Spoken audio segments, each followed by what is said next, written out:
Testing 5-1. Testing 5-1. 851312. Testing 5.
And welcome everybody. We're back in the world of this.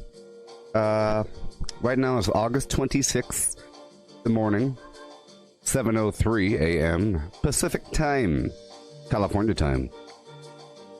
I have not received my items yet.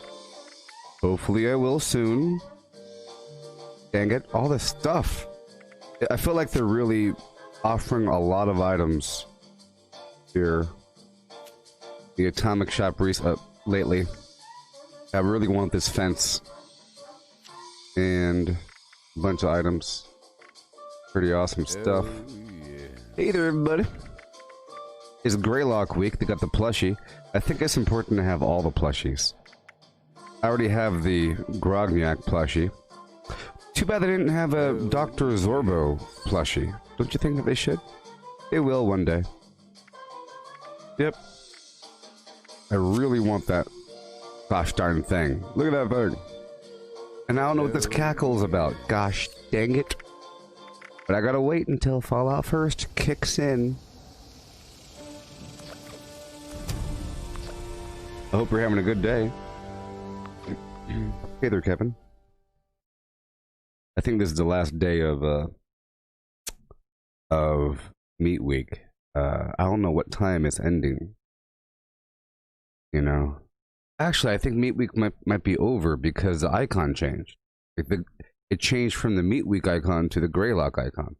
But yesterday, that icon was there, and it was still Meat Week. Pretty sure.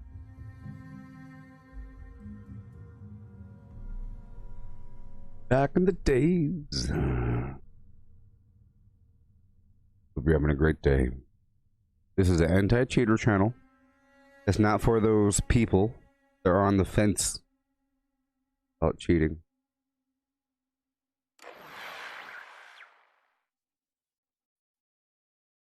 You should know. You should know. There shouldn't be any question. You know who you are.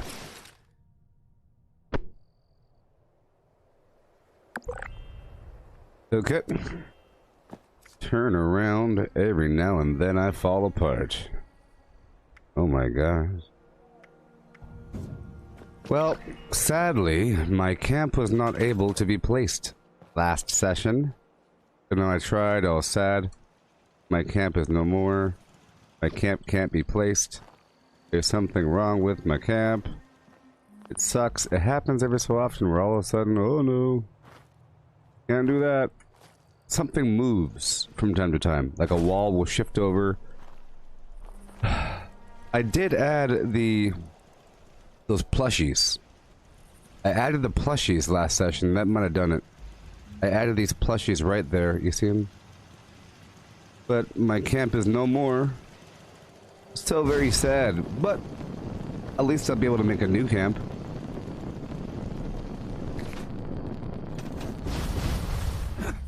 Sucks. But that's okay. Let's go here through the vendor first. I know Primal Cuts is active right now. I should probably hop in on it right exactly now. Last session I was prepping for something. I was making a bunch of ammo, I believe. Let's put Serendipity on. I'm sort of prepping for another bomb, you see. Yeah, so this is my power armor build. Last session, I obtained a bunch of fusion cores. So this session, I'll be using them. One gun army. No, better yet, I'll just do Bloody Mess. The staggering thing is super important if you are fighting an enemy that needs to be staggered.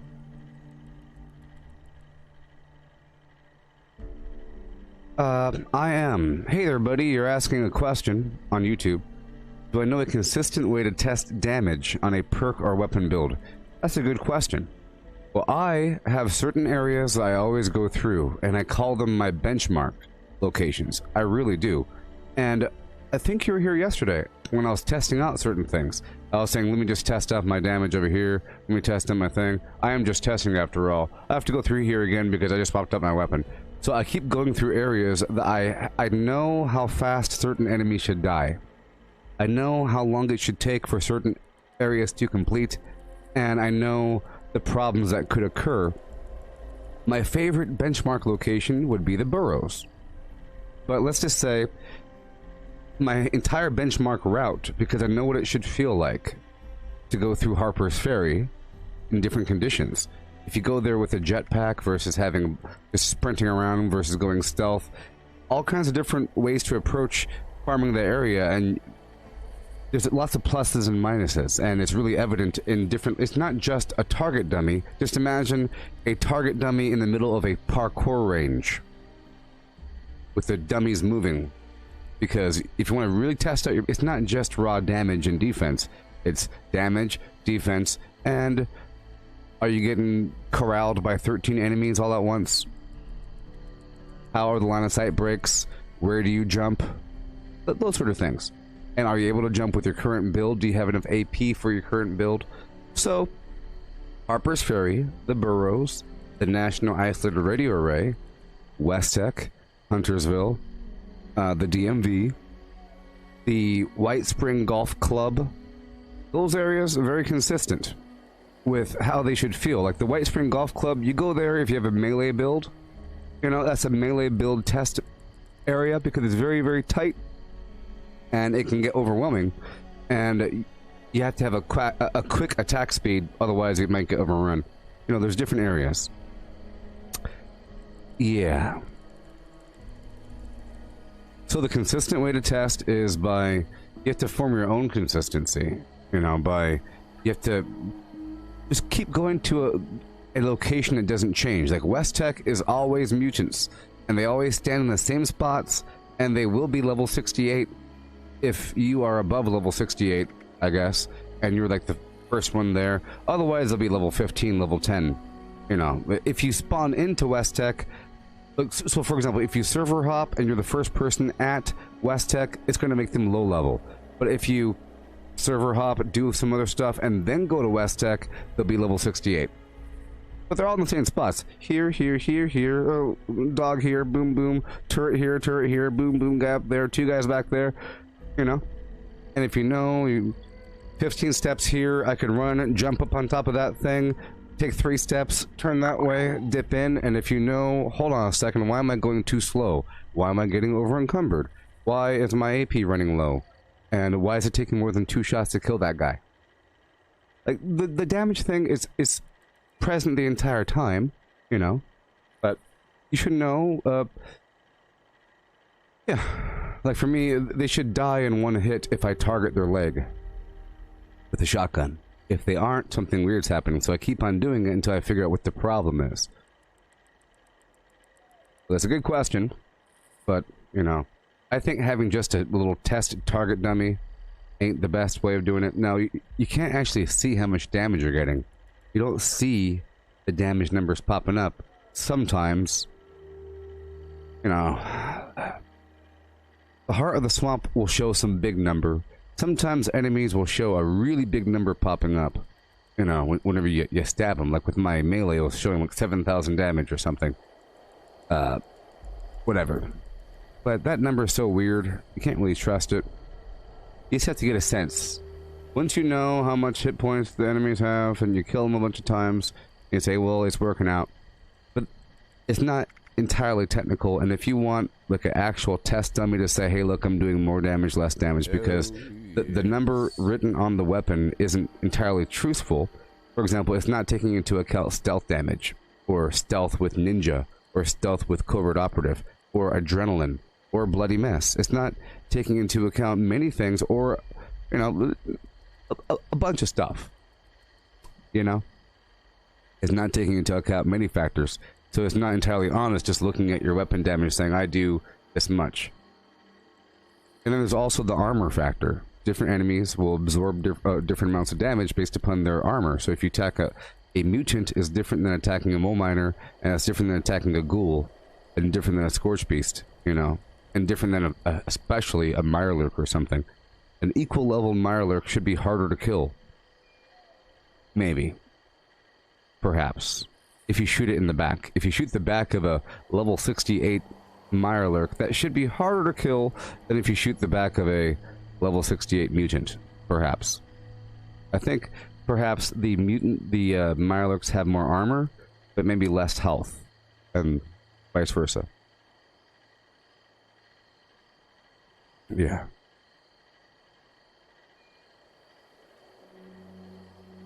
Yeah, you get inconsistent damage with your shotgun.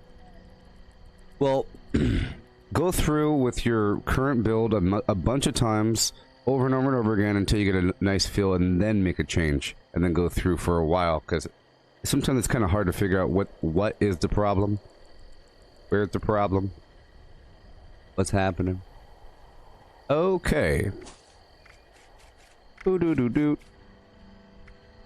Okay, so we're doing a little bit of flim-flam, flim-flam, flim-flam, flim-flam, flim-flim, flim-flim, flim. Power armor, go! Yeah.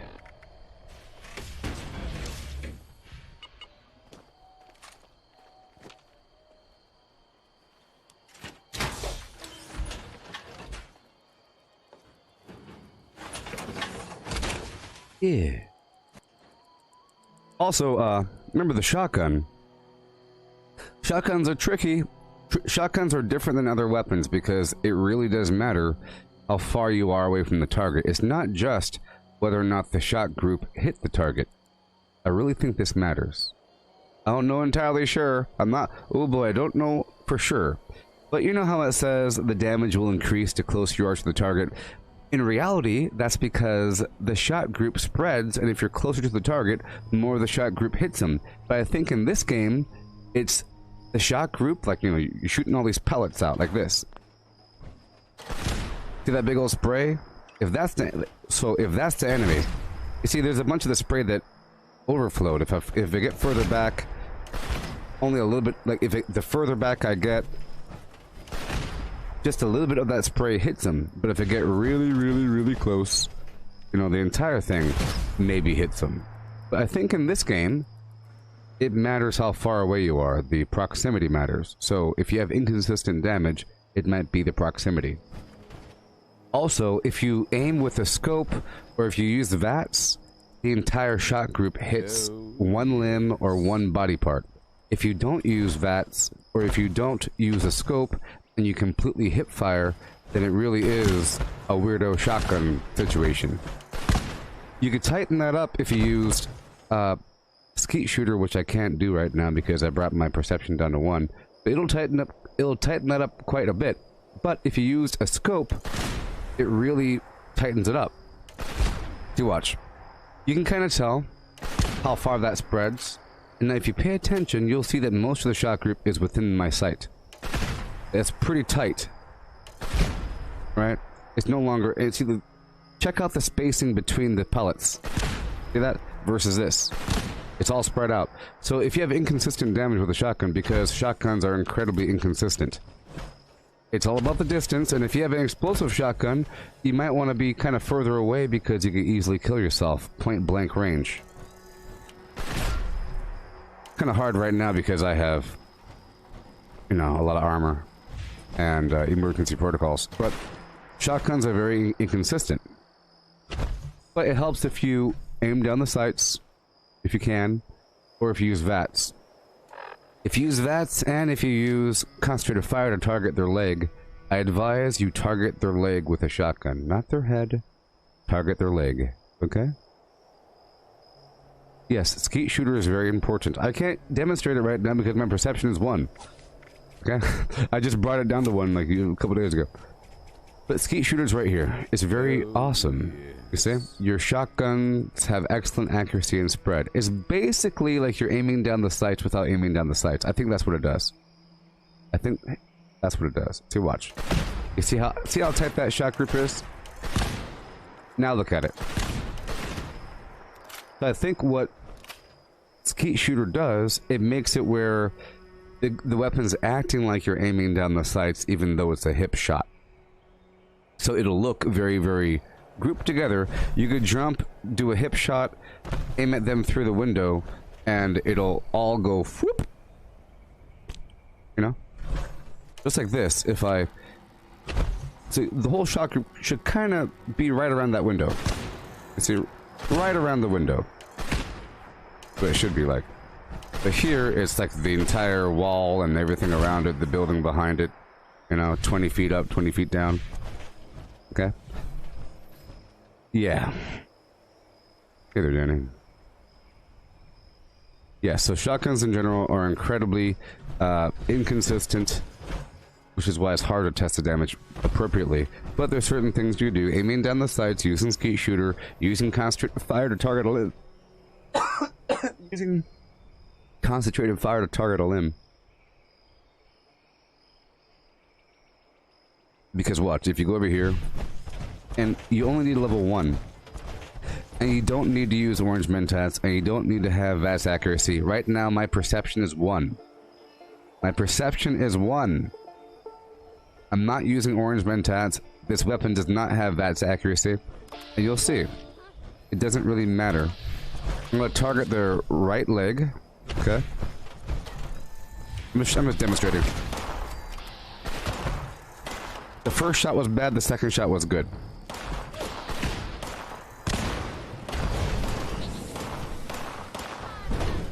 I just want to show you. These are low-level enemies. You see that?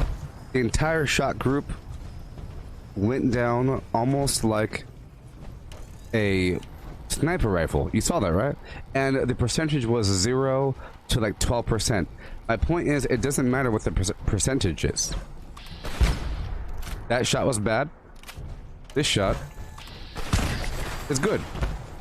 The entire shot group hit his left leg. He died. The first shot, it went blah, and it did hardly any damage. You saw that, right? The first shot, the entire shot group went over his entire body, and he took, like, whatever damage. The second shot, he died because I destroyed his left leg. Yes. Oh, no. Yeah? Yeah, hey there, Tomas. So, concentrated fire level 1 is all you need. You don't need level 3. Level 3 increases, you know, your accuracy, and I think even the damage. I mean, it helps if you have 15 perception. But you might think you might want to have, like, perception food, perception drug or something. High perception in general. There's something in my eye!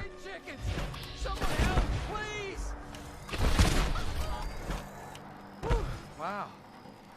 So this is a very similar thing. You don't know how long it's been chasing Uh, me. Thanks again.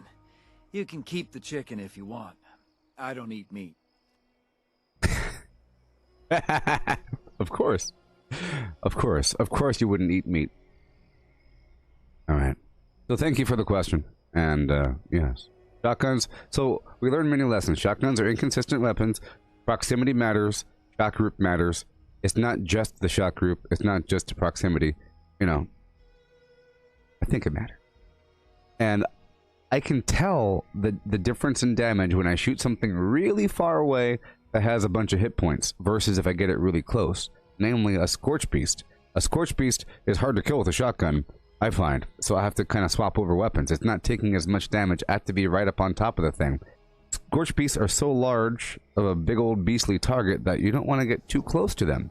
They can easily... For example, if there's a Scorch Beast as far away as that little rock right there, that's a pretty decent distance. A horribly scary distance to be close to a Scorch Beast. It can easily swipe you with the wing, and it's like right there. It could move forward 2 inches in its perspective like this. This, for the Scorch Beast, is moving like 12 feet towards me, like, Argh! You know? They're so large. The scale's off. So you have to get kind of further away. That's why I swap over to my minigun or to melee or something. And I use the shotgun with concentrated fire 1 to target the left wing. No matter what the percentage is, I know it's going to hit. You just have to kind of work it out. I find you have to kind of release a shot, charge it first, and then every other shot that you take after that in VATS will hit. As long as you kind of like aim at them.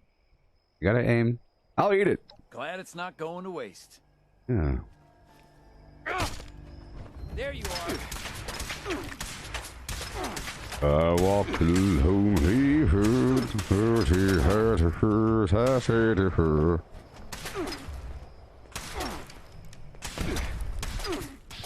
Oh, yes.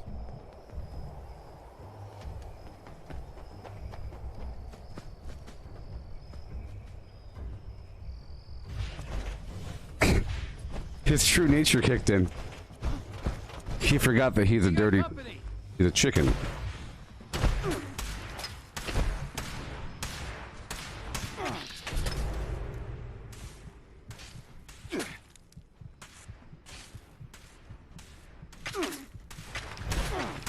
You're not the end of me.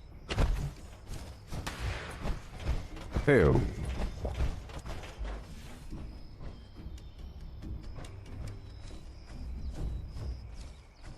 Where'd he go? What the heck was that?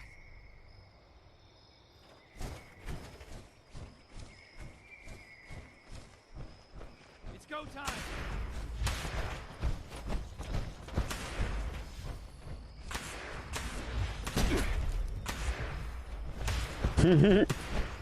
That's some weird staggering thing. He must have a percentage to stagger. That was a weird energy stagger. You're not the end of me. Pum pum pum pum pum pum. Come on down, buddy. You're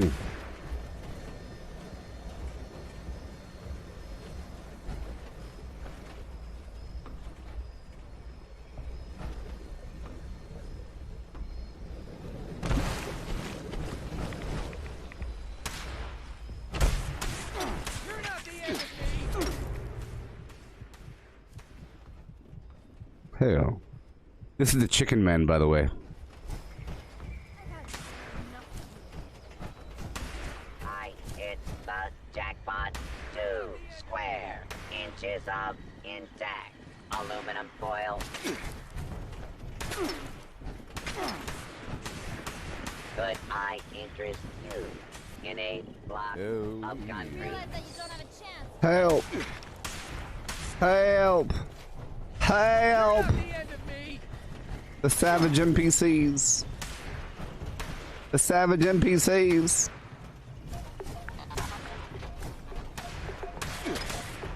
Help! Wrong day to get on my back.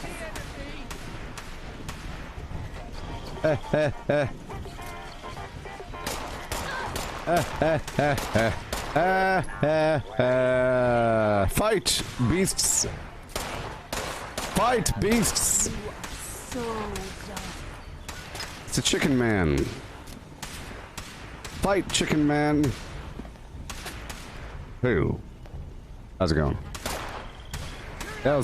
Leave him alone. Leave him alone.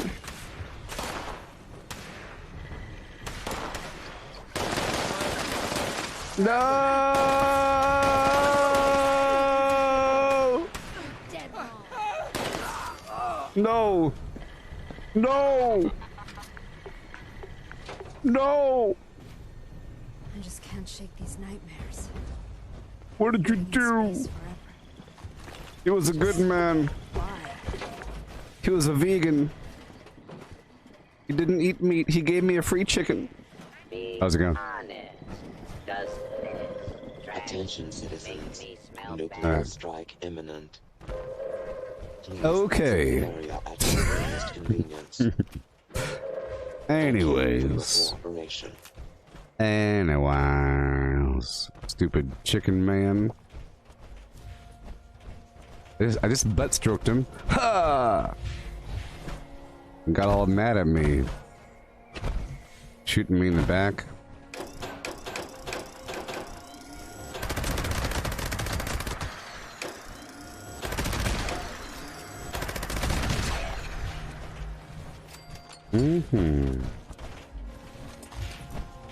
Yep. It's a lonely world out here in the flim flam atmosphere.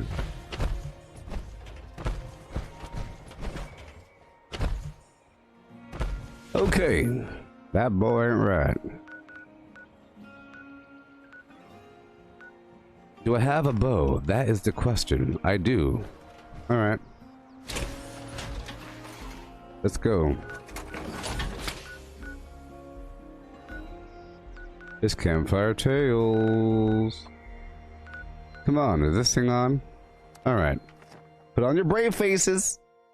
You're gonna have to act out parts when called upon, so get ready.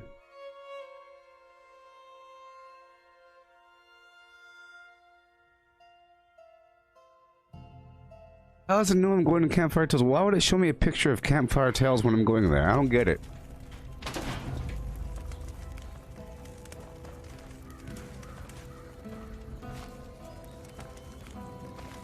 Oh yeah. Alright. Listen up. Remember, A new sheriff in town.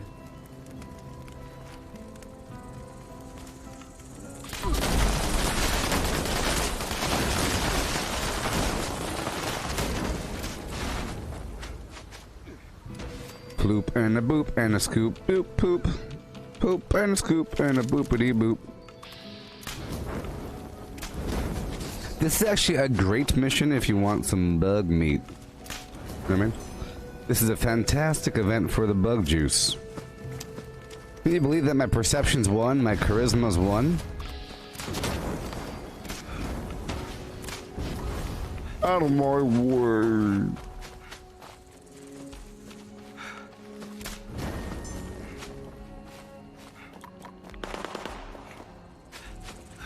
Gather round, children. Listen. Wood to rekindle the fire. But when I turn around, Blood bug steak. I like to guide my way back to camp. I don't know if I wandered too far, or if the campfire has gone out, drenching all the scouts into darkness. Auka. Oofda! I'm so sorry to interrupt the tale, but we have an emergency. Or at least my scout leader emergency protocol says we do. My protocol is pulling up a missing My trooper protocol. flag. Now, I'm almost certain I counted everyone correctly, but Listen we here, should record Bluto. just in case. If we can't find our ship, Listen here, let's Bluto. look for traces they may have left behind. And remember the buddy system. You're my buddy now. We are friends now. We have to stay hip to hip. Chin to chin. Put your chin on my chin, meat. Shazam! Snap, crackle, and a pop.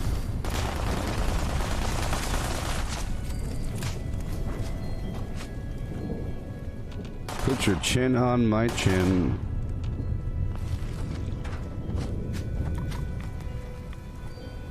Oh yeah. All right, now, gather around. There was a holotape amongst the missing campers' belongings. Let's give a listen and see what we can find. Listen to the holotape. It's easy to slip away when the fire went out. Sit down and shut I up. thought, right about now, the rest of the scouts will be scared out of their minds, thinking I've fallen prey to some creature of the night. Well, maybe I will. Something's out there. Telling the story seems like the only way to prove it to them. Girl in the story? Hey, so, That's me. yesterday I saw Guns Akimbo on Amazon Video. No one believes me about the monster, so Starring I had Harry to do Potter. Something got my brother wrong. As Daniel Radcliffe. Something got my camp counselor. It's a pretty good movie. I liked it a lot. It was sort of like, it sort of had the same feeling as, imagine the movie Crank. Crank. With that Jason Statham guy. That was like a video game, sort of. Mix that with the movie Gamer. It's like an alternate reality sort of thing. Mixed with something else. Sort of. The movie's about an underground internet fight club where people are told to fight each other, sort of, and they're criminals usually. It's like some underground thing, and it's televised with drones. It gets all kinds of views. It's very popular.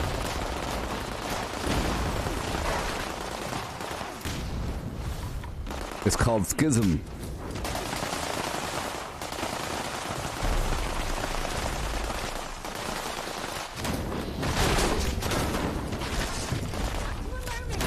But this is bad. This is very, very bad.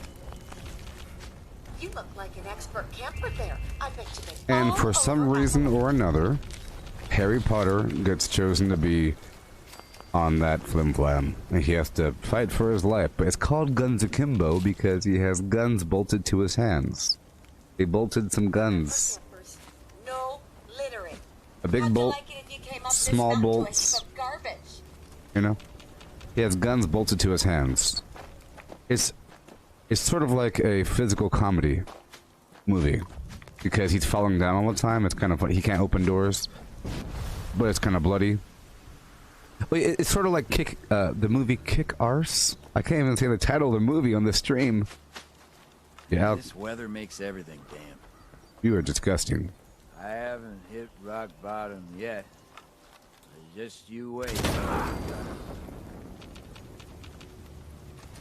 Yeah, I liked it. It was sort of like a comedy, but not really. Falling down, running away from cops and stuff. Trying to drive cars. Alright, let's go to this Primal Cuts event.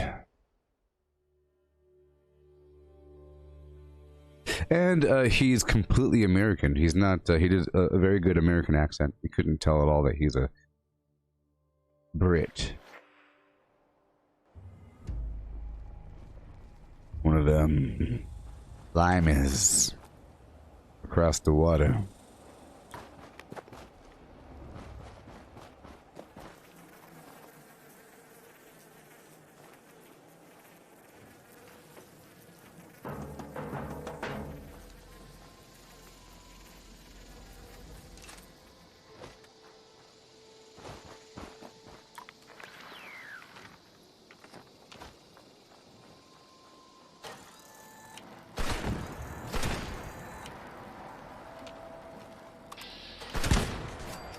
All right.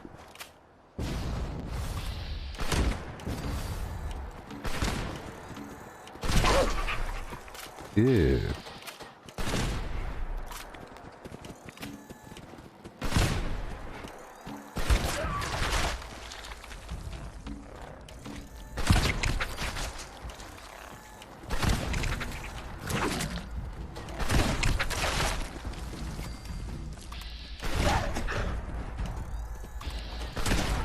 You see, for example, that's why I'm using VATS with a shotgun. It's because the entire shot group hits him. Otherwise, they don't die. Watch. Half of his life. That was half of his life for a level 20. But this gets him. Sometimes. Aiming gets him, and VATS gets him. Hip firing doesn't get him. Because, like I said, aiming down the sights tightens up the shot group. If you had skeet shooter, you could hip fire and have it do the same thing. They should probably specify that in the description of the perky poo. So today I have to rebuild my camp. I'm really waiting for my atomic balance to kick in for the Fallout First. You know, there's a bunch of stuff I want to buy, and I would really love that Greylock Staffaruni stave. I'm sure with the ultra textures that the gold and the ruby would look wonderful. Because this looks pretty cool. See, that looks pretty cool. This weapon. The textures look pretty awesome. If the lighting is just...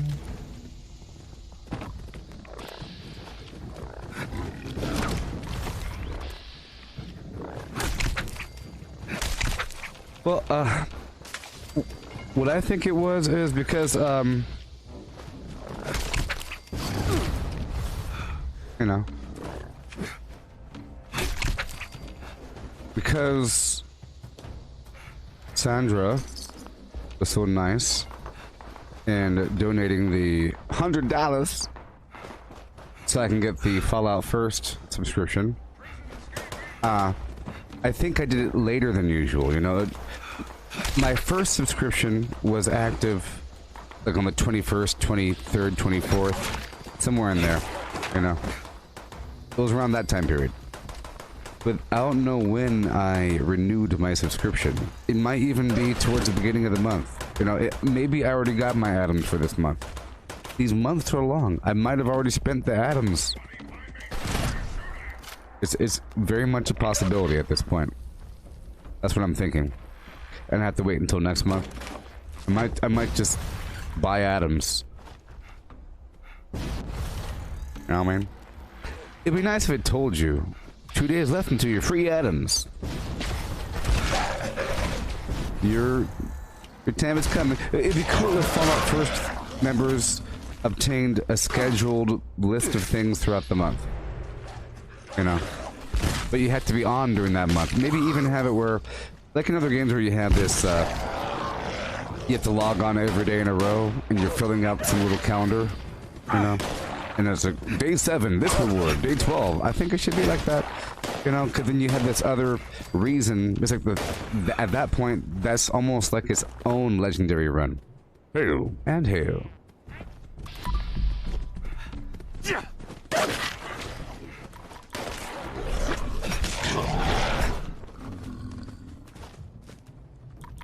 Behind you!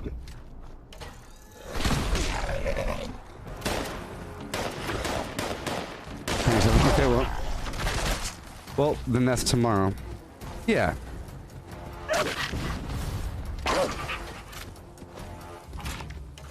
But, you know how they promised us all these cool chants and dance moves? Dance moves, people. Dance moves, what? And cosmetics and emotes and stuff. Whoa!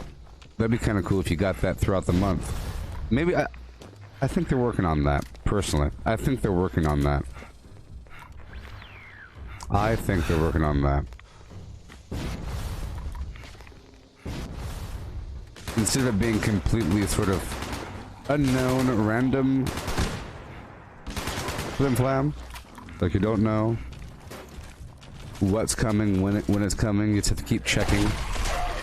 And then once in a blue moon, they'll offer some new, vague, cosmetic thing. I really have to set up my camp. It's so easy to make money when you have a currently stocked vendor and you move your camp all the time. It's just really awesome and easy. I think this is a great time to make money. These events, so if you are in the need of money, you should probably use this time to get as much money as you can, so you can then buy all the stuff that you need from the vendor. Sometimes you're waiting on getting certain plans, you know. If you have like the excavator power armor, you could buy all the plans for caps from the responders vendor. You know. Hey there, blimpy boy, flying through the sky so fancy free. I'm on your team now.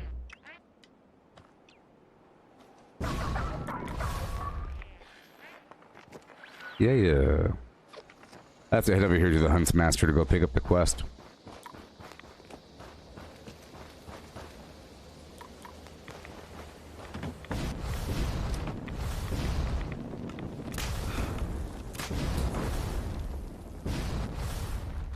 Zombies! Help! Zombies!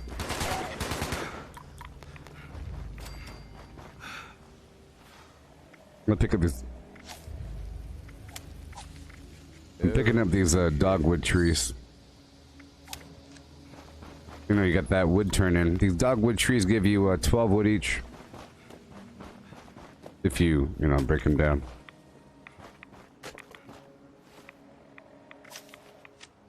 Yeah. Because I think the dogwood itself is 3, 6, something. I don't know, it's something. Let's find out. Each dogwood gives you 3. 6. Okay. Well, there's 6 each. 6 wood each. And the wood on the ground is a certain amount. If you were collecting wood, this is an awesome and amazing zone to do it. That's why it's great to have any amount of extra points that you can move around. Things like Woodchucker. It's a pretty nice perk to have, but it's sort of a luxury. Let's have Serendipity 2. That's why it's nice to have these other leveled perks. Now I have Serendipity 3 and Serendipity 2. That's what you do if you want to put one little perk on and you want to make some room. Here. I'll take off Bandolier and put on Pack Rat. And I'll put away the 50 cal ammo. I have a lot of 50 cal ammo. And I also have the final word weapon on me. I have these multiple heavy weapons because I'm prepped up to fight the Svendingo Colossus. I'll put that away. Don't need that on me right now. And all the 50 cal, I have 5,600. It's a lot. That cleared up some room, so I don't need the Bandolier perk anymore. I'll just do a casual little wood run, as I do, up and around the region. A long time ago I did this. Long time ago. And right over here, there is a lovely spot for some junk, so I'll set up camp, but it's not going to be a vendor-style camp. How many cards can you put on? You're real? As long as you match this number up here. Strength 14, Perception 1, Endurance 12, and so forth, right? It's all about how much the individual perks are worth. This is a level 1 perk. It can't go higher than level 1.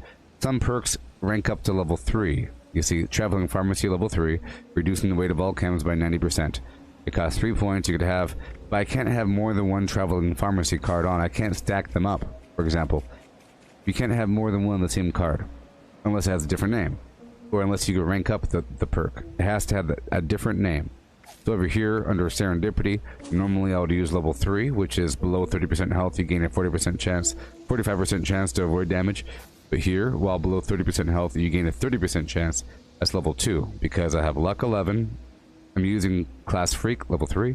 Starch Genes, level 2. Scuba Assault, level 3. Woodchucker, and Serendipity, level 2. Normally, this final 3 points, I would use either Bloody Mess, which is a 3-star perk, or Serendipity, level 3, or One Gun Army, level 3, to give myself some staggering and crippling with heavy guns, or Grim Reaper Sprint to make it where every third kill provides whatever, or Pharma. There's many things that are worth 3 points, but some things are worth only 1 point, like Curator. Curator makes it where your bobbleheads and magazines last twice as long. Oh, you see? You know, not many level 1 perks, but there are some. And we have Woodchucker, which is 1. So since I have 2 remaining points, I'm just doing something with them. Just something. Serendipity. So right over here, I'm going to make a camp. There's that junk spot. There's another junk spot right over here. if that's what your question was. I'm not really sure what your question was, so I tried to answer whatever I could answer there. I tried to explain how the whole thing worked. You know, whenever I level up, yeah, you're level 32. You're trying to get your head around the perk cards. You never know which ones to go for. But here's a good solution for that. If you don't know where to put your perk points, then don't spend them. Don't spend them until you know. And the way that you'll know is if you're weak. It's not that hard to figure out whether or not you're weak. You say, but how are you weak? In what way, in what manner are you weak? You know, I can't run. They kill me in one shot when they melee me. You know, you just have to figure out and identify what do you need, and then you look around. Once you sort of like just know yourself. Know yourself. There's all kinds of proverbs and ancient flim-flams surrounding that. Know yourself, and the answers will come. If you don't know what you're doing, then you don't know what the perks are. So it's best if you don't do it too soon. It does not hurt to not spend your points. The game will give you free perks, okay? So the game will give you free perks. Whenever you open up your pack of cards, I think it's every 5 levels or whatever, it gives you, you know, a certain number of cards. Was it 3 cards? And well, either way, it gives you a certain number of cards. I think it's 3, maybe 4. 3, and then one of them you get to keep. The other 3 go away. So it's giving you random cards or whatever every so often, and you get them forever, but then you have to make the decision to go back in and select other perks if you wanted to. But that's only once you know what you're doing, and once you have a good sense of how to improve yourself, then do it. If you don't know, then don't do it. It's only better. Understand that? Look, it's better in every way if you don't commit. Because if you could live in a state of weakness, and just figure it out, then once you improve yourself, you become superhuman. Right? If you could survive in a super duper weakened state without all the perks and everything that you might need, and you figure it out, you're like Batman. Like Batman isn't really meant to take a machine gun to the face. He's meant to make sure that you never even fire that machine gun, or that you fire it in the wrong direction through distraction. Or he'll do something because he has no. This part is not it's exposed chin man. He has to figure things out. Okay, one day he'll get a helmet. He'll be just like Iron Man one day. You'd think that the super duper futuristic Batman is just like Iron Man. Iron Man is like the better version of Batman. But he's overpowered to the point where he doesn't have to try. Batman has to try. Iron Man is so overpowered that he could just hover in the air, talking to people in a cocky voice, right before he shoots you. And he's painted gold and red to be really, really visible in shiny, reflective metal. Batman is colored black, and he blends into the background. And that's part of his survival nature. If he had the perk to block all incoming damage, he wouldn't need to be colored black. He wouldn't need to be one with the night. He'd be walking around during daytime, right? So you get stronger if you're weaker. Look, failure is growth. The weaker you are, the longer you are, the better it is. Because one day you'll know what to do, and either, yeah, I got like, what, 30 points saved up? Let's do it, baby. And all of a sudden you flip the switch and you go from being weak to superpowered. That's what's going to happen. So somebody else's standard becomes your superpowered. You get that? If everybody in school is using aluminum bats and you're using a homemade piece of wood, you're practicing on you're using a piece of wood with splinters, and you're knocking balls out the park. The second someone gives you a metal baseball bat, it'll take you maybe a day or so to get used to it, but you'll be better than everybody else. If they start, you get it? If they start with the thing that is really good and you train up to it, it's like playing soccer or football without cleats on. Everybody else can afford cleats, you can't, you don't know what shoes to buy, so you go barefoot. And you end up being the best person in the world because you're barefoot playing soccer. Your foot gets all strong. The second you put on shoes, it'll take you a second to get used to it, but then you'll be the best. Just wearing shoes. Just wearing shoes. So, it's best if you go barefoot for as long as possible. You'll learn the value of stepping over glass. If you had shoes made of iron, you'd be stepping on the glass, not caring.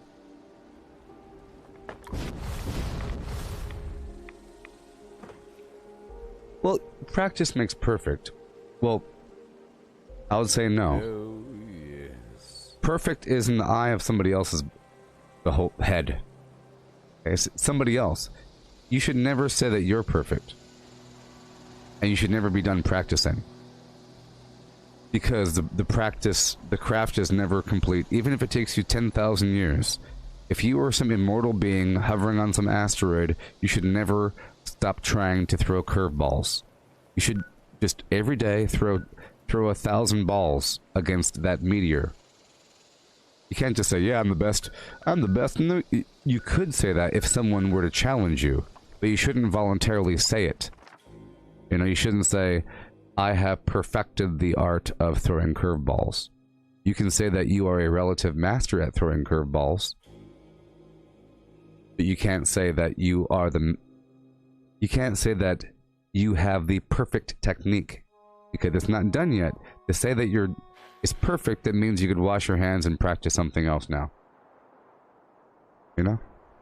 So...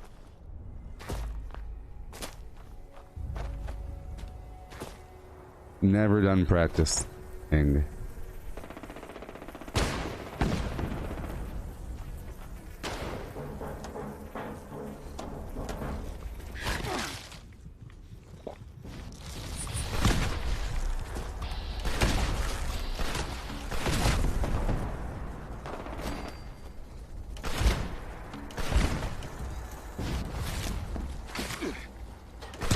I have to totally, put on my power armor.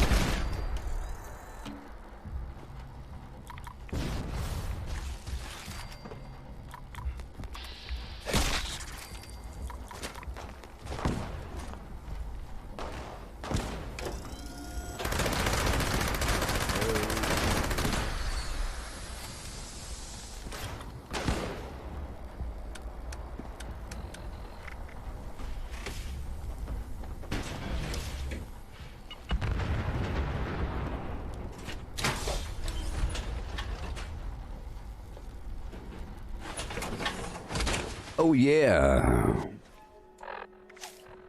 Boom boom boom boom, doing the boom boom boom boom, doing the boom ba doom boom. Yeah, I'm doing the boom ba doom boom. Okay, there we go. What prize? Yeah, man.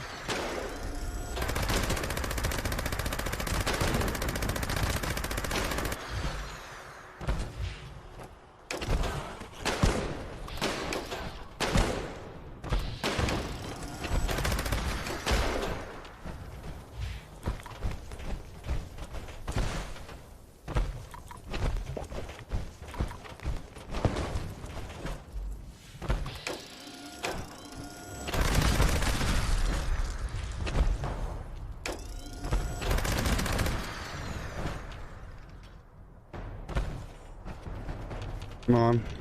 Where are you?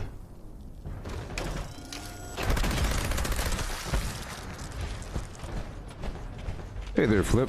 What's the game? This is Fallout 76. That's Fallout 76. That's Fallout 76. Let's make sure I title the game.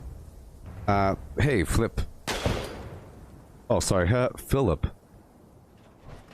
Let's make sure that we title this game here. I don't think I titled it. Here we go. 1 second, please. The game is Fallout 76. It's a video game. Did you know that? It's a video game made by Bethesda. It's a video game made by Bethesda. There you go. There, now it has a description.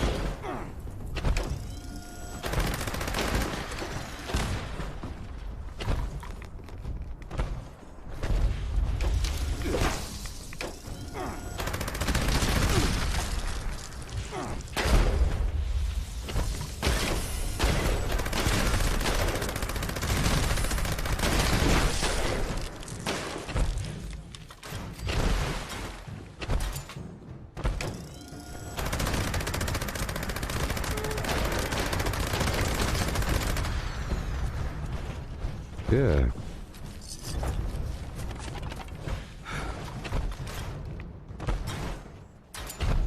Yoo-hoo.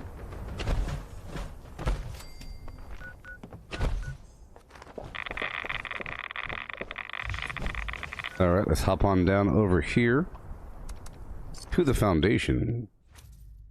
I'll turn in my treasury note for some gold. That's what we do. I'll hop out of my power armor, run around, wave at people, smile.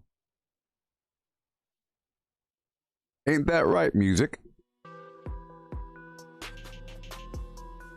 That's right. Here we go with a 1 and 2 and a ooh. Yeah. Oh, Sadie, you're asking... You have to keep the random cards you get. Well, the way it works is... I can't show you right now until I level up, because I don't have any extra points. But I could show you my card deck, my card whatever. Every time I level up, every 5 levels, I get a pack of cards. Everything but one of those cards goes into my invisible deck. I keep one of those random cards. Those random cards are, like most of these cards you see down here were obtained like every 5 levels I got one of these. On top of that, I could choose to spend my extra levels on moving around attribute points from category to category. From, you know, category to category. I can give myself more perception, which then lets myself use more of these perks that I already have. Or I could unlock more of these perks in my deck. And in there, there's a bunch of cards because of all the extra cards I've gotten over time. And it has every card, but these are the ones I've already unlocked. I like to have, you know, level 1, 2, and 3 of everything. I combine what I can. Sometimes I need level 1s. See 1, 2, 3 right there. 1, 3. Too busy. Yeah. Maybe later? I wonder if Sonny has any ice cream now that he has a refrigerator. How you doing? Why all these guys have armor on? Lovely weather. Is that new? Is it new or everyone just walking around with Cold. Go on all kinds downstairs. of... Paige wants you. Why do you have all kinds of crazy armor? Whatever. Good, they should be wearing armor. Alright.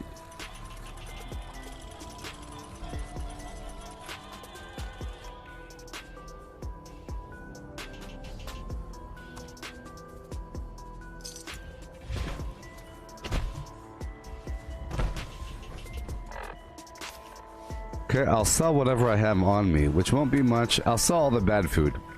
Let's do that for a second, huh? Glow Great Mentas. I'm sure I have a bunch of garbage that isn't needed. You Shut are up, beast. missing Shut up, out. beast. You should fear it. You don't know what I should At do. Sonny's. Grenades? You know, there's so many important tasks. What's happening, Sammy? Take care of every single day. I know what I need. I know what I need. Samuel, I don't call you things that you don't like, right? Uh-huh. I get your point. Carrot flour. Never called Chicken. me by my name. Chicken thigh. Get it? I mean, it's okay to admit it. Cooked soft shell meat. No, nothing like that. Cram. I just don't want to put a label on you. Gate chipper. Labels are for squares. Like me. Okay. Firecracker berry. Glowing blood. Glowing fungus. Mm-hmm. Don't need you. I know what I need. Get rid of everything. Yeah. Okay. Why? I know, Cam. That's a good question. It's a good question. Why hasn't Bethesda contacted me at all to ask me any questions whatsoever about how I feel about the game? Any suggestions, any tips? Why haven't they sent me a darn t-shirt? Give me an affiliate link to go sell the game. I'm pretty sure I've sold many copies of this game over time. Because people that were on the fence, they see, oh, there's stuff to do. I didn't realize, I thought this game was dumb. Usually when I hear that a game is dumb and bad, I think that all the systems are broken, but no, there's so many detailed systems, but people just ignore everything, and they focus just on the bad things. I like this garbage, and I think if I saw someone else doing this, I would totally buy that game in a heartbeat. So I'm really selling to a person that might share my perspective on video games, because this is a great game. Once you get over the problems, frustrating, but you know, who cares? You know, who cares about the... Imagine you're driving a car and you're complaining about how the stitches on the seat kind of hurt your leg. And that's your complaint about the car. Or the cup holders aren't large enough. But every other factor of the car is awesome, but you're complaining about the glove box being too small. That's how I feel about this. Like the rug, you know, it's too hard to wash the rug in the back of the car. But you're not talking about how fast it is, the acceleration, the braking, the automatic parking, the automatic AI driving, side cameras. Pumpkin. Alcohol. Orange Mentats. Yeah. Oh yeah, you're right.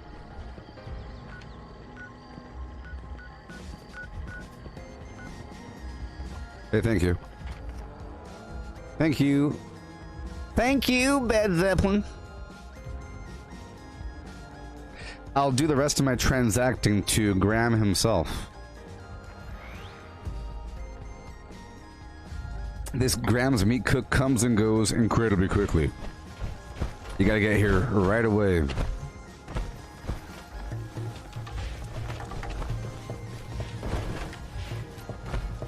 Yeah. Hey, it's been a while, Stefan. It's been a while, yeah. I converted back over to low health a while ago. I would say I converted back over to low health right before Meat Week started. Like right before it started. Eat dirty meat. Charlie makes lots of dirty pies. Remember? So watch out. Humans need keep meat cooked clean. Ooh, a Ghoul Slayer compound bow. That's interesting. See, it happens quick. Wait. Graham give prizes. You will sell to me, Graham. Oh, that Greylock outfit is tight. Alright, back to selling. Yeah. I don't even know what I got, but who cares? Graham's still happy and full from meat cook. Can't wait for next meat cook. I agree, Graham. I'm gonna miss it. You know, last meat week I wasn't too happy about it or whatever, but I think once I thought about it, I realized how great it was after it was over. But this time is super duper great. It really fills up my day with tons of gameplay. Okay, I know what I don't need.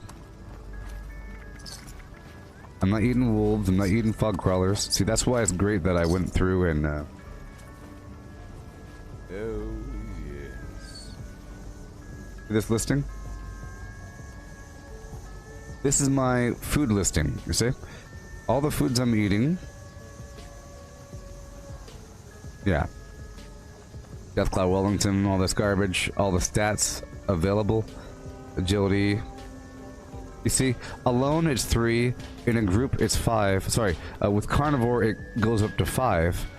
And if I'm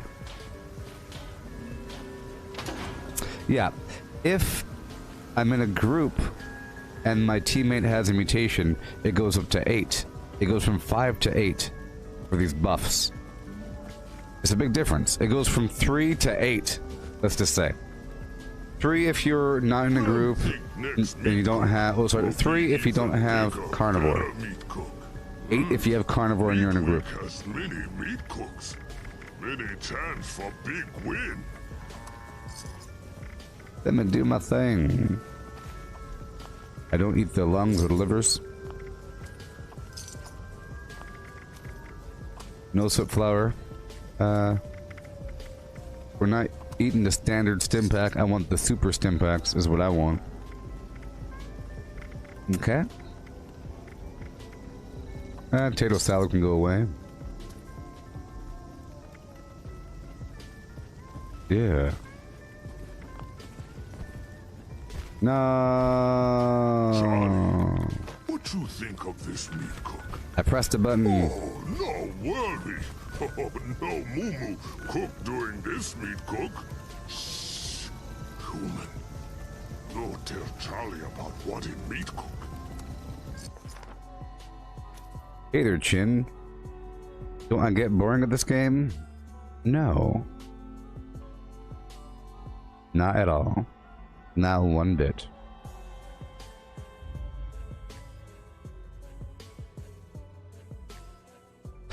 You could force yourself to get bored if you play in a certain manner.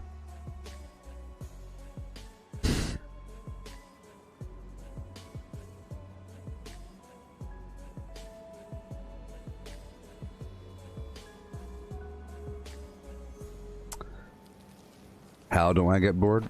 It's because there's a lot to do. There's a lot to do. Progression is real deep, and there's a million different ways to take your character, and there's a million reasons to take your character in those directions. And it's a constant progression. And like I said, there's different avenues of progression. You're not done yet, and the game ain't done yet. This is a living world, and it benefits you to be well versed in its systems. You know what I mean? Thoroughly. And there is this game on top of the game. There's this game on top of the game. Okay? Ammunition and other supplies.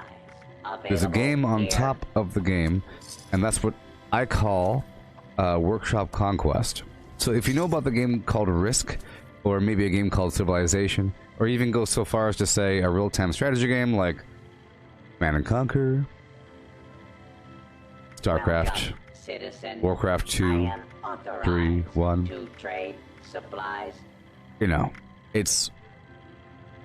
Just imagine being an individual Marine in StarCraft, okay? And saying, all you do is kill Zerg in this game. Don't you get bored with it?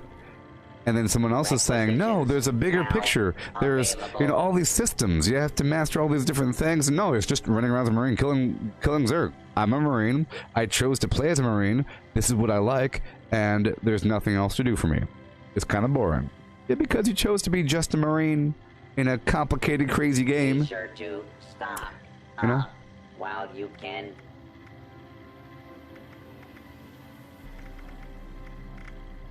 You know, it's a complicated, crazy game with all kinds of systems. For example, these are all of my foods I'm currently eating. There's a bunch of different foods I have to eat. These are all the ingredients I have to go for, and it's all over the map. And the more you play, the better it is, because you figure out how to maximize all the stuff that you need to keep on going by. Okay. Yes. So, for example, these are the workshops. If you played Fallout 4, you got these settlements. But right now, surprisingly, people are taking over workshops. But it's really just one person. You see? Usually, it's one person, and that person is me. But you see, yeah, see, look, it's just one person.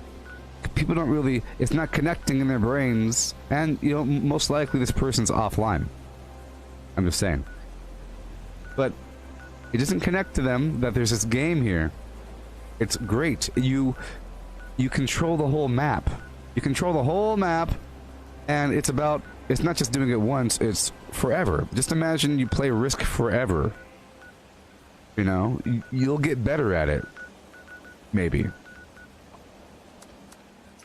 Or Civilization forever. There's a lot to learn, you know? A person that might say that they're the master of Civilization, but they play with just one civilization and they're doing some sort of meta breaky thing. Or a person that plays as Zerg and they're winning just by doing a Zerg rush in the first 2 minutes of gameplay. And they say this game is boring, why do you still play? All you gotta do is do a Zerg rush. Well, you're choosing to make it a weird nothing game. And there's ways to counter the Zerg rush, and you're only playing against people that don't know how to counter the Zerg rush.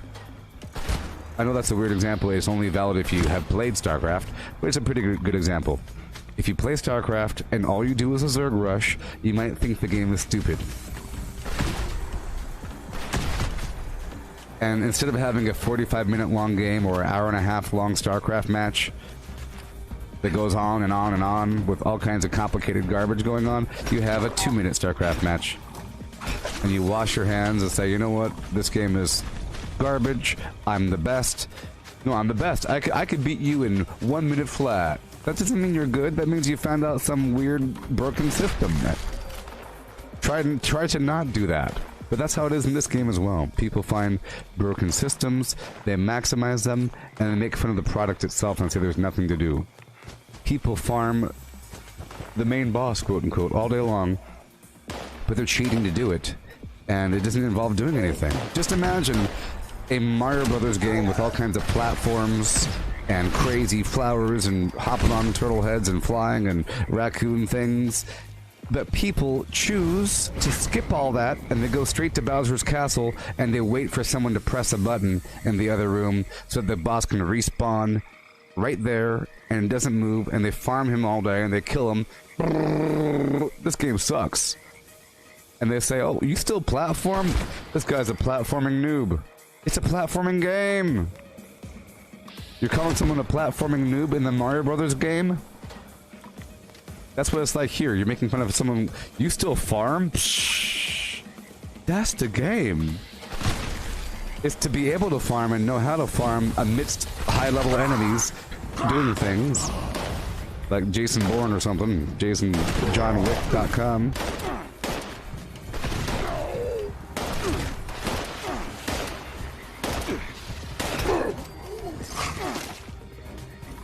Like right now, I'm here for a reason. It's not just to kill the bad guys. It's not just to farm the stuff, but that's part of it. But I gotta fly, I gotta fly. You know, it is part of it.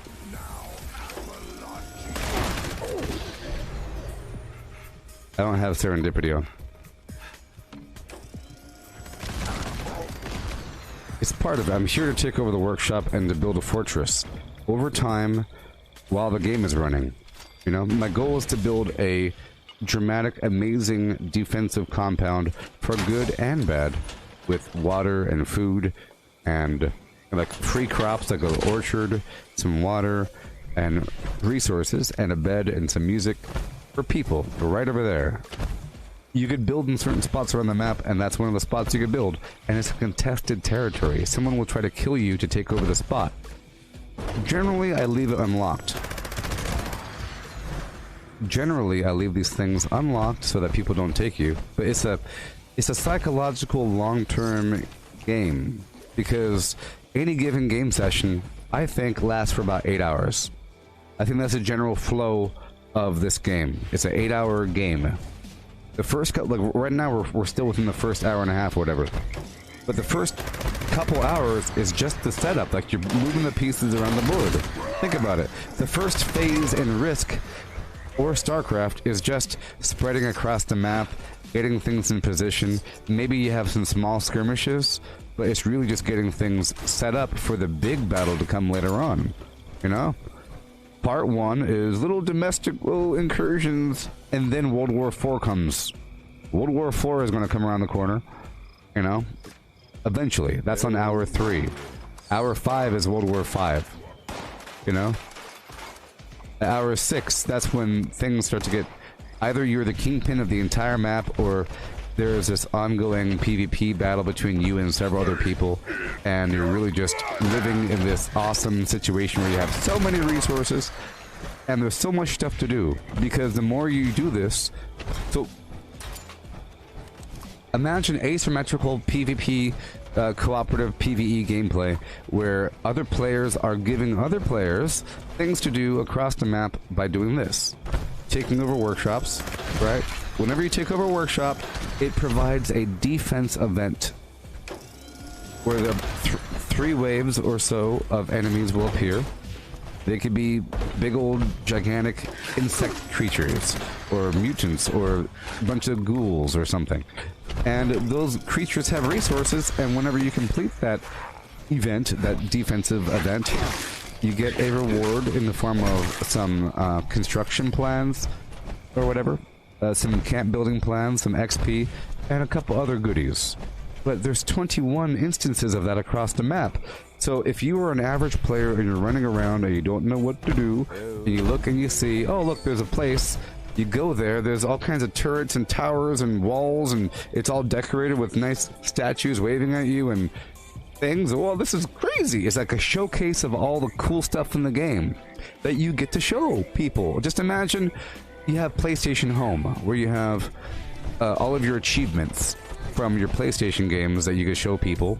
Look at my statue from this game, and look at this other thing. Look at that thing. Just imagine having it serve a purpose, where you have a statue in front of your wall, the enemy will approach the statue and kind of fight it for a second, be hit by the turrets, and now your cool statue is serving a purpose. Your really amazing, rare statue that you purchased from the store, or you got from some quest, is now serving a great purpose of having, it's like a scarecrow. It's awesome! Just think of it, you have this way to showcase all of your achievements while serving other players in a positive manner or negative. Negative being, you can say, this is my stuff, you can't have it, but you can look at it. I'll lock it out. You can lock away all the good stuff. You could build a big wall. You could make it where other players can't get in. You could lock away the resources. Oh boy, what the heck?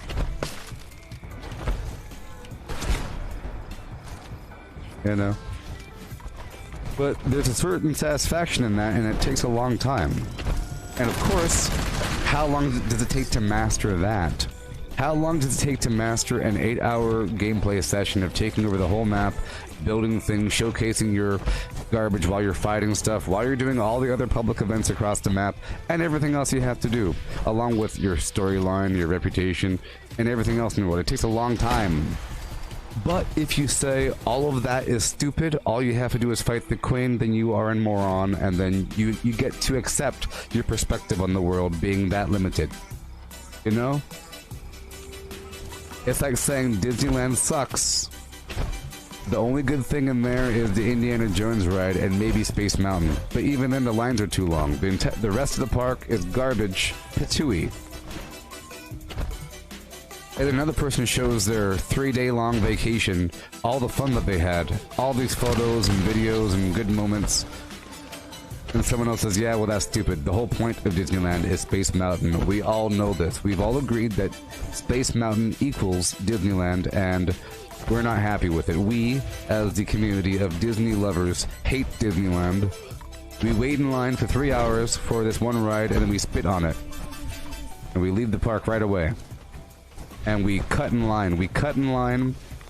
You know, we cheat our way into the park. Okay, I can't take this over right now because there's a hidden enemy. I could fix this by taking a berry mentat if I have one, but I don't. Yes, so, yeah, the PlayStation Home analogy, you get these different things, blah, blah, blah. You want people to come to your house to go see your stuff, but they have no real reason to come to your house. Here, in this game, there's lots of reasons for players to come to your to your building. Either, let's go down here to the Primal Cuts event. Either at a workshop, for the reasons I just mentioned, or at your camp. There are these player camps all across the map. You can see them here. They're vendors. They're vendors. My god. Was that the last rat? I think it was. I think it was. Yay! So, you have these player camps across the map. Hey there, good night, Kiss. How's it going? You got player camps across the map, right? Before, they were just a camp. You go there to harass somebody or say, hey, what you doing? Oh, that's cool. Bye.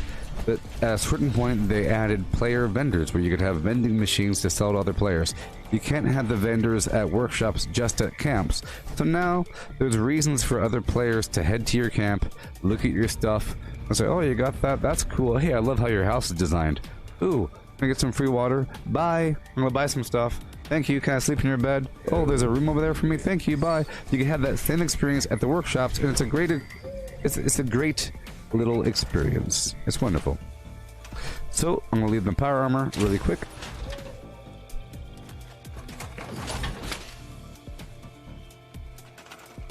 Okay, so let's look at my build here. I'm gonna build a couple things. You know what?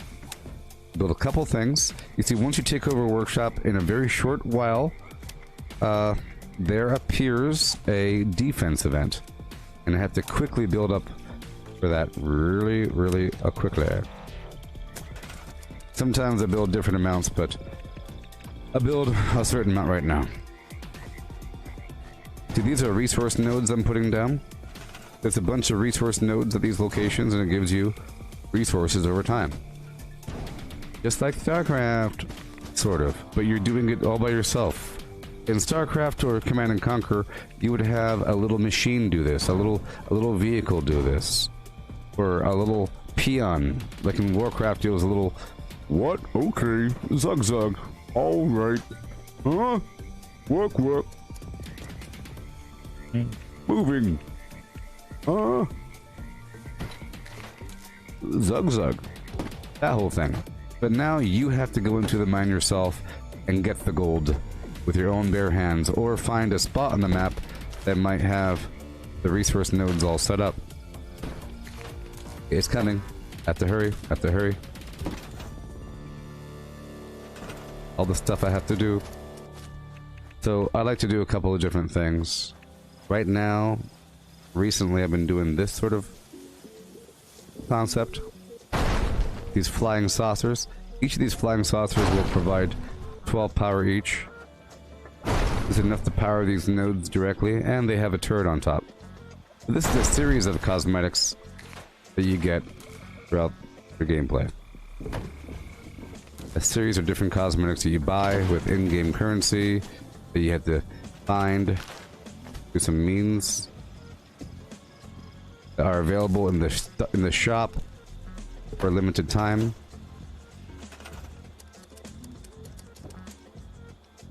And if I'm trying to promote other people to do this, I have to do it myself. So that gives me motivation.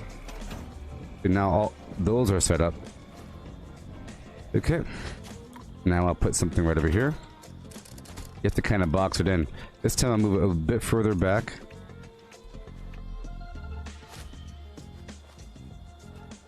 More center. You're not getting the silver resource though. Because of what I just did. Because of what I just did with that placement, that kind of messes with everything, but that's okay. I have to build this really quick. So right now this is this right here is almost like a different game where I have to build within a certain time limit before the monsters come. But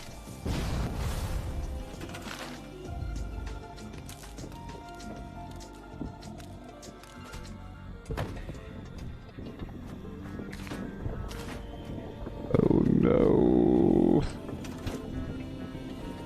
Why can't I move you? Oh, there you are. I put you right here. Alright, cool. Okay, so now we're going all the way up here, believe it or not.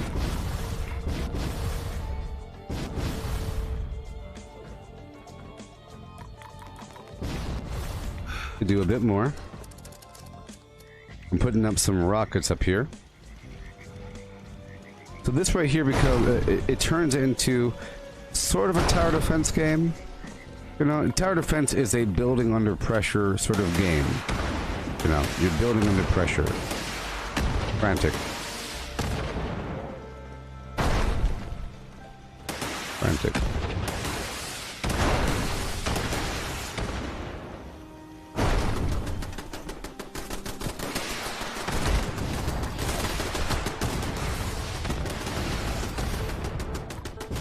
Hey there, Charles. Do-da-do-do-do, yeah. With a do-do. Ooh. Let's put these turrets up at first. Okay. I'll build a bit more. Do-do-do, yeah. Okay. With a do. Alright. Boom, bop, a do. with a boom bop doo and a doo doo doo. Ooh ooh. Okay.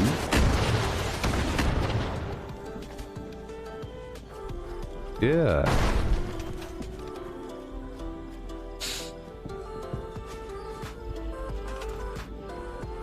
Get this over here. Yeah, yeah, and a yeah, and a yeah, yeah, yeah. Okay, with a yeah, and yeah, with a yeah, one time. Okay. This is what I do sometimes. This is what I do sometimes, people. This is what I do. See, experience.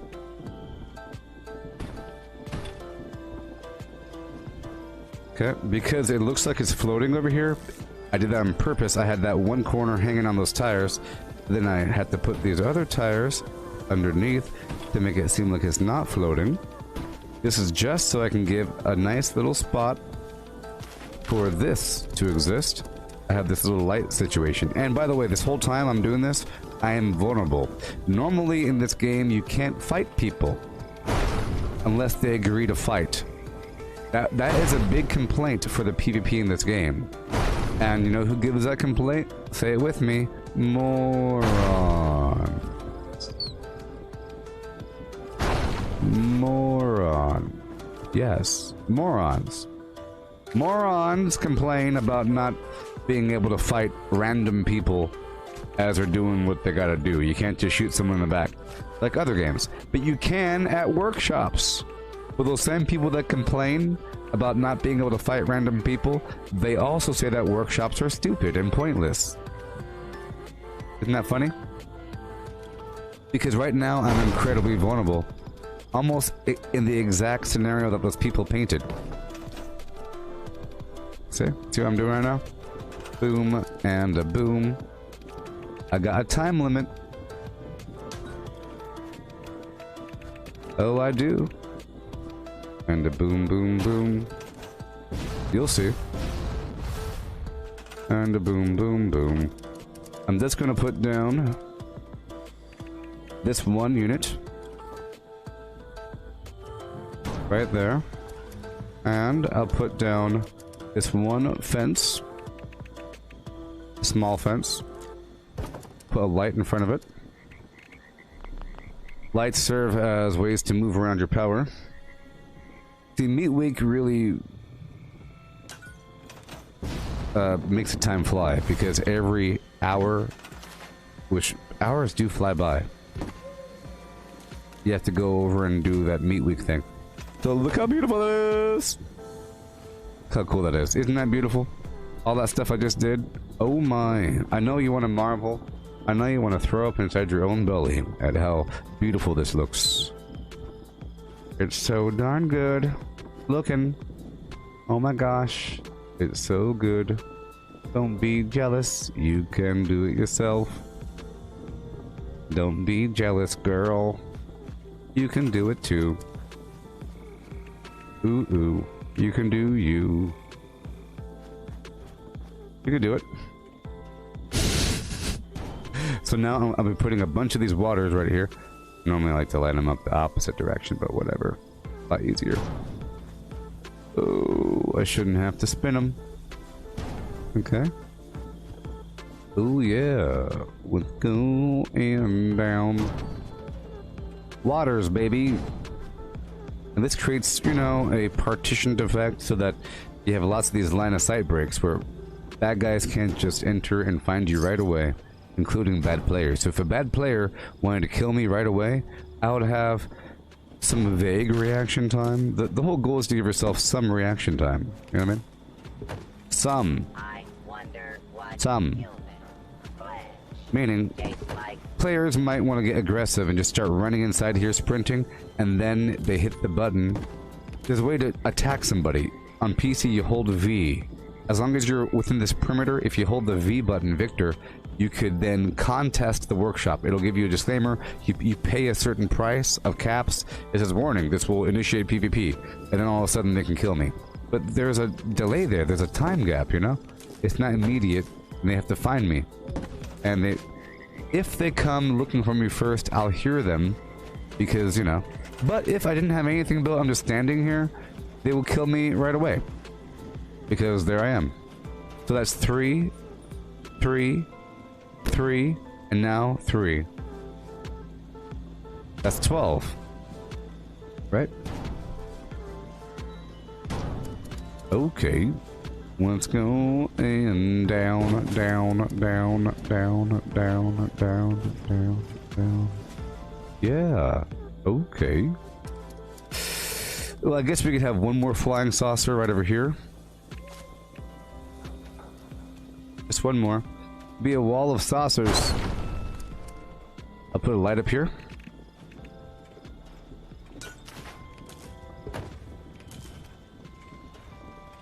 There we go. There we go. You see? I'll put a little fancy poo right over here. You don't need to come over here. You don't need to be coming right over here. I mean, the different things you could do over here for this solution. You could put something on the ground and cover it up. So I think if I was late to this game and I saw a person doing what I'm currently doing, I'd be sort of intimidated to even start playing the game. I'll think that this is what the game is, and everything else is building up to it. Whereas somebody else might say that you would never do this. This is stupid. This is a waste of time. Good thing you're watching this stream. I think there's a level of honor in doing this. Level of honor. I mean, to make things look like you care. 5 degrees of caring. 5 degrees of caring, my friends.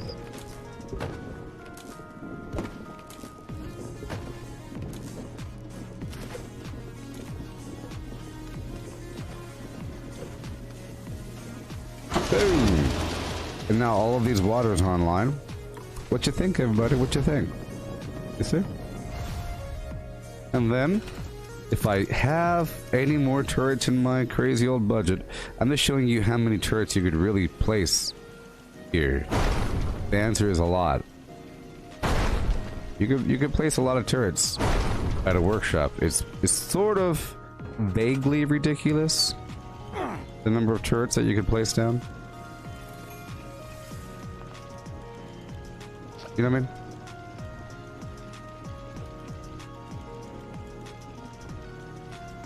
Come on. Come on.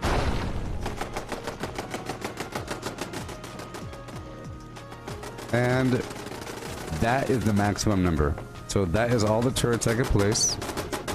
Alright. Now what I could do is I could move in a bit of light. Just a bit. I think it'll really help. Because I think the turrets need to see what's going on. They have to be able to see.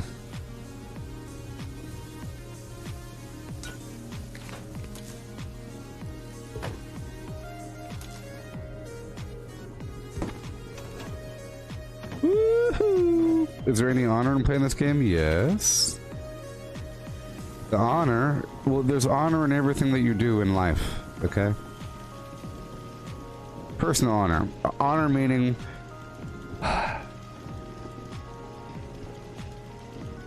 if you were just cutting wood in the forest, okay? If you're just cutting wood, if your job is to be a log cutter person, a lumberjack, that's your job, to be a lumberjack, okay? Well... if you are representing lumberjacks in some sort of live stream environment, whatever you want to call it, if you are representing them, then you have to carry yourself with a certain level of respect for that profession, and you have to try a little bit. It means you can't just do shortcuts. So shortcuts should be thoroughly discouraged, you know, or anything. And that's living with honor. But everything, even eating. If your job is to eat ice cream, you know what I mean, if your job is to eat ice cream, then are you using a dirty spoon? So come on, respect the craft of eating food. Get yourself a clean spoon and put the dishes away. Like, doing the dishes at the end of your stream is an honorable act, because it shows that that's part of it. You can't just set up. You can't just flim without the flam. You have to show the whole thing. So you know, there's a respect in life.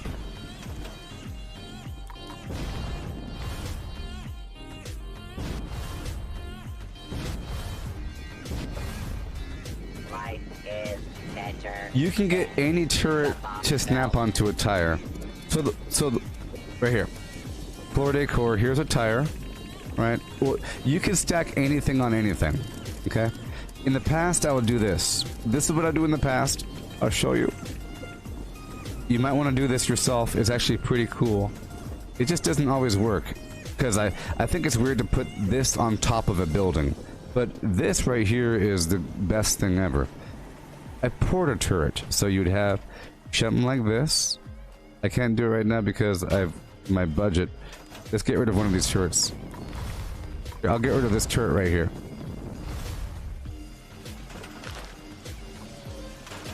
It's just red. Different turrets have different bases. You know, like the base of them. You see, these turrets here have this circular base, right? The heavy machine gun turret, but all the other ones have this triangular base, and they all have about the same footprint.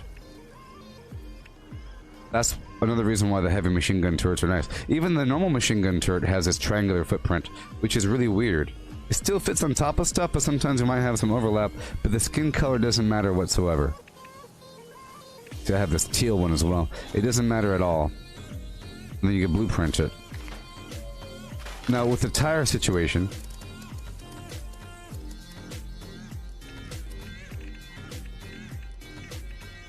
I gotta watch the time.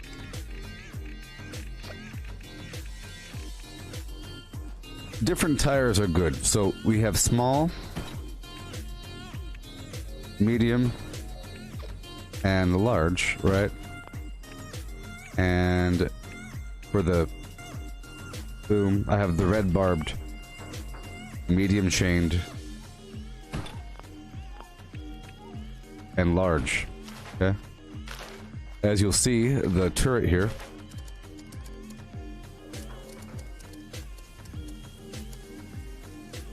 see, this triangular one is kind of funky, but it still works. It works on larger things a bit better, you see. I'm here to show you something. If, you see, I can put it here on top of this tire, right? And then move this tire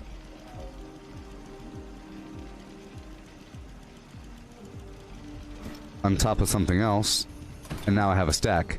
But sometimes if you try to get an existing stack of something, see, it's all about the size, and sometimes it's really picky about how you have stuff. You gotta put the small on top of the large sometimes, you know? So I'll put the small on top of this one. I'll put this black one over here. So it helps if you already have smaller stacks and then you put the turret on top of the smaller stack. So if I took this whole thing here, you see, this turret might have a hard time going on top of this whole thing. You see that? I was having a much harder time going on. It has a much harder time going on up there, even though you can do it just right, versus just putting it down here. But I feel like the other turrets, here, no skin. This round turret, much better. You could center it perfectly on the ground where you can see it, and then move the entire tire up on top of the other stack. Corpses in the morning.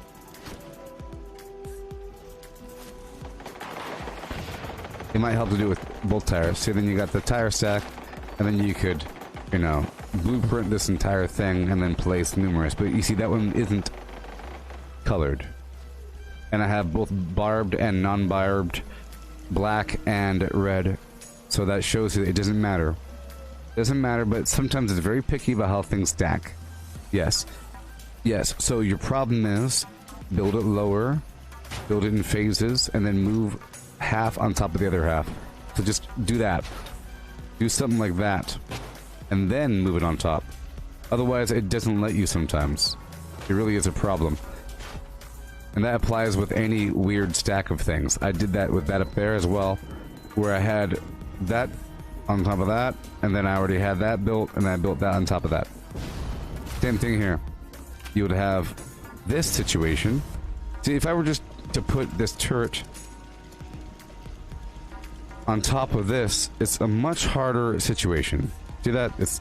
It wants to be red most of the time. It's green only just right. Just pull this darn tire off. Put the turret on. It's even then, it wants to... You have to do it just right. I mean... It's so picky. Let's go down here. Okay. See, look, it's easier down here. That just shows you it's weird sometimes. It's because that roof was kind of poking up through the bottom of it. So if it's weird in one situation, just get down the ground, take a breather, and do it nice and evenly. And then you could blueprint that entire thing, and or you could just jump up there like a ninja while carrying this. But I think it might be best to... well, there you go. And then you could slide her on. And just hope it's even. And once it's even, then you blueprint. That's a big reason why you blueprint, because a lot of the time is spent just making things. The days when there were more things to build. Yeah. Just trying to make things straight. But here's a workshop. You see, it's all built up. You got some garbage, got some water, line of sight bricks, bunch of resources. There's no produce here, and I could implement that right now. Let's get some produce running. So, I'll put some corn over here. I'm using the farmable tiles. Like I said, a big component of building is lining stuff up, and if you have a bunch of crops, sometimes you're spending a long time just trying to make them straight. I'll keep that there, and I'll put some walls later on. We have corn, we have mute fruit. I'll put some mute fruit here for a moment, it's no big deal. Because we are building on top of this resource, so it's actually okay. It creates a wall.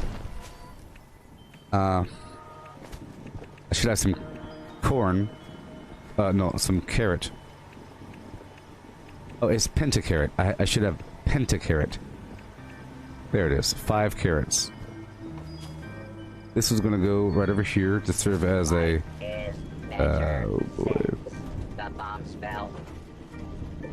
Yeah, that's actually pretty smart. Oh boy, you see that? I just learned something.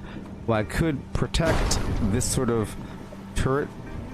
Oh, I guess I can't do that all the way. But in the future, I might do it. In the future, I might. Depending. Protect the turret with the flim-flam? Perhaps. Doesn't matter.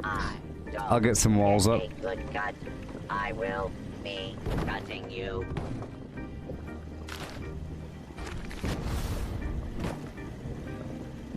A stand back. I would rather find some psycho. And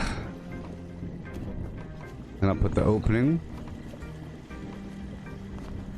What is going on here?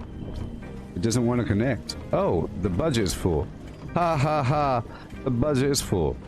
See, I love building until I hit my budgetary limits. It means you did things kinda okay. But now I have everything I need. Boom, boom, boom. Let's get myself one more turbo fertilizer grenade.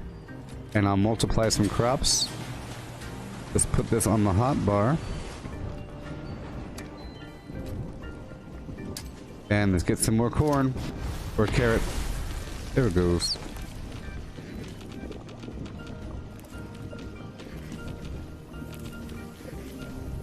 So there you go. That is a workshop. I was just explaining.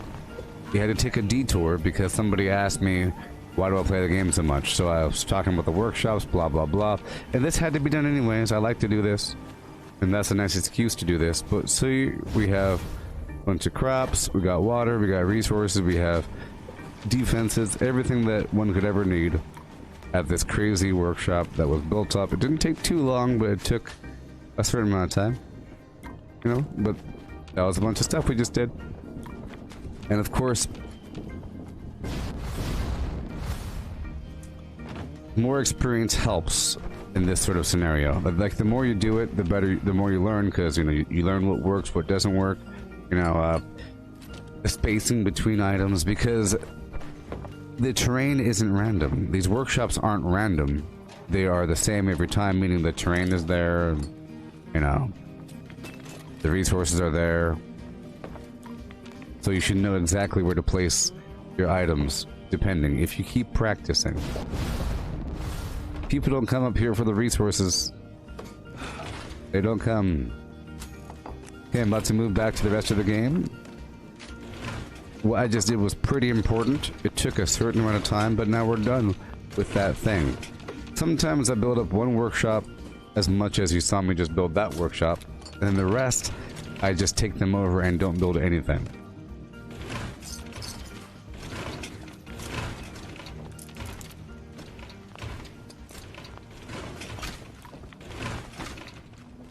Yeah. How y'all doing?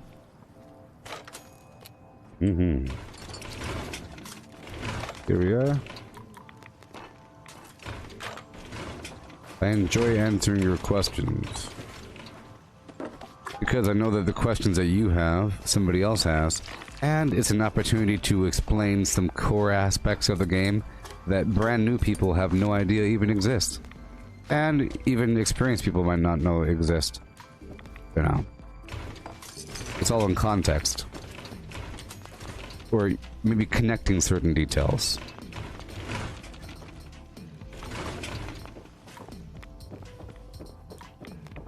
Isn't it a shame that people think that the workshops are stupid? And it's a lot of gameplay.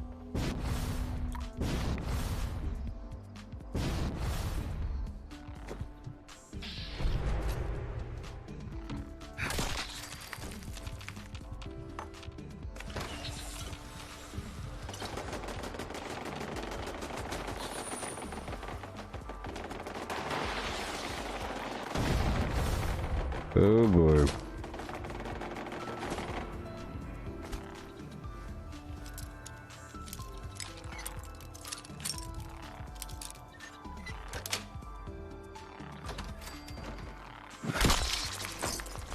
Alright. Another way.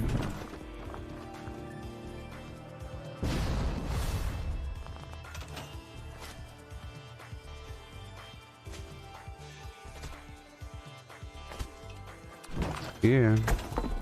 I do want to bomb today before my codes expire. I really don't like the fact that I'm no longer getting score. Okay, let's move my perks back.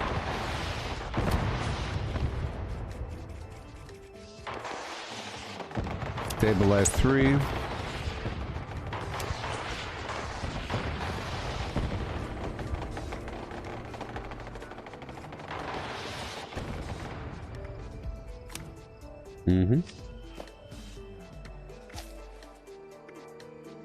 Pack rat.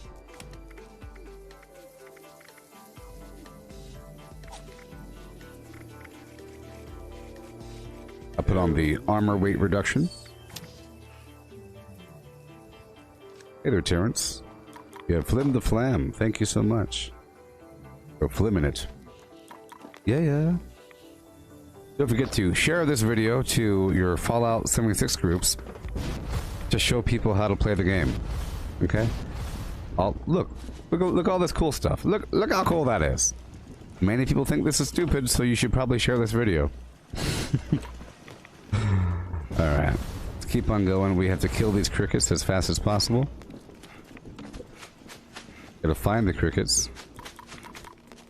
And destroy the crickets. I don't know where they came from. This is the final wave. I want to take care of them.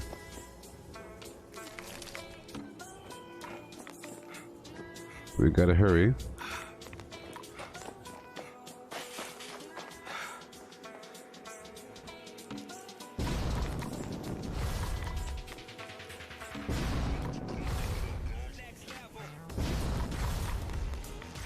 Sometimes it's very hard to find where the enemies are.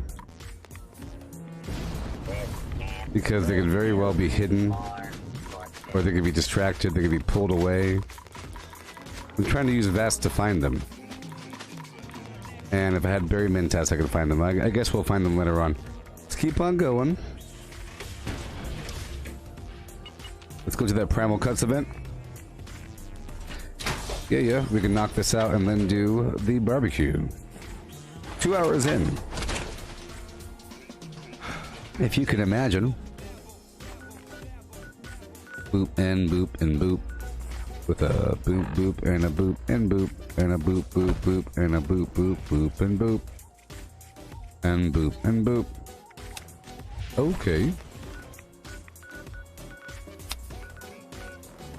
How much candy do I have? 744. Okay, we have time.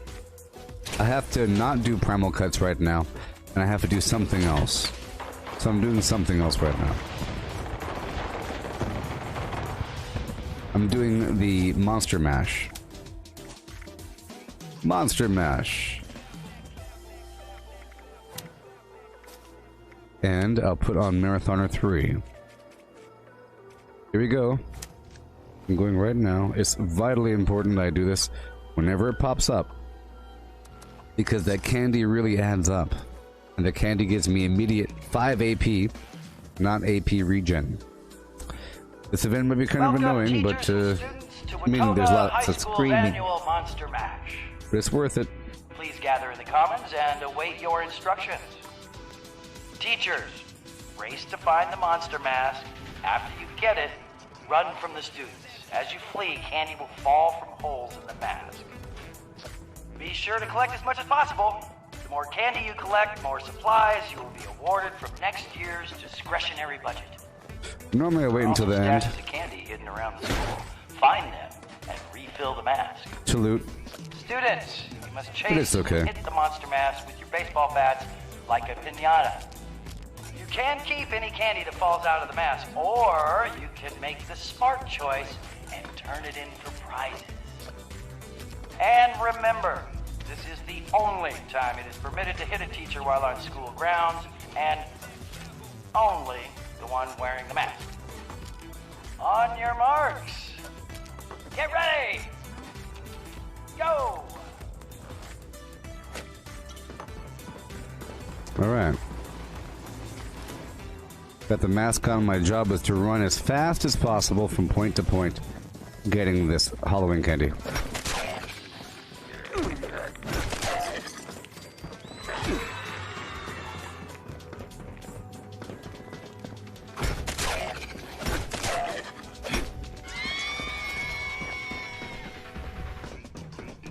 And there's a lot of candy. 3 waves, or 3 rounds. I'm trying to run right after I get one bucket. I go straight to where I think the other bucket might be.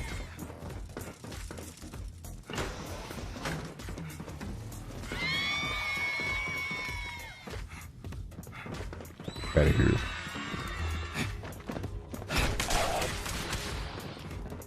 No.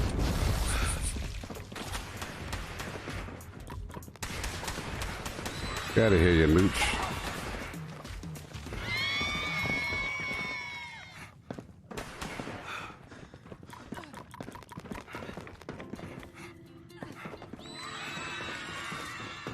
Got some level 13 bloodied character.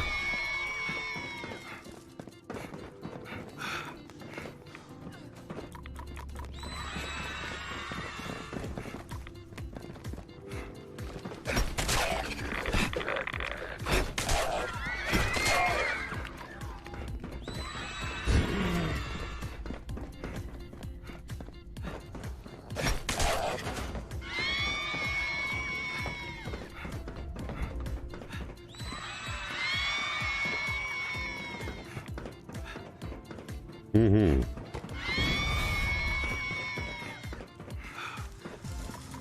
Come on.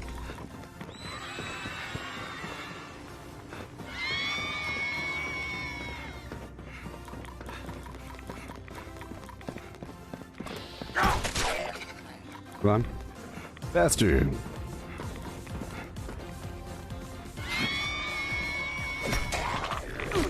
No.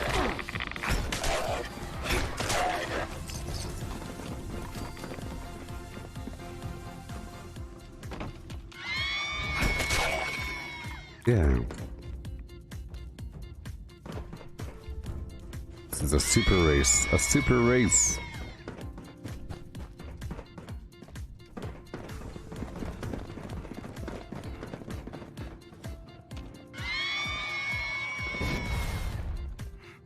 Remember, at any time, you people can make clips. So, you know, earlier I said a bunch of cool stuff. You're like, man, you should blah, blah, blah. At that point, you should hit, you should type in clip. Exclamation point, clip. And then it clips it. Totally. If you want to help out this channel, it's the best thing you can do. You know, if somebody asks a question and then I go into some crazy detailed answer and break down some analogies and help you understand, at that point, you should probably make a clip. Not right now, because this is nothing. But in the future, somebody asks a question, something cool happens. I'm telling you, it's the best thing you could do to help this channel. Because all the clips are shown to people. They're shown to people like YouTube videos, you know, and they're ranked, and then they promote channels that way, and they help out the algorithm, and they're shown whenever people look at a game. So if you're going through, like, fb.gg, Facebook's gaming site, and you click on a game like Grand Theft Auto or something, and you want to see what the streams are like, it'll have top clips. That's what it's like. If you don't, so here for Fallout 76, you'll get like a bunch of other people, maybe. Maybe you'll get some of my really old clips. But, I think it's important. I'll remind you every couple weeks over the next couple years until one of you starts doing it. I'll keep reminding you every couple weeks or so.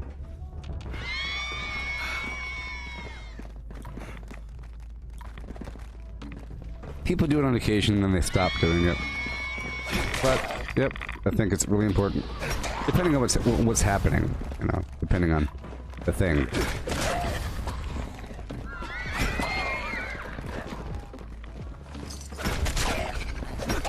Please gather in the commons and wait for the next round of the Monster Mash to begin. If you have candy from the previous round, you can turn it in. Good. Their AI is too good. You know how their AI is good? It's because they're not just standing there. They're sort of like shifting left and right, spreading out. It's all intelligent. You will collect candy falling out of the mask. AI is just too good. You should find buckets of candy hidden around the school to refill the mask. Students, hit the monster mask like a piñata. I raised my life up only because another player came in here, and I was trying to be careful. Get ready! Go! I'll put Serendipity on because I am alone, or because I'm not in power armor.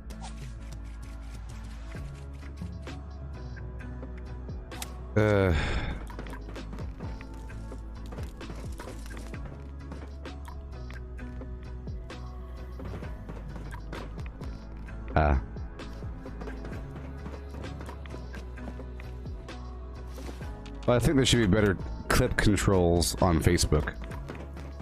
Anything new on on Fallout? Well, I don't know what new is for you. I don't know when the last time you played. When was the last time you played?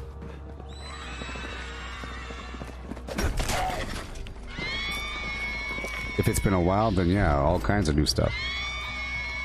Oh, new. Oh, yeah.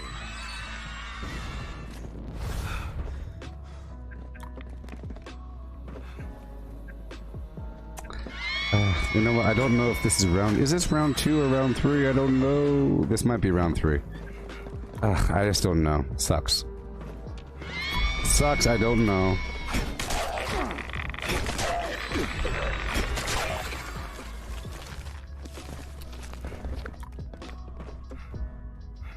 Oh, December? Well, yeah, yeah, man. It's like August right now.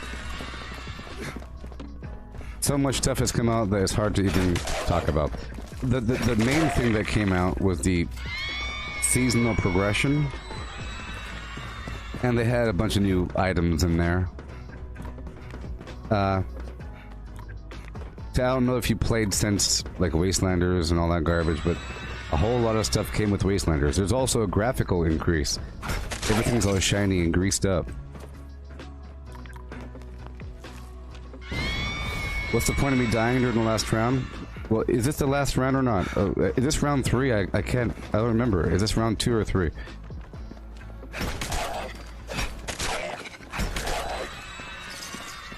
Sorry, is this round 1 or 2? Oh, I think this is round 2. We'll find out in a second. This is round 2. Oh, the point of me dying during the last round is that the mask is bugged, and if you don't die, the mask will stay on me. It's like a horrible bug where the mask stays on, but it's not really on. If you go into your inventory, it's not visible. And if you put another mask on, it'll overlap this mask. It'll merge. The meshes will merge. It'll clip through. Yeah. So, to prevent that, if you die during the event, the mask falls off. And if I mess up during this time, I could do it during the next event. You know, which might occur a couple hours.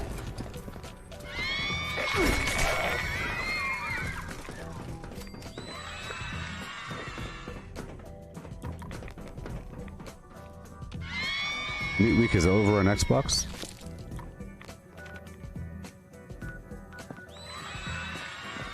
Well, I guess Meat Week is over here as well. Is Meat Week over now? Yeah, I guess it's over, because it's 9 AM. But that was fun. That was fun. I got a bunch of garbage. And now I got the coolest head in the world.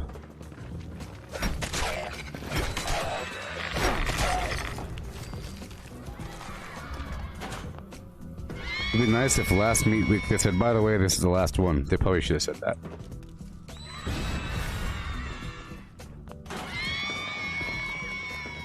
This round sure does last a long time, doesn't it? There's a lot of enemies.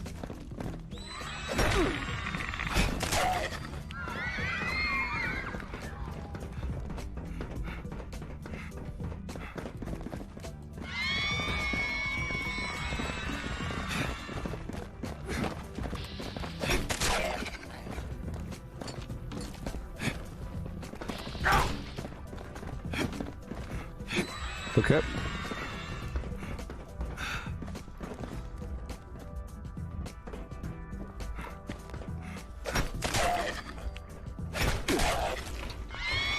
See, I'm getting a bunch of drugs from these ghouls. That's another cool thing about the ghouls. We didn't get the tenderizer plant out of the backpack? Oh no! Well, I'm selling... Aren't you on PC there, Mike? I'm selling like 3 or 4 extra backpacks. No? Oh, look, this is the other guy's loot. The guy that died a couple times. Please gather in the commons and this wait for the next is round of the Monster final round. Mash to begin. If you have candy from the previous round, you can turn it in at the smart vending machine for prizes. Make I really can't wait for this game to be VR. It'll be the coolest thing ever when this game is VR. How many years do you think it'll be until this game is VR? I would say like 7 years. Do you think? Buckets of candy hidden around the school. 5 years?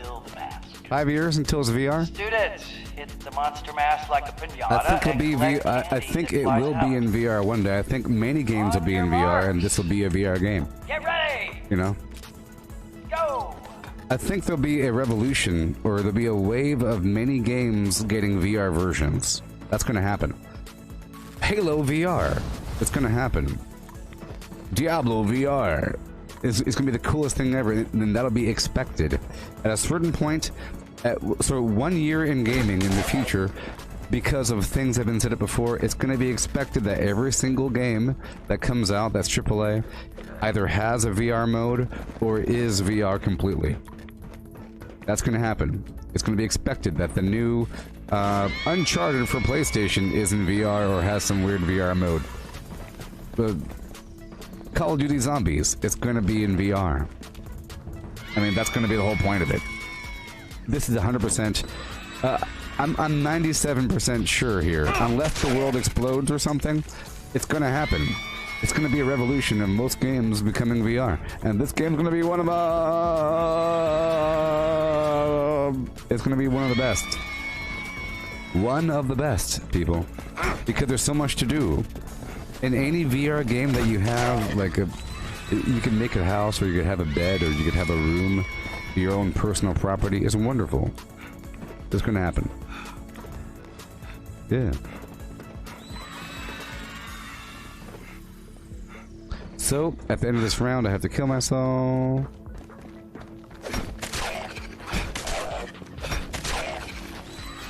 I'm really happy.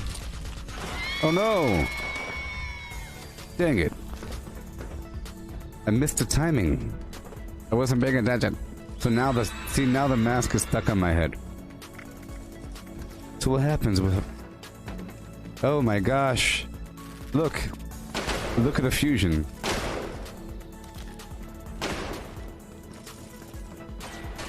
Hey. Watch it. Watch it, pal. Watch it.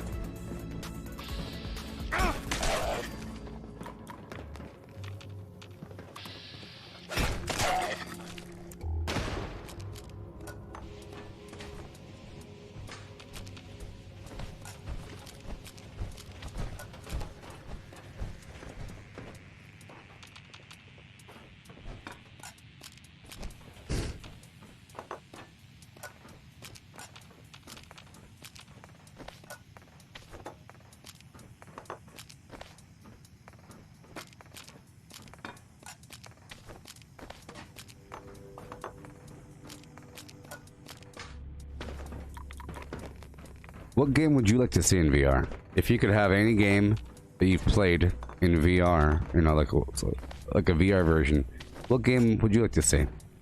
Well, GTA is the obvious answer. I think GTA, if they make it good, would be because you could do all kinds of stuff. Any game that you could do all kinds of stuff. I'll tell you one thing: driving in VR is perfect. Driving and flying in VR. You there? I am a human. I am a man. I am a man.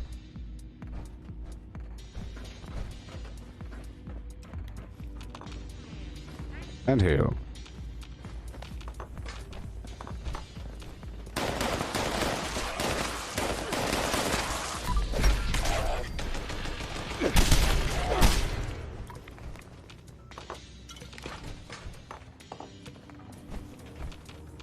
Yeah. Boom, boom, boom, boom, boom, boom, boom. Yeah.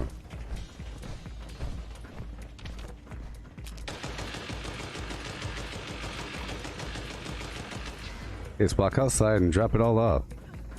I'm over in Cambridge.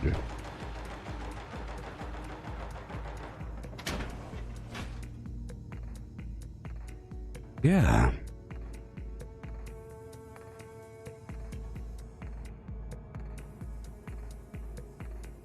Yeah. Yeah. Yeah, yeah, yeah, yeah, and yeah. Yeah, yeah, yeah, with the yeah, yeah.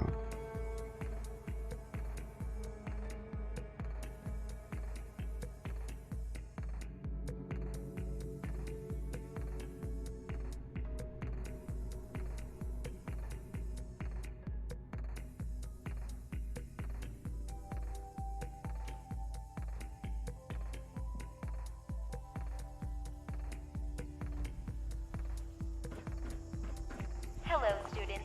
Watoga High School is here for you. Watoga High wishes you a happy Halloween. Don't forget your costume.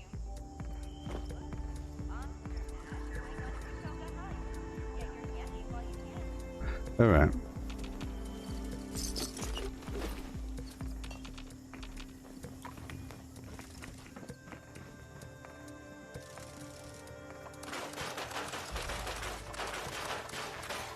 Break it all down.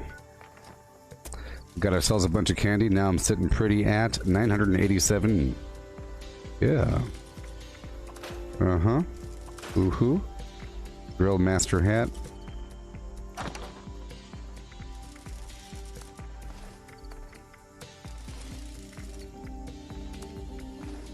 Alright, let's try to break down some weapons now.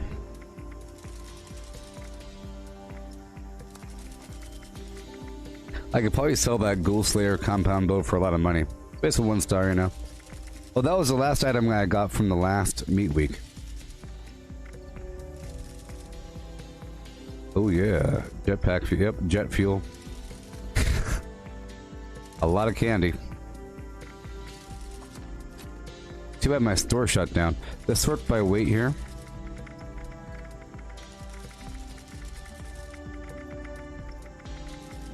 I like to sell the heavy stuff first.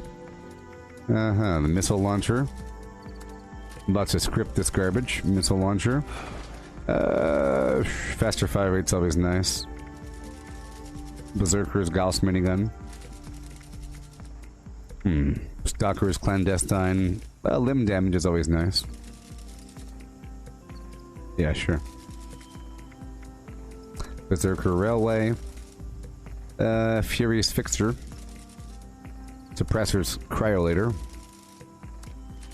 Okay. Instigating grenade launchers are actually pretty good. Executioner's Black Powder Rifle. 2-shot lever action. Instigating Mr. Handy Buzzblade. Pistols. What about armor? Ah, boy. You see, there's 23 pounds here. Let's get the spare modules out. And get this other chassis out. Pull out this garbage. And these other items. Let's see what happens now.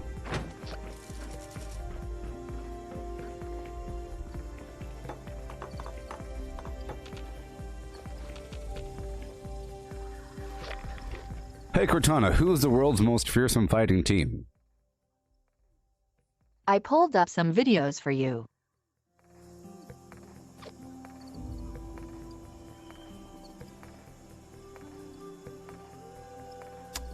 Disappointing.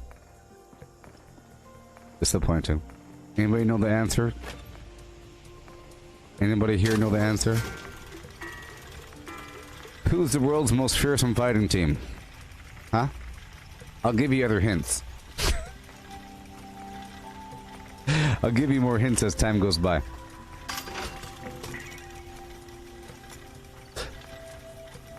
The next hint is they're heroes.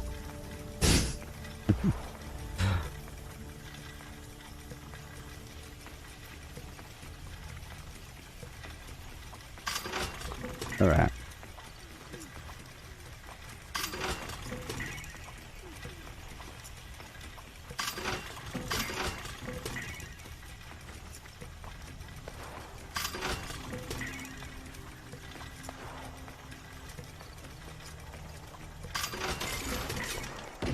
Yes, Joe.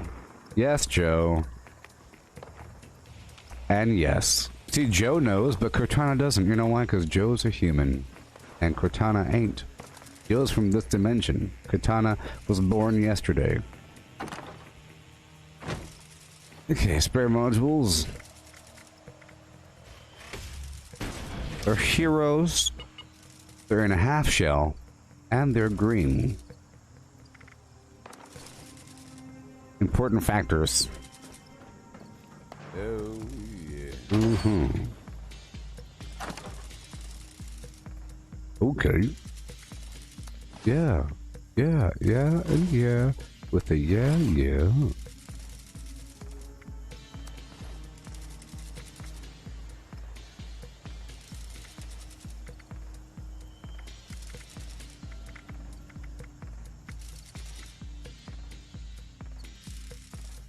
Let's get rid of more garbage. Assassin's Flim Flam. Anything that's not Gilly. If you ain't Gilly, I don't know what to say. But boom boom. Yeah, boom boom.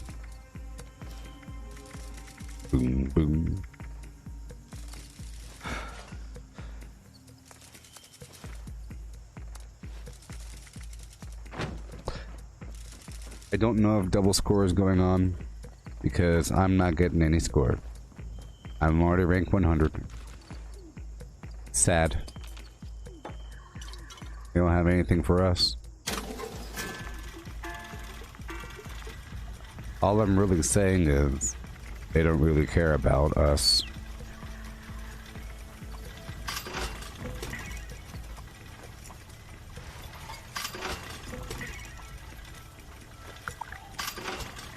Yeah. Cool. Alright, now let's pull out a few more items from the box. Yeah. All the grenades.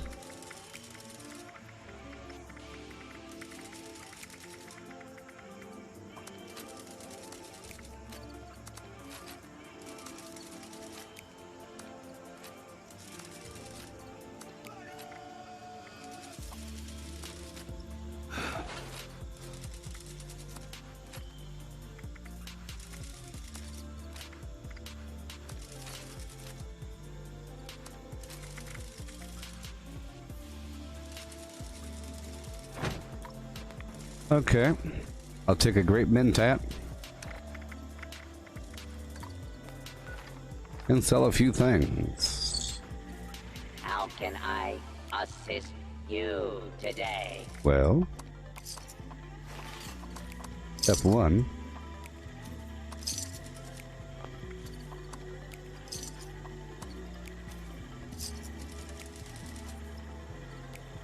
Okay, sort by nothing. Ready to exchange? Yeah, I'll sort by spoilage. Why not? Why not? Ooh, this poached angler is about to go away. Let's eat one more and sell the rest. I do have angler meat, so Displaying current stock. let's go sell. So, see, that's just a thing. The good with salt doesn't make your food last forever. It still rots. It's better to catch it right before it rots. Okay, mongrel dog meat. I have to cook some items. Let's go cook some items before this food really rots. Okay, before I do anything else, before I sell anything, let's just cook what I have.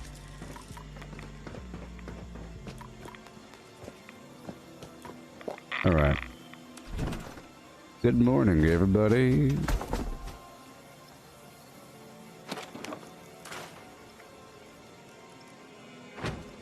Let me just take a nap, play some music, and get some coffee, and then continue on with this journey.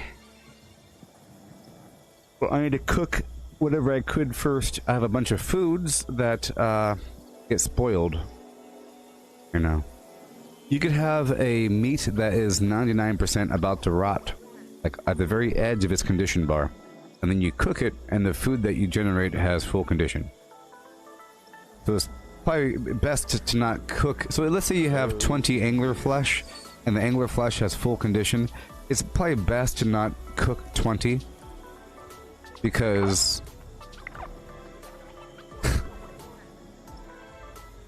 now you have 20 pieces of meat that are rotting at the same rate, and they'll, by the time, let's say that you cooked 19 and you had that final piece of meat. That final piece of meat's about to spoil, and so is that entire stack of stuff that you just made. You cook that spoiled meat, you know, resets the clock. Good morning there, Cole. Anybody having breakfast? If so, what you having? Anybody here having bacon? Dog bacon? Bacon strips. Ever ate them? I love how bacon strips smell.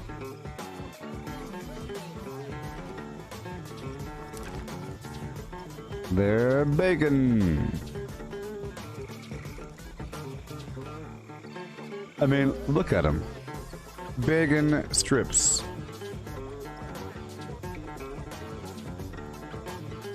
I mean, just look at how good these things look. Look at how good that looks. Oh, look at that thing.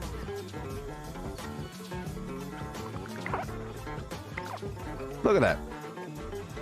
Tell me that ain't perfect. I've always wondered, what does that taste like? I know what it smells like. There's always that weird funk that's in dog food, but shouldn't you think that... How come dog food has to smell weird? Shouldn't it taste like just a bunch of meat? How come it always smells weird?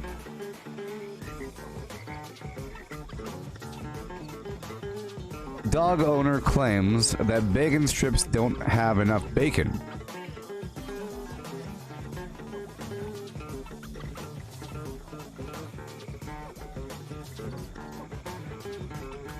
A federal lawsuit has been filed in Manhattan claiming that Purina Pet Care Company is ripping off customers by marketing the dog treats in a misleading way. Paul, 59, said the dog treats are advertised as containing lots of real bacon when they only actually have a very small amount.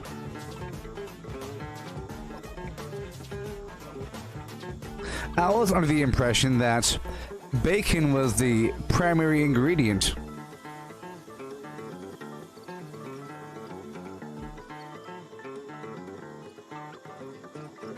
Wheat, sugar, and soy. I mean, what do you expect? It's so stupid. What do you expect? Did he win? Did he win? That's the question.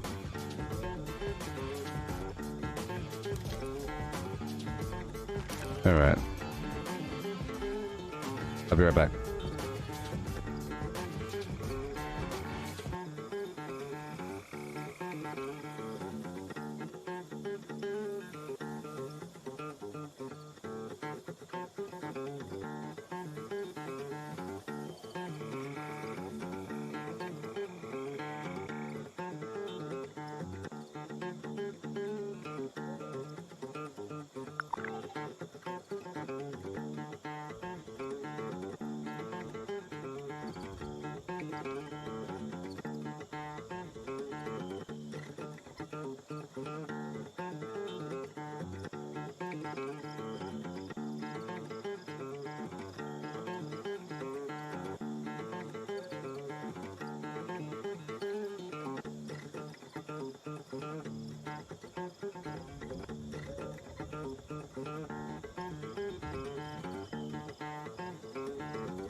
Yeah. Oop-up-a-doodle-it-do. Okay. So now I have this horrible thing on my head. Let's hop on back down by my workshop and get my purified water. Then I'll collect some fusion cores by going to a power plant.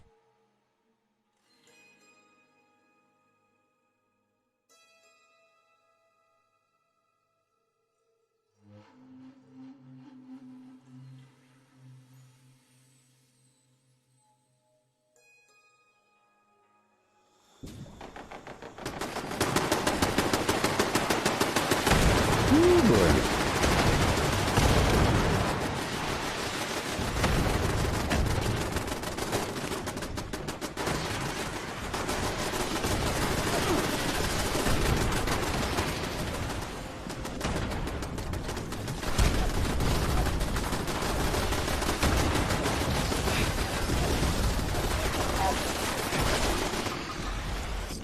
Perfect. Perfect. Go through here. Collect our resources. Do I have green thumb on? I don't think I have green thumb on. But I do. This is sure is a Fine. That's lucky. Okay, I'll go around. This is my workshop. As you see, there's a bunch of resources here.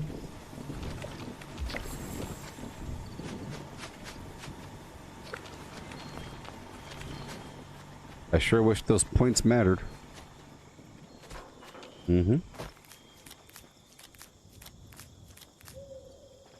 Collect my resources. Like I said, I'm about to craft more foods before my current setup spoils. Big deal. To get some tick blood as well. A couple exotic items. So now that meat week is over, it's gonna be a lot harder to get some of these food items. Like rad scorpion, you know. For example. A lot harder. Okay. So let's craft what I could right now. Just hope that this workshop is properly retaken. I can do my activities here if I'm careful.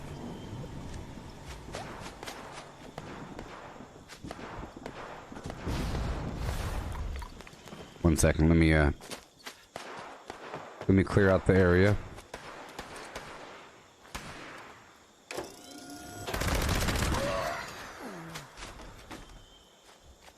Let me clear out this region. I think I'm about to level up as well.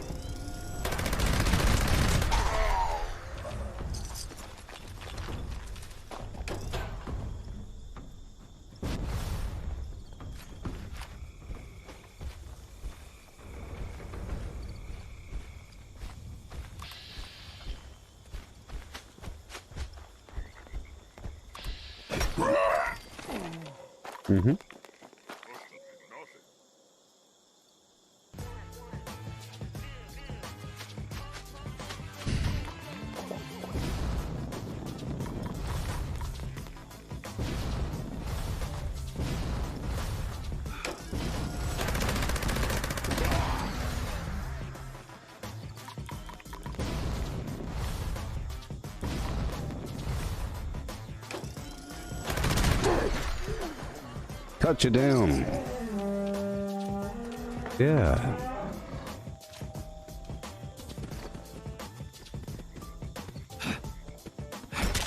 Thank you. Break it down.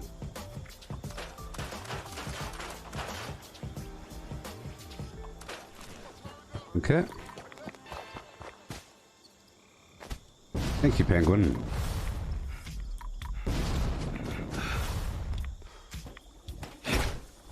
And thank you.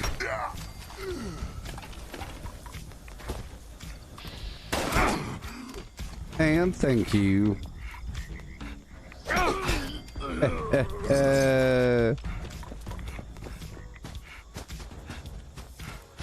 I should probably make discrete videos just on workshopping. Or I should make a couple videos talking about why workshopping is important. But I feel like it's so much more natural in this live format. Just imagine trying to record yourself saying something proper versus just saying it. Like right now, I'm just saying it. And it's live. Now imagine if this weren't live and I'm just trying to... I want to make a video where I have a voiceover and I'm saying what I want to say about workshopping and really get the point across. It's a big difference. You sit there with a script and you write it and you rewrite it like an essay, and then you read the script until it's natural, and then you say the script. But there's many moments that feel scripted during live sessions, and they certainly aren't scripted. It's just I've said the similar sort of thing many times over, and because I've said the similar thing many times over, because of that, I'm getting better at explaining the whole point, so that eventually whenever I do make a discrete video, it'll be concise. This is a rock star. It was in the freezer for the past 2 hours.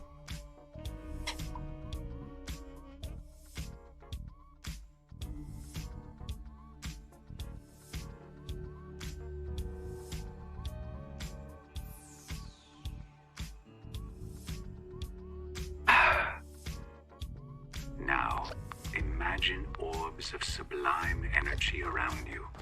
Reach out and gather them. Bring them to your pillars. This is how we will attain transcendence. As you build your pillars of transcendence,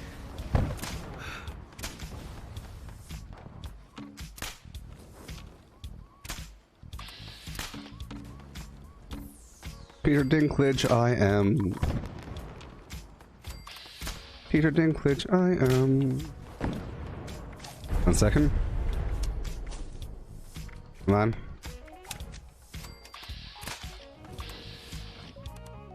I want that leg. No. Oh my gosh. That's so frustrating. Okay, so.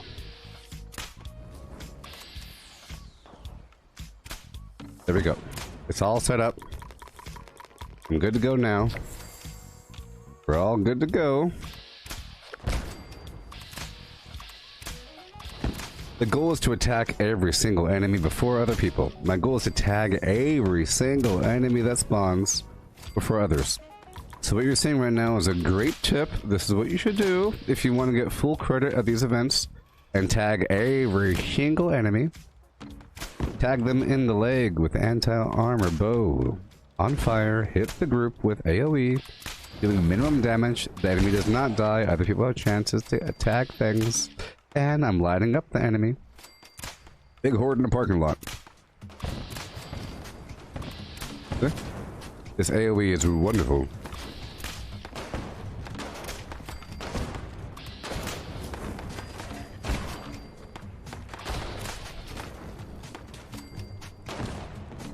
This is the best thing you could possibly do. Yeah. Right here. It's better than Molotovs.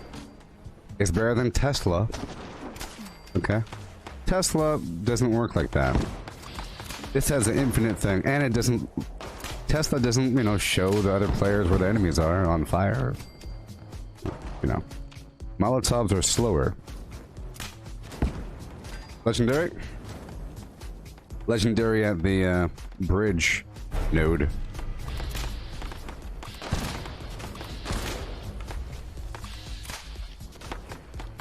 Legendary at the bridge node.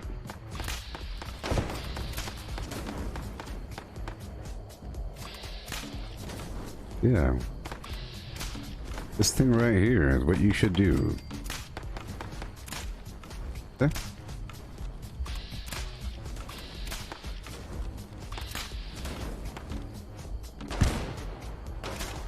Molotovs are slow. Explosive weapons, they do too much damage. If you're trying to tag them with some sort of grenade launcher, as long as you have 0 damage dedicated to the craft. The problem is, if you happen to attack a freshly killed body with a grenade launcher, it's gonna fly. So secondary and tertiary shots to the same region are very bad for other players, because now they can't loot the bodies, and you look like a jerk. So grenade launchers are not good if you want to do this groupie thing.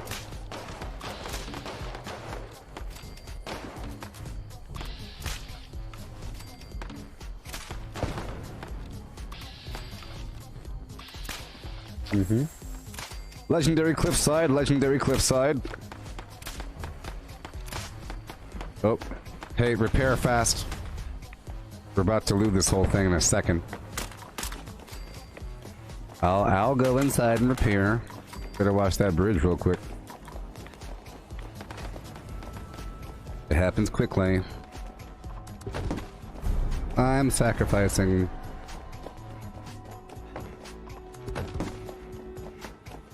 Look at me.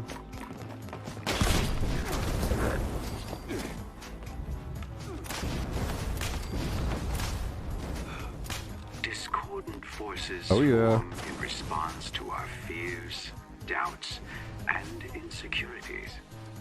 Gather your courage and confront them head on.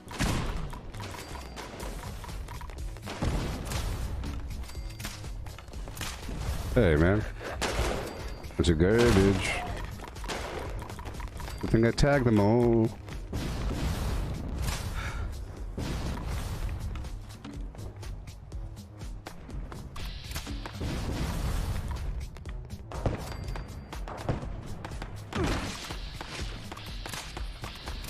Legendary cliffside. Legendary at the bridge.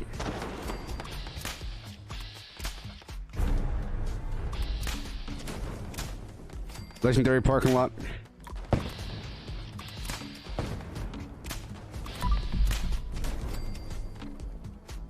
Yeah.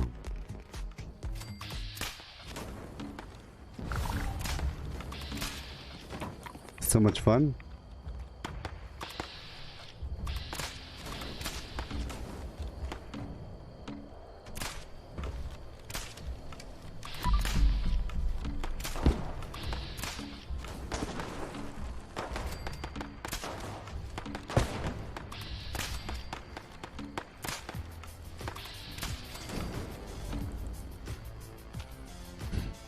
Okay.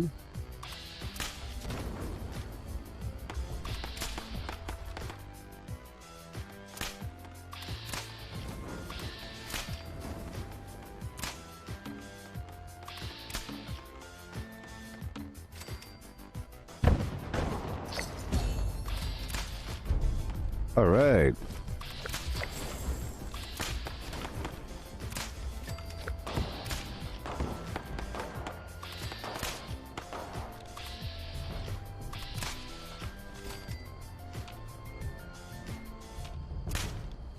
I'm now level 1010.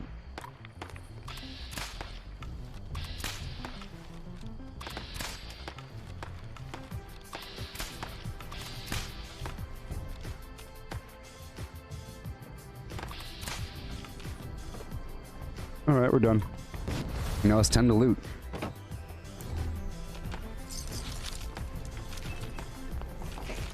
Wasn't that great? That was a lot of XP right there.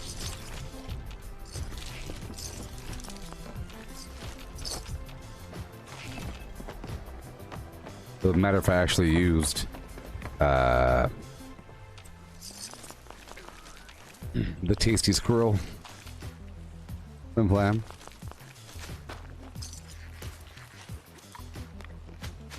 Oh yeah.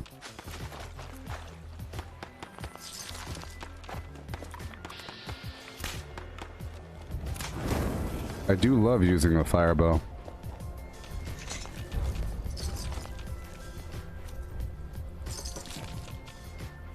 So I consider this a pretty nice milestone right now.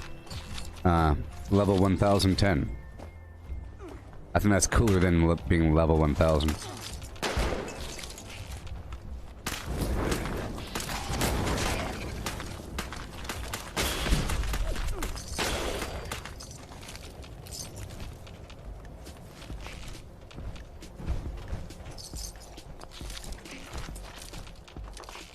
Yeah.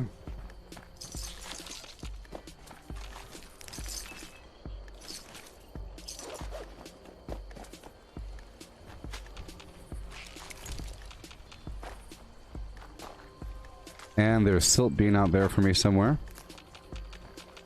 Waiting for me. There really is so much stuff everywhere. Everywhere. At this location, there's a bunch of crops here and there.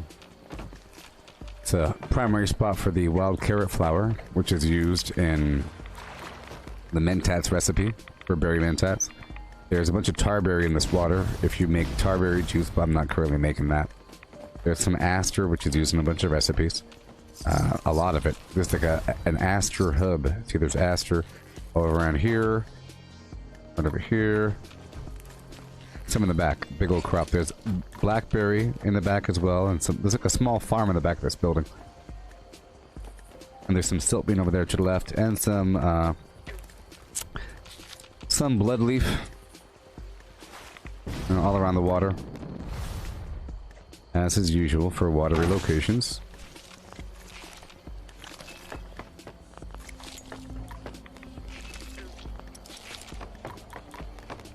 Oh boy.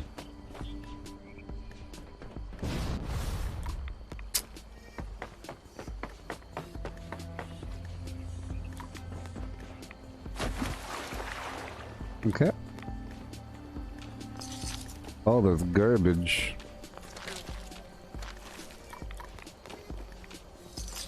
Up, up, and away. Well, at least we can get back to the game. Now that meat week is over. It does occupy all the time. Oh, yes. But as you see with all these dead bodies, I certainly tagged, you know, a lot of the enemies.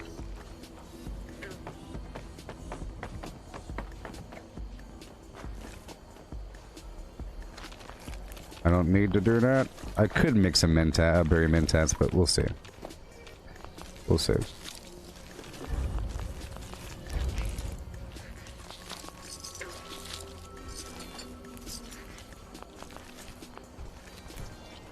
Hey, blooded combat shotgun with +1 agility and that's hit chance.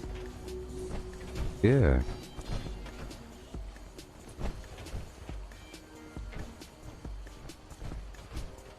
Oh yeah.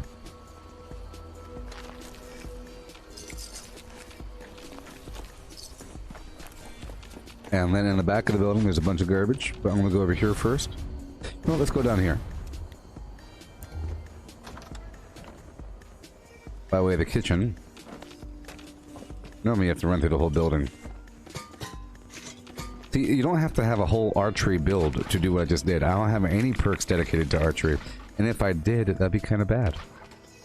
To be honest. Because you don't want to do more damage. You want to keep those guys alive. Yep. Hey, somebody in chat give me a test. A little chat test. A little chatteroonie testeroonie. You can ask a question. Or whatever.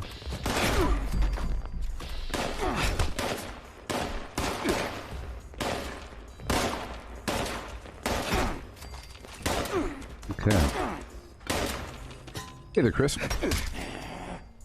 There it goes. I think once you say something, everybody else will say something. I think whenever there's no chat in the chat box, Facebook does something strange with the algorithm. But whenever there's increased chat, Facebook shows me more people.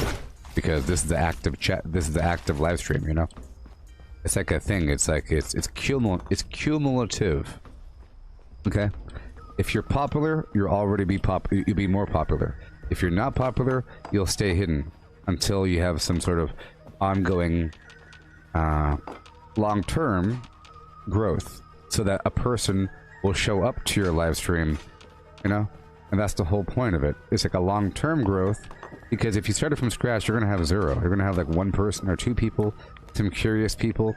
But then if a person goes to a live stream where there's 20 people or something, it feels more like a community versus just watching someone play a game. You know what I mean? Yeah. Yeah. Hey, so, what'd you have for breakfast there, Chris? What'd you have for breakfast? We could talk about breakfast. We could talk about the perceived consciousness of porpoise. Porpoise? Is it porpoise? Is it porpoises?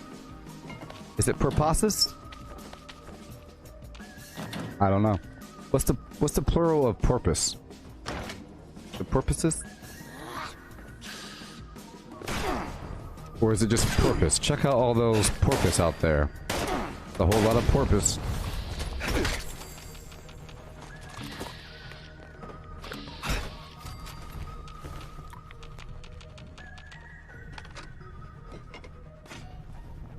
Toast and Red Bull. There you go. Is it white or wheat? Porpie. Oh, porpie. That would work.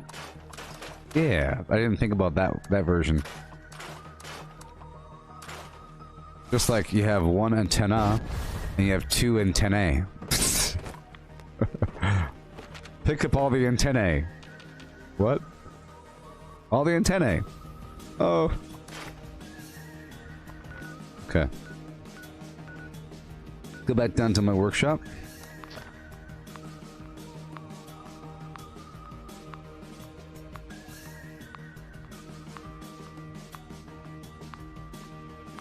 Did you toast your toast in a toaster? Or in a toaster oven? Or some other means? With a blowtorch? Or a skillet? Did you toast it on a skillet?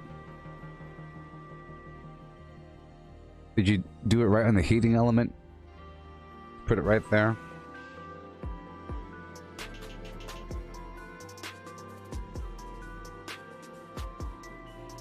Makes a cool pattern. You spray some non-stick flim flam right onto the elements. Old school toaster? Yeah, clothes iron. Yep, you get the holes. A clothes iron sandwich would be good. Like if you used a clothes iron to make a sandwich, you know, like one of those, what are they called? Paninis, you know? Like an iron sandwich. Whoa, this place looks cool. Picture time.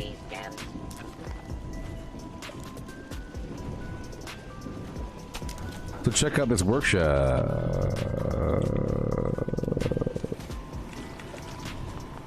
Grilled cheese panini. I'll tell you one thing. During my deployment in Iraq,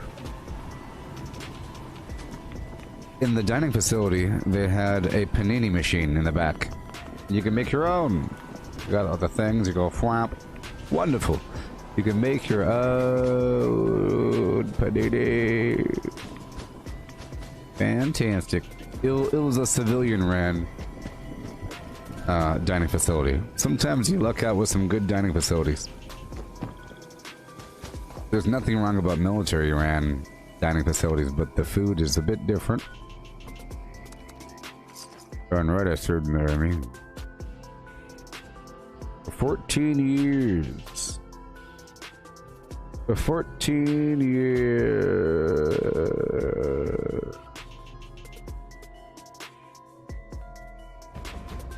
I joined in year 2000, right after high school, and I left in 2014. Basically 2015 though, but I left the army at 2014. But really it was the beginning of 2015. So I say 14 years, but not 15 years, just to be honest.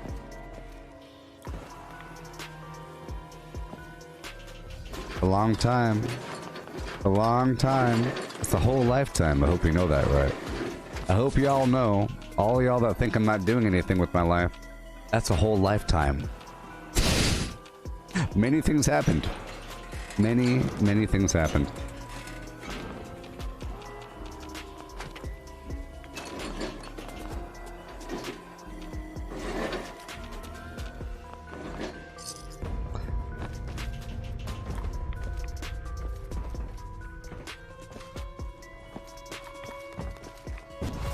Darn right.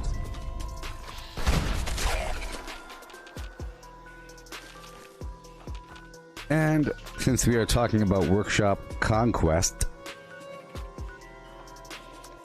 since we are in the business of talking about Workshop Conquest, the reason why I like Fallout 76 so much is because it's perfect for a person like me.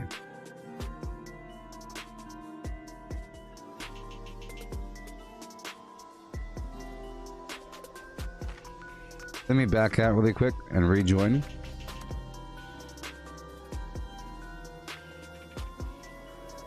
Just so you know, the thing I did in the army was you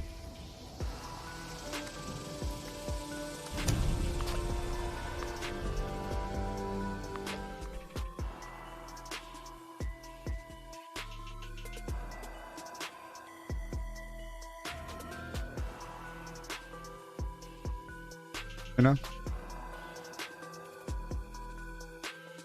you work for the VA? That's good, Steve. Well, there you go. Well, I was in the signal branch. I was a signal support system specialist, meaning electrical systems that would break. My job was to... Yes, it's a big milestone, everybody. I'm level 1010. 1010 right now. Super awesome.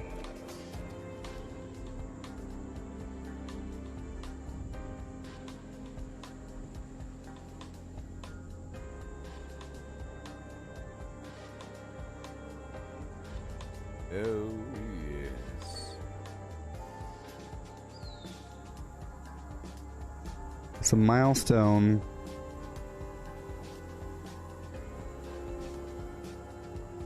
Yeah.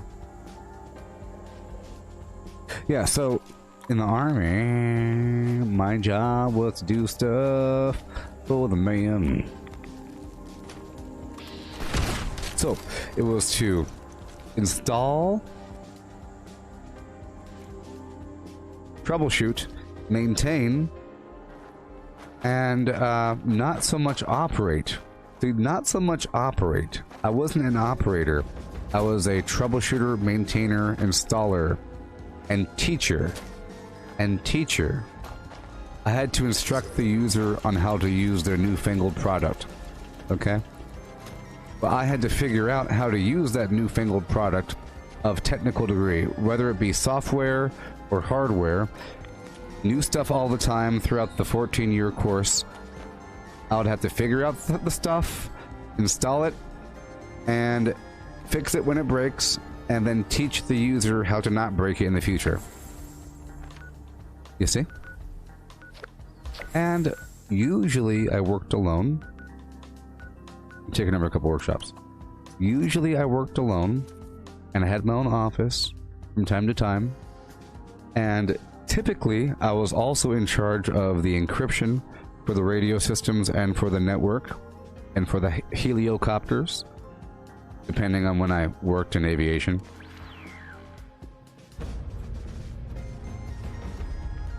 And that's a pretty big job. ComSec manager, communication security manager. Pretty important job. I would have to pick up the current encryption keys, all the ComSec keys from the division level. I worked at typically battalion or brigade or headquarters company. You know, the headquarters level of a company, which is basically the company that is assigned, that is at the next higher level. It's the company that's in charge of all the other companies at that level, sort of. And it's comprised of all the important people that are doing all the important things. Versus all the people that are just doing stuff. You have people that are just doing stuff, and people behind the scenes that make it happen. And usually I worked in those behind the scenes making it happen situations, and not so much in the line company. I'm in Alpha company. Not so much. Charlie company. easy company, you know. No, I was more of like a HHB, HHC, headquarters company, headquarters battalion situation, which is different. And I worked alongside of majors and captains and whatever. I was above lieutenants, you see. Sort of, not really. But I worked sort of alongside of warrant officers and down the hall from lieutenant colonels and across the street from generals and stuff like that. And I had a very important job, typically. The whole situation ain't incredibly hard, but it's a lot of responsibility.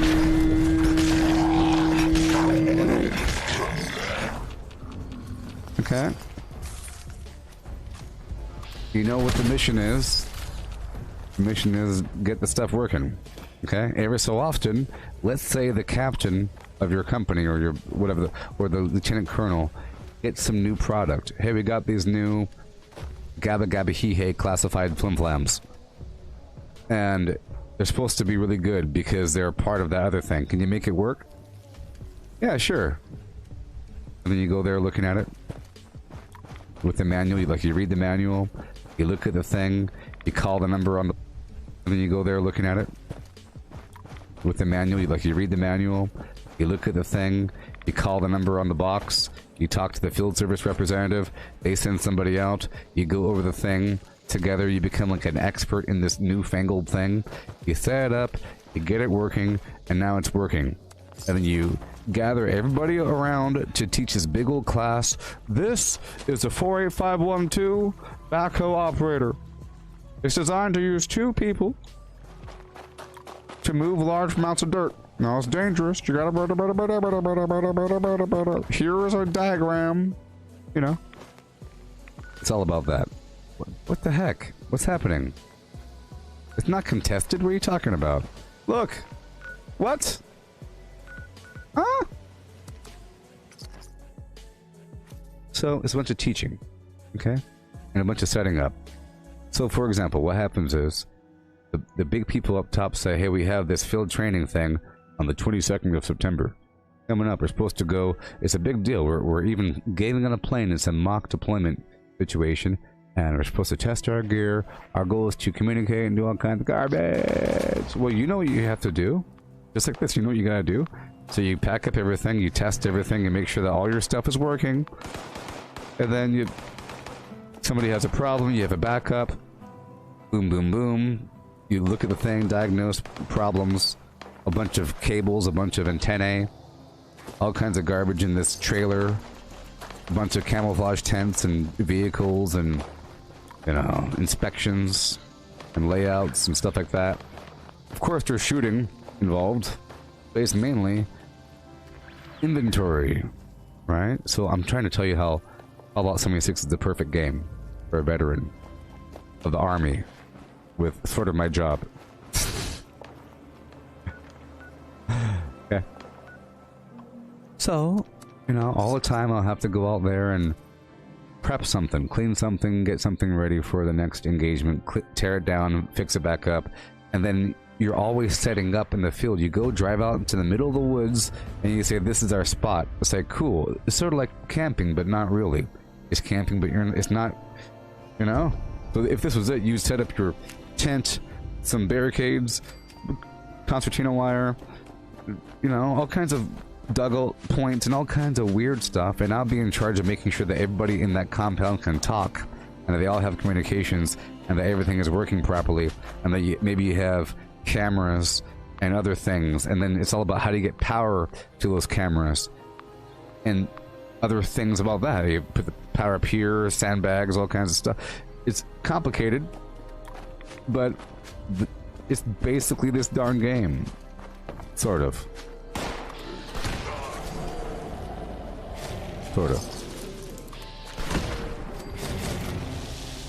And of course, this also involves like network security and internet garbage and user accounts and people logging onto accounts and maybe even making badges and identification to enter in compounds, stuff like that. So I did all these crazy things. I was responsible for all kinds of crazy millions of dollars of flim-flam garbage. And typically I worked alone. And, you know, pretty cool stuff. Pretty cool stuff. For example, maybe there's a drone or something, and maybe we have an order to make sure that we have oversight on what the drone sees. So now you have to figure out how to get a visual feed from some drone up on that wall. And it's all possible. You just get some screens set up, figure out how to talk to these guys, and you communicate back and forth. There's an encrypted thing, you get it patched in, and flim flam flew, and it works. And now there it is in this crazy command center, and you did everything yourself. Sort of. And you become an incredibly important asset. And you get woken up at 2 a.m., 3 a.m. because the cameras are down because it's raining. That was my Afghanistan situation. I'll get woken up a lot because things would break. But because of that, I had my own van. Look, in Afghanistan, I had my own van. And the steering wheel was on the other side. You know, it was on the other side. The van had curtains and stuff. Ooh wee. Because I had to go maintain these crazy cameras.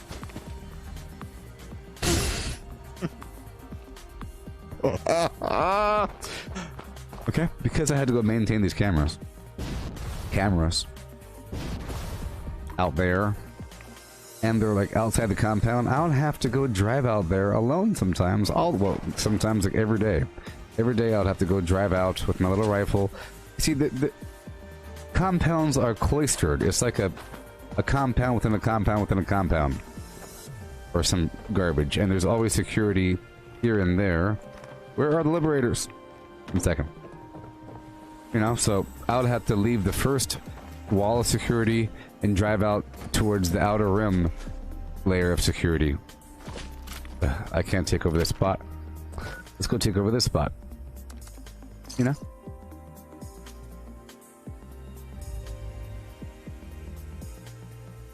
Got some thing. I go quack, adjust some flim flams. Quack. Diagnostic check. Flim flam resetting. DHCP. Flam flam flam. Beep boop boop. Adjusting, tightening. Azimuth. Okay, everything's good. Okay. Yeah, bleep blop bloop. Good to go. Amazing. And it really is a spared no expense situation, because there's a lot of money involved. You just get more stuff. You say, I need more stuff, and you get it. Read some fiber optic coaxial 900 meters of some garbage, and it shows up. You order something and it shows up. But yeah, it's all about that. And this game is about the same thing. Sort of. Well, I would say what I'm currently doing in my life right now is very much an obvious extension of my past life, because I'm in a instructional sort of role in this mock apocalypse scenario, setting up these workshops in a, you know, compoundy sort of way, like a military sort of thing. It's a natural expression. And that's why I take things so seriously. And now you know, because I'm all PTSD'd out. Okay? I was in it for a long time. I was in Iraq twice and Afghanistan once. So if I go bananas on somebody for not liking video games, maybe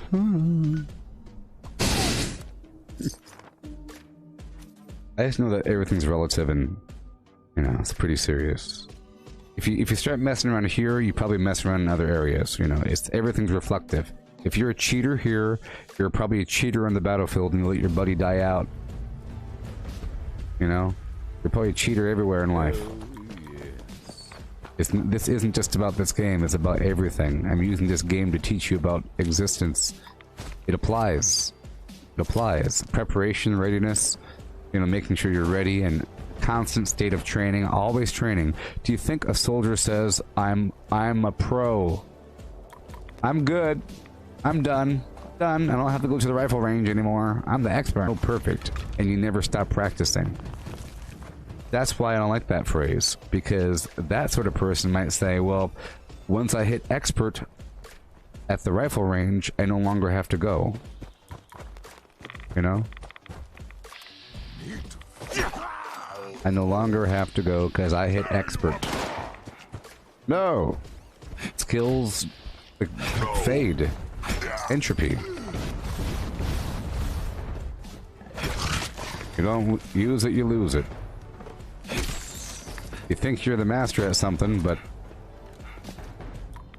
it was only for a very set conditional framework. All of your past experiences dealing with something, it was under very, very set variables. Just whatever happened last time.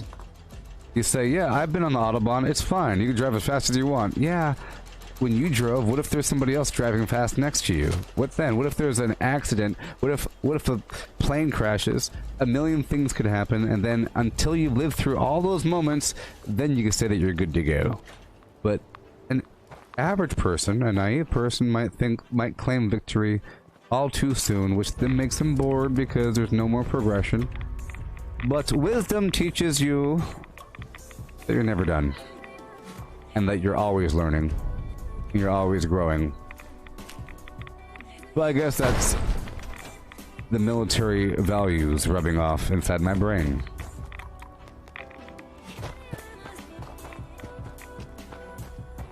Well, I think it's because of this. In the army, I've seen a bunch of nobodies become superheroes. You know, a person, because when you're in the army for a long time, you have people entering after you. They're like a private, and then they become a specialist, and they become a sergeant before your eyes. And their whole personality changes. At first, they're clueless, and now they know what they're doing. And they become professional. A person that can't run, they can run. You could run, you know? People are falling out of a 4-mile run. Well, give them time, they're gonna do it. You're not stuck in your role of, I suck at this. There's many people that say, I can't play sports, I'm bad at sports. Give it a week. Give it 2 days. Give it 1 day. Play soccer for 1 day and then determine how good you are. But if you say, I'm not good at this, I'm not good at this, the entire time, you're going to be stopping short, not kicking the ball, letting somebody else kick the ball. But if you just do it, acting like you have to do it, otherwise you'll get yelled at and, you know, and punished. See, in the army, they make you do it. They make you do these things that you think you can't do, and there's a million things you can't do. Like these crazy obstacle courses with the heights and everything. It's to test yourself, get over your fears, and to convince yourself that you can do anything if you try hard enough. You know, and it's just a... And you can train anybody. You can train anybody to do anything with enough time, as long as that person wants to learn, and you can make them want to learn. There's ways to make a person want to learn.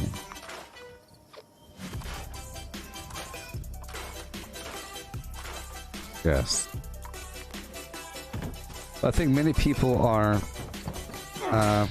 they're just convinced that they are who they are. They are a person that is really bad at tennis. I am a person that is bad at tennis because I played tennis one time in the 5th grade, and I got so embarrassed. Where you say, yeah, I tried all these instruments earlier, but the saxophone is just so hard to learn. Look, because you tried it one day a long time ago? Whatever. But you know, that's just a thing. But I think it applies, you know.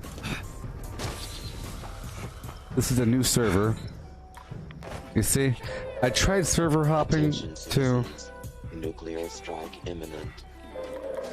Please exit the area at your earliest convenience. Yeah.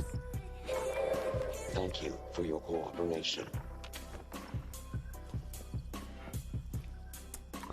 Yeah, so if a person says, like when Mike says, I am not a good jumper, I don't think that's the right phrase. It's like in the times I've tested myself in the past, I can jump from this height.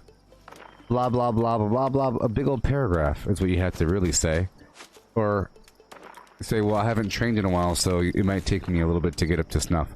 But I'll be there. I'll catch up to you guys. Give me a moment. I haven't done this in a bit. Is we have to say, hey, I haven't done this in a bit, so just give me a second to wrap my brain around it, and I'll be there. Okay. Well, I can't take this over. Terrible.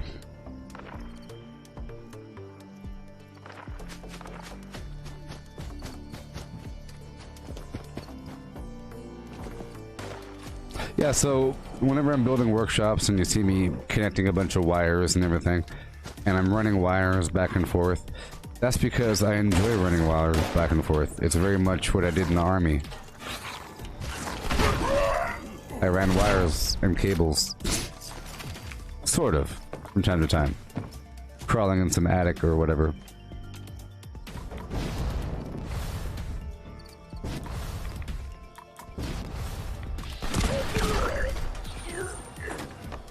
I think it's so cool.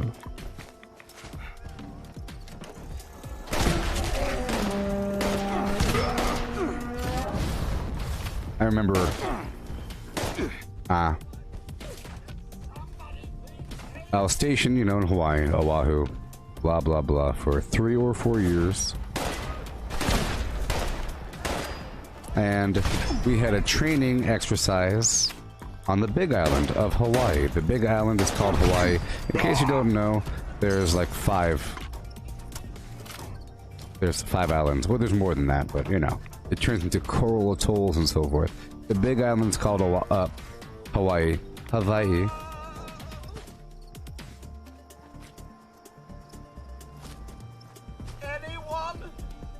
And the one I was on was called Oahu. That's where everybody hangs out. But there's a Big Island training. Awesome. And pretty cool. At that point I was in a Army Aviation, which is helicopters. Black Hawks and Chinooks and so forth. And they're doing training by like shooting stuff in their helicopters. And the Big Island, you're training right next to Mauna Kea, the big old mountain in the middle of the island where the observatory is. You're like right below the observatory. And it's all volcanic rock out there. It looks like the moon. But because I was one of those special people, I got to go out with the commander and the operations dude and the supply dude. Like all the staff people go out usually, and I get to go out with them because you have to get an eye on the place, and then you're there a couple days before everybody else. So once you get once you understand what's going on with the layout of the thing, and you say, okay, we'll be in here, I'll run the thing that way. You got some good observation.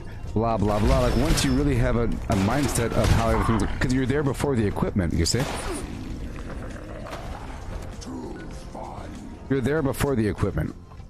Don't mind me, I died. You're there before the equipment, so you're there with all, you're hanging out, and you're like driving little things, and you're drinking coffee. Oh, when we do this, pretty important. Important thing. Very important. I'm so important, right? And then whenever that's done, which is, it takes like an hour or so to go do the important things, you get to go into the local town and go shopping or something, and like you go to a restaurant, and you get a good firm grasp over the surrounding. Of course, you're looking for, where are the supplies at if you need to get more stuff? How does the local area look? But in reality, you're just hanging out. It's wonderful. Wonderful.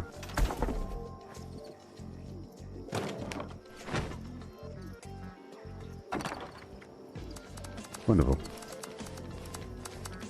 And I remember that one, I set up everything nice and smoothly, nice and quickly. And whenever I set up everything, it's all done. I have all the tables set up, all these laptops set up, I run all the LAN cables, up underneath the table with the Velcro and hubs and everything, and got everything perfect. The power's over here, out that window, everything's all cinched up, and it's all good to go. And it's not breaking because I made sure it's not going to break, so I don't have to do anything. I just have to be available, you know? I just have to be available. I'm trying to tell you how cool it was, sort of. Of course, there's all kinds of problems. Depending on where you are. And, I should have some other perkies on. Yeah, why are there so many up there? Why up there? Why are there like 5 people in that building? I wasn't a cable runner. That was usually somebody else's job. But I ran cables from time to time. There is an actual job for a cable dog. There's like a cable dog person. They make cables and they do stuff with cables. I wasn't that dude. But sometimes I had to be that dude. There's all kinds of discrete jobs for everything I'm mentioning here. But my job was some ambiguous, vague thing. Signal Support System Specialist, which equals some weird guy that just fixes stuff and teaches people about. Basically, a warrant officer was my job. Is basically being a warrant officer, because that's what a warrant officer sort of does. You just kind of hang out. But you call them Mr. You say Mr. Clark or something. Mr. It's kind of weird. They act like officers and they go by their real last name. It's a really weird situation.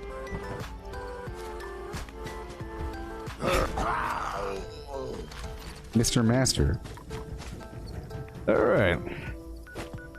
Okay, I can take over the workshop now.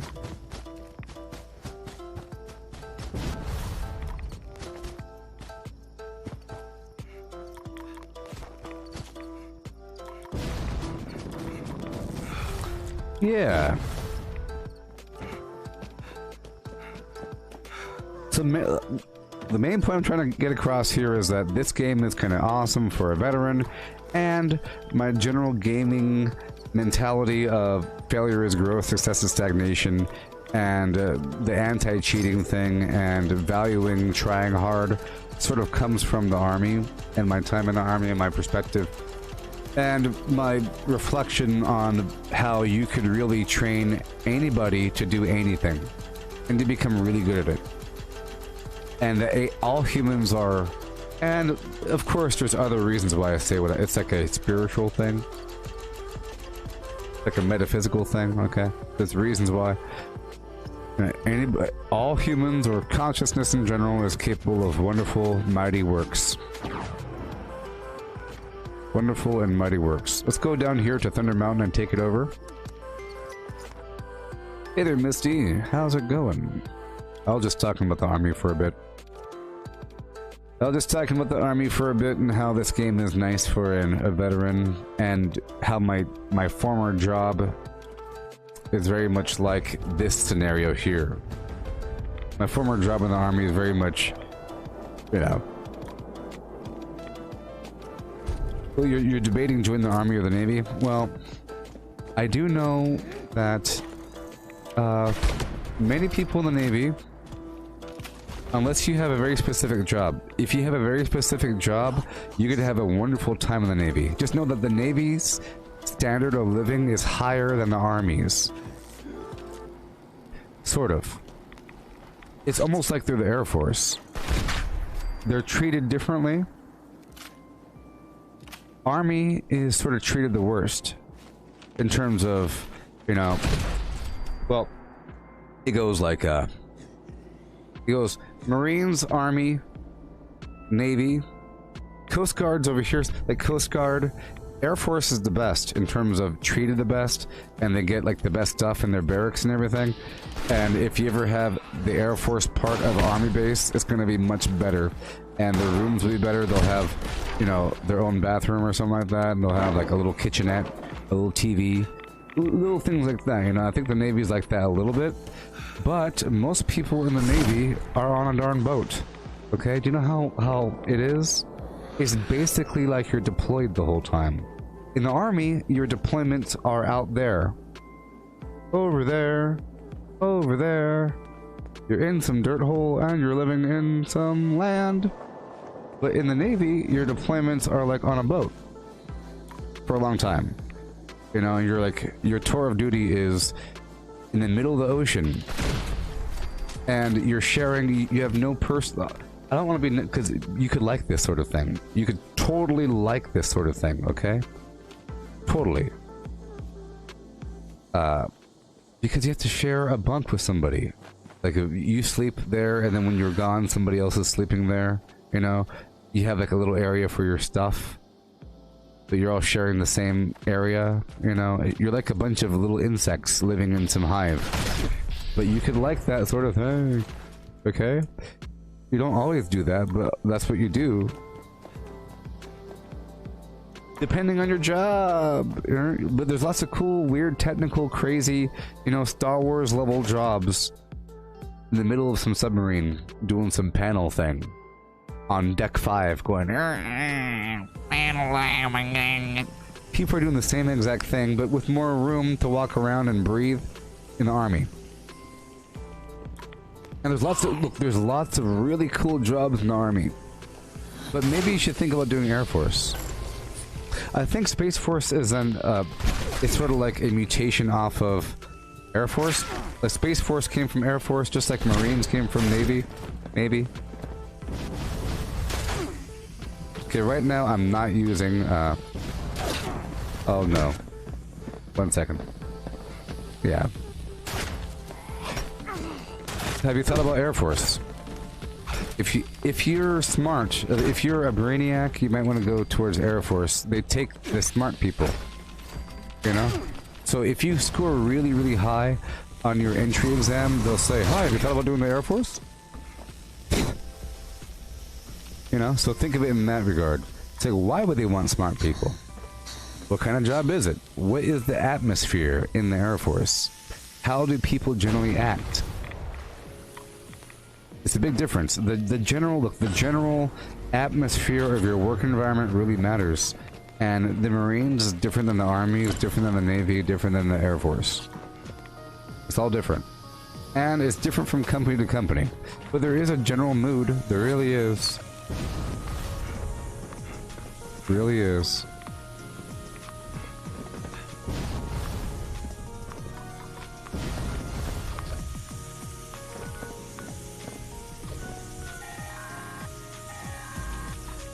This is Squire Rosen. Thunder Mountain is offline. Repeat, Thunder Mountain is offline. Any brothers with a background in engineering, report to the plant for immediate repairs. Yeah. You don't understand why people joke about Space Force? Because Trump made it up and they don't like Trump, therefore whatever he says has to be stupid, so they have to find reasons to make fun of it. Because they're trolls. There's nothing stupid about it. It's because it sounds funny. Space Force! And they made a show, it's a comedy, you know? It just sounds hokey, and it sounds like you're just a weirdo making up stuff. Generators are working again. You know? Underground force. For the... What if other countries start tunneling below us? We have to have an underground force. Cave force. You know, that's why.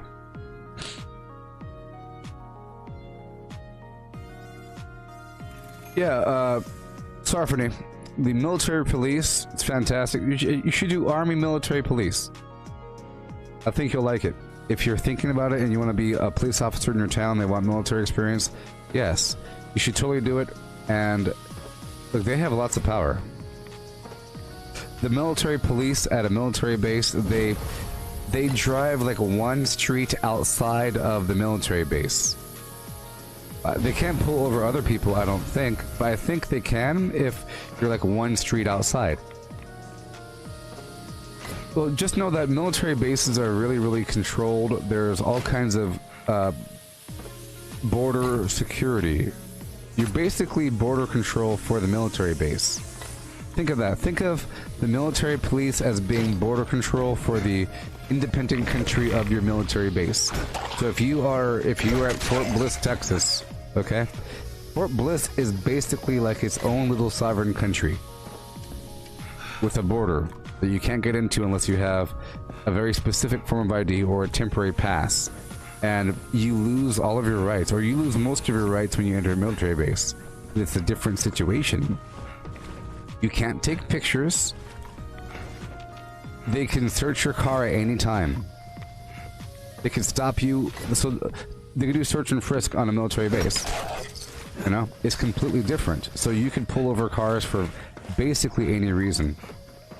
And there's extra rules. They really enforce speed limits, are completely enforced on military bases, and especially during times of physical fitness. In the morning time, like from, let's say, like 5:30 a.m. sometimes up until maybe 8 a.m. You can drive like 15 miles per hour in certain spots, maybe even 10 miles per hour. I got pulled over one time for going 18 miles per hour. I was going 18 miles per hour and I got pulled over on a military base.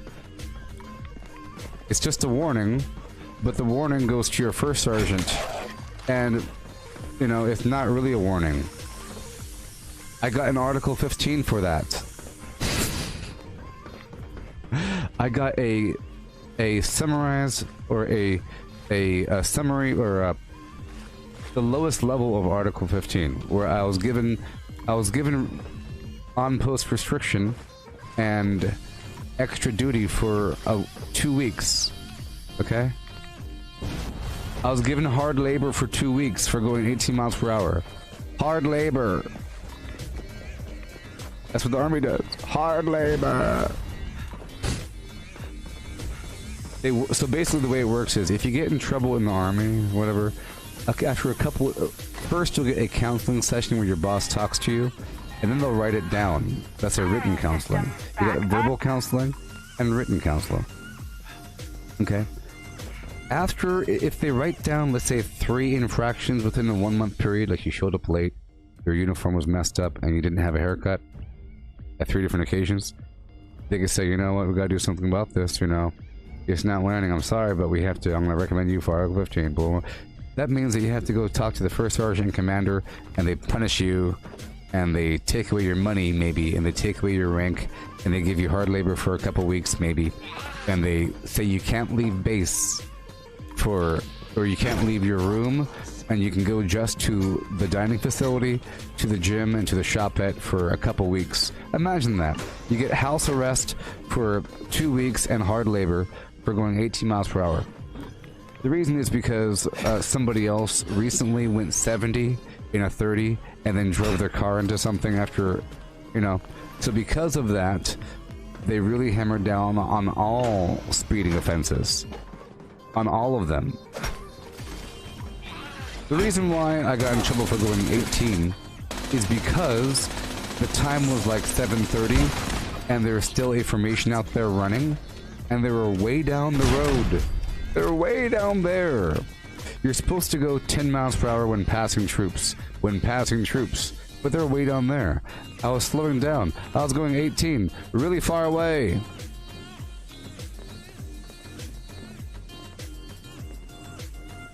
Way down the road.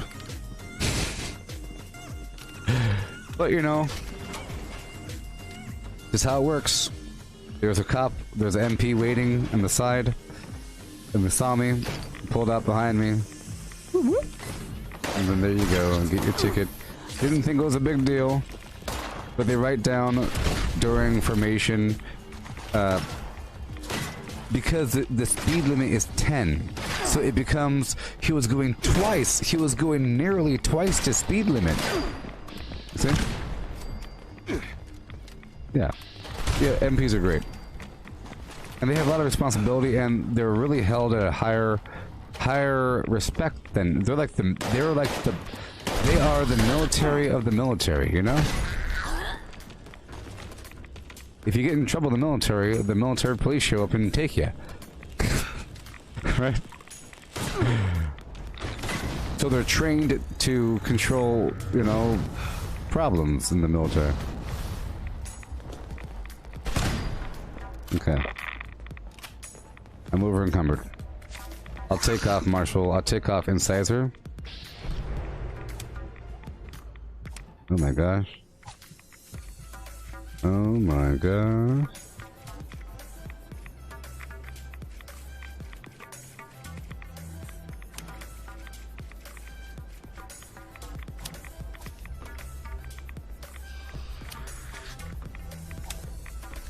Alright.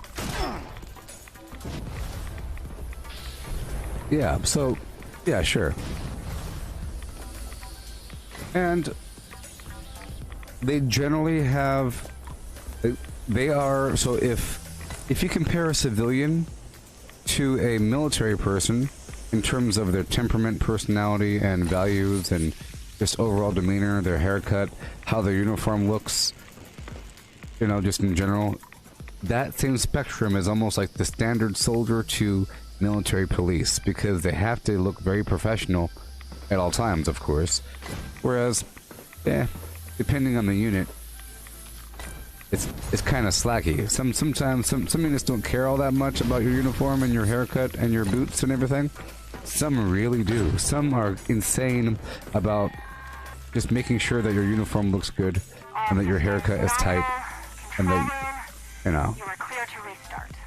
Back in the day, you would have to have your uniform starched at the... Everybody would have their boots professionally shined. Maybe. Dipped is what you would call it. You pay some money and they stay shiny for a while. Or you just shine it. But either way, your boots have to look glassy. Back in the day when you had, you know, black boots. Now we have boots that are furry. Boots with the fur. It's like a textured... like a textured thing. It's no longer like smooth leather, it's rough leather. And it's either teal green or brown. Back online. Repeat, Thunder Mountain is online. Repair teams, you are clear to stand down. Ad Victorium.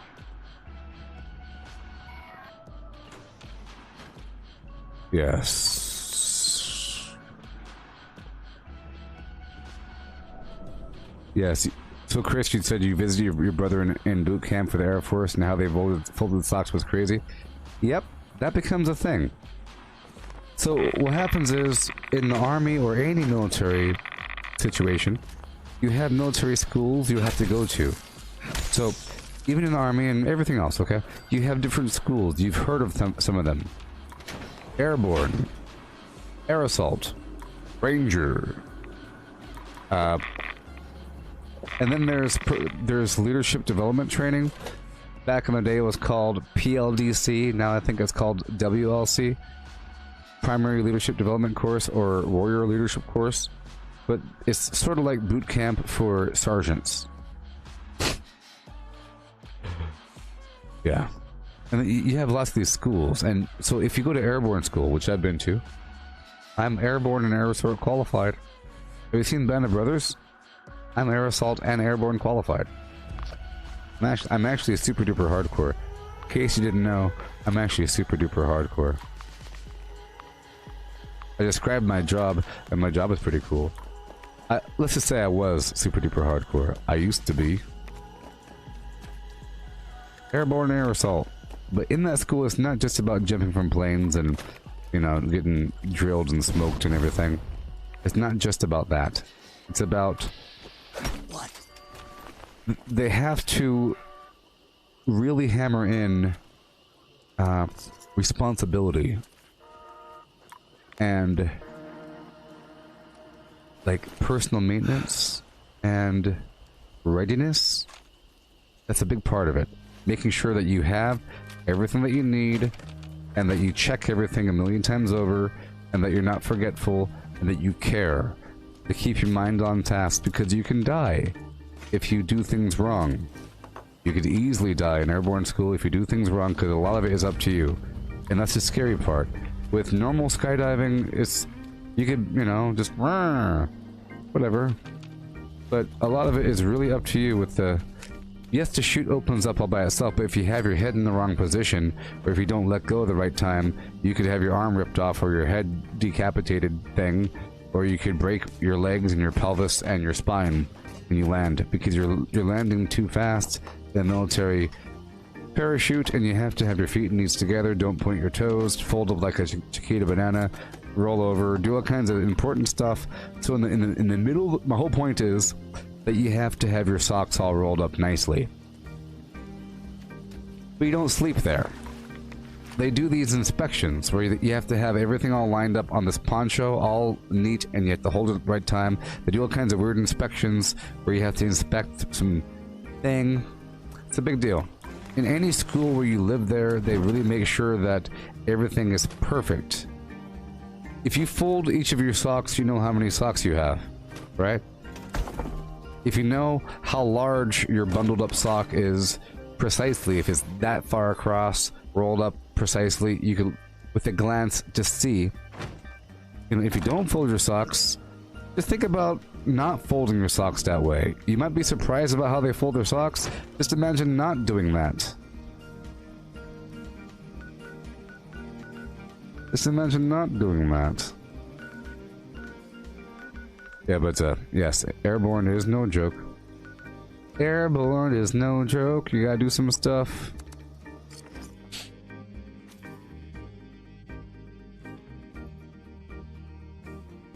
Here.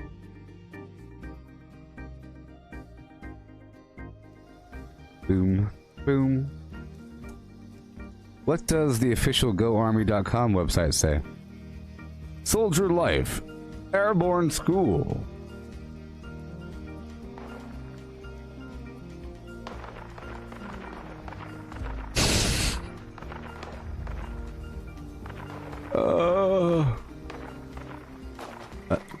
They should probably really get into the nitty-gritty about the whole thing. Alright, Scorpion time. Yeah, discipline.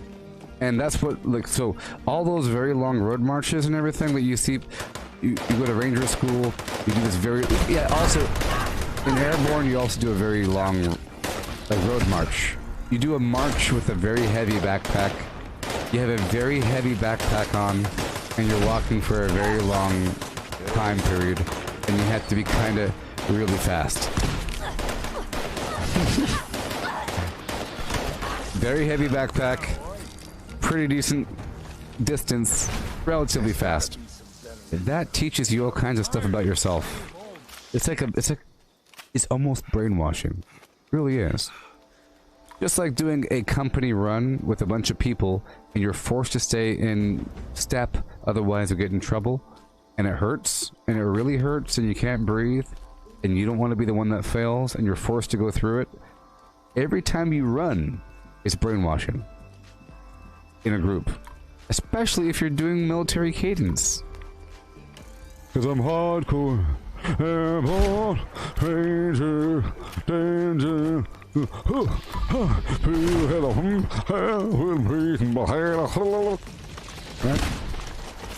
The whole time, talking about killing people, about dying, about your legs breaking, and you know that, don't even know if I ever come home. Stand up, hook up, shuffle to the door. Right?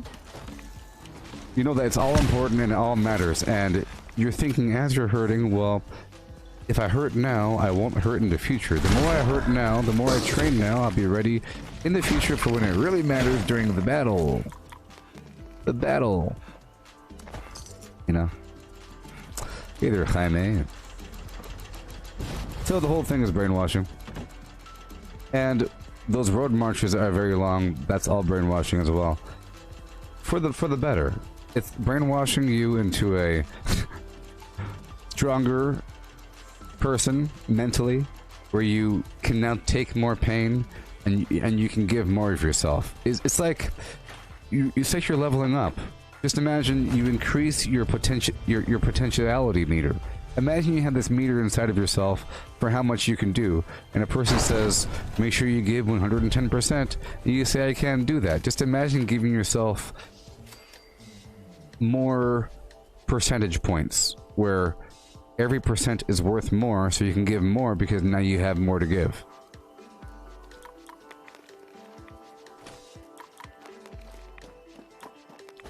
Yeah. Alright, we're taking over. Let's hop on back. What I'm doing right now.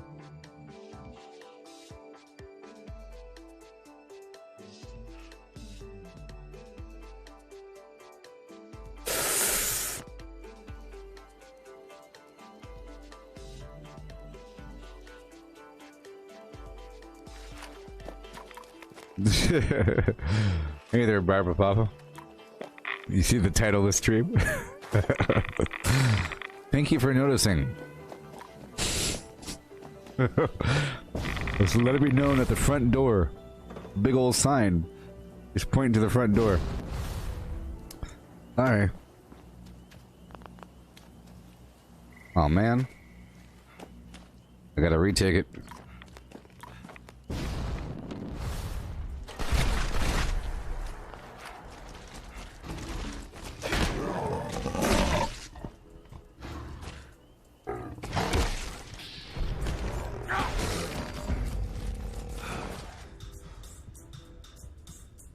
Cool to drop bombs. Gabba gabba, hey. Okay, yeah. I'm just setting up shop. I already missed Meat Week. I already missed Meat Week, people. See, Meat Week gave me something to do in between everything else. Some consistent thing to do the whole time. Even though I have plenty to do. Alright. Perfect. Boom, boom, boom, and boom. With the boom, boom, boom, and boom, and the boom, boom, boom. Alright, we're moving on. Taking over a couple workshops here and there. Here and there. Here and there. Oh my. Let's go take over the Wade Airport.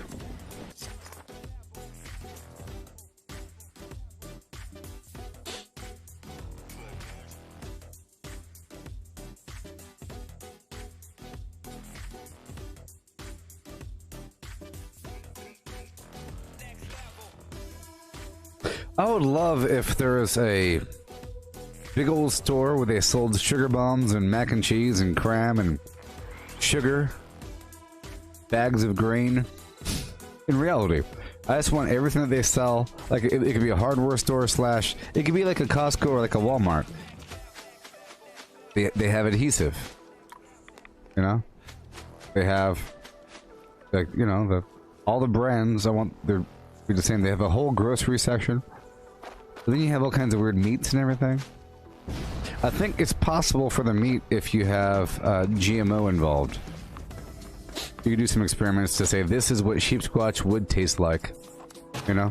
It's not that hard to imagine what a sheep squatch would taste like. It's just a super sheep. So maybe a gamier sheep. I don't know. Or a less gamey sheep. Sheep and beef. You can imagine what Gulper innards would taste like. Just get a turbo salamander. Probably pretty gross. We all know what Mirelurk flesh tastes like. That's just crab. But you can make it, you can say this is Mirelurk. It's Mirelurk flesh. Trust us. We made it with science. Would you eat it? Of course you would. You could say this is Smurf meat. We've determined what Smurfs should taste like using science, and this is what they taste like. You'd eat it. You would eat people. If you knew for a fact that the people were grown in a lab, you would eat them. That's the sad part. You'd drink their blood.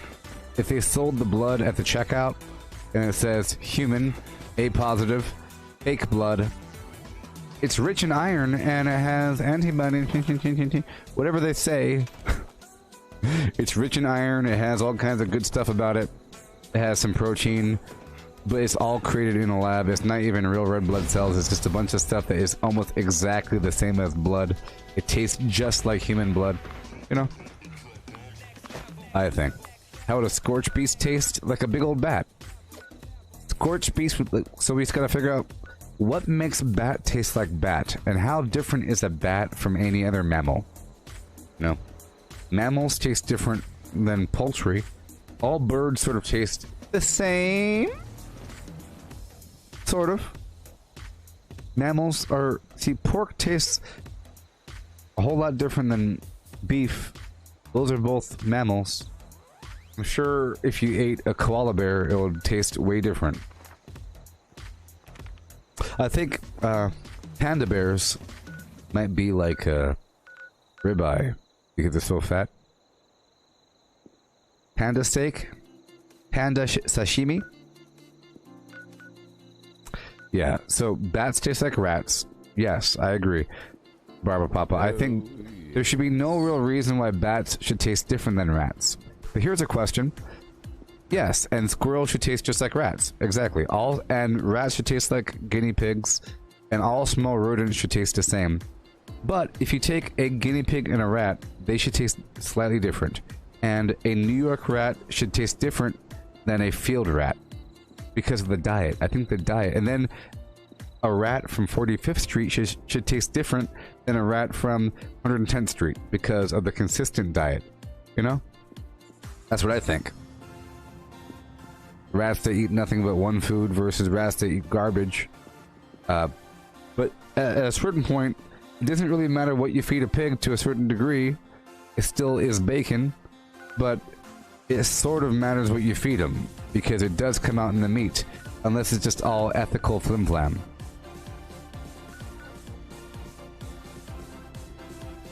Yeah, I'm pretty sure, yes, I agree. It's close to rabbit, so rabbit stew should taste very similar to bat stew. And then if you had, so I imagine a rabbit tastes more pronounced than a bat. But, because it's larger and it does stuff, I don't know. But I think a scorched beast would taste like a super duper rabbit stew. I say, whoa, this rabbit stew is off the chain. Taste this. Oh my god, what is this? It's actually a scorched beast. What? Right?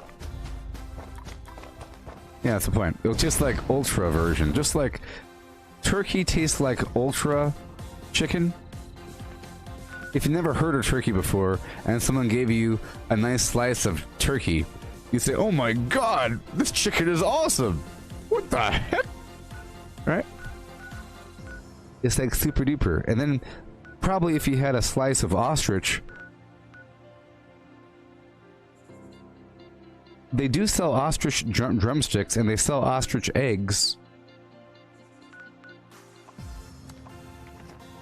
Yeah, if you had like a big old like ostrich breast, a big old slice of it, nice and like broiled in an oven, huge oven, like for a king, that would taste so good. You have this big old plate like that. It's thin cut and it's folded like lasagna. They got it folded on itself, and you take a little fork and you go cut, cut, cut, sip, sip.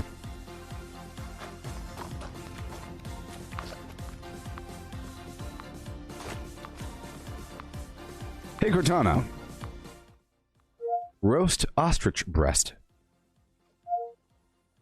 According to Wikipedia.org, Struthio is a genus of bird in the order Struthioniformes, whose members are the ostriches. There are 2 living species, the common ostrich and the Somali ostrich. Look at me, look at me. I'm the captain now.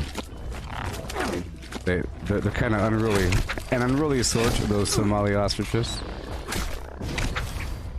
Ew. Why do they have ostrich?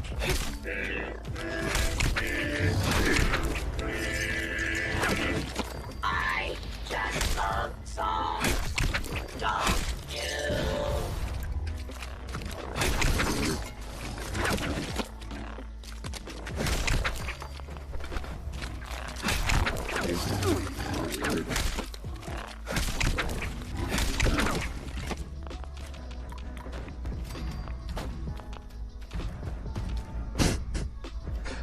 Hey, Cortana. Show me some recipes for ostrich breast. Breast. I pulled up some videos for you. Hey, Cortana. Broiled ostrich. Here's a list from delishably.com for broiled ostrich. Yes. Songs. Don't you? Yes. This might be, I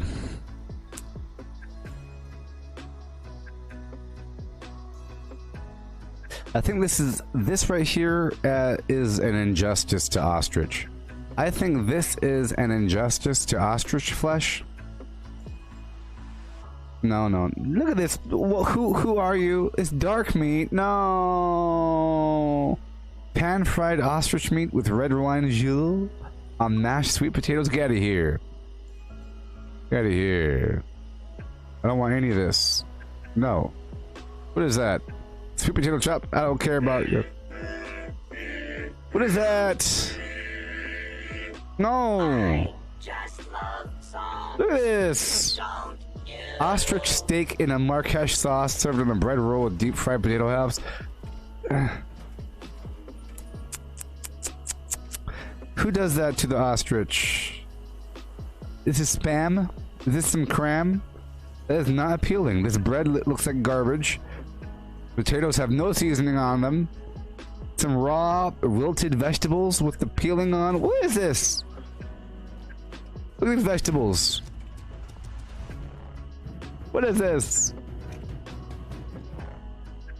You could order it online. Ostrich steak. Marrakesh marinade. High protein. Let's go to Amazon. You think Amazon has ostrich flesh? Ostrich.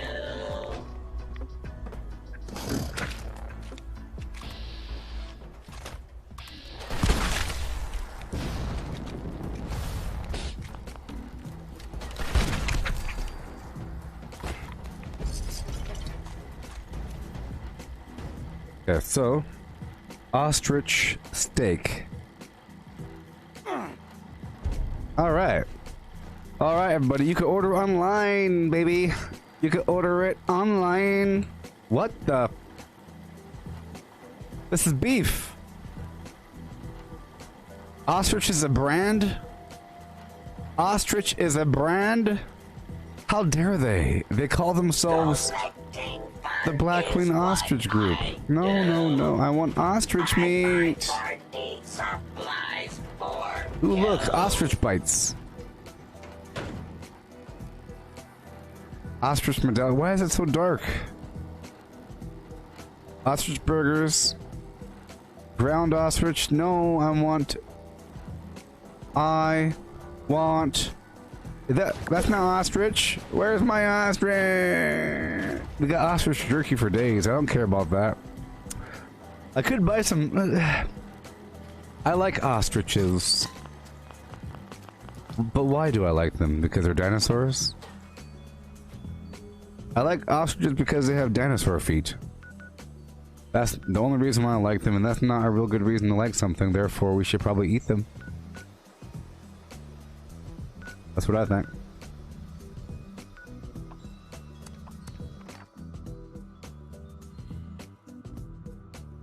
Hey, Cortana. Show me pictures of ostrich feet.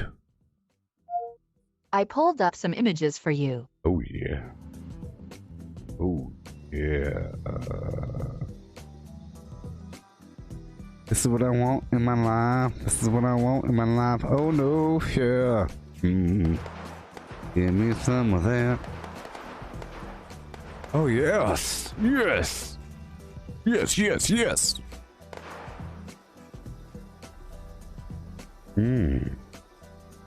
Oh my gosh, it's so beautiful. Look at this thing.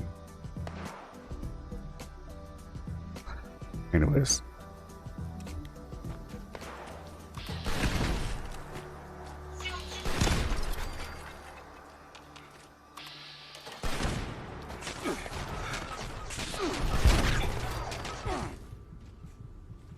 Okay.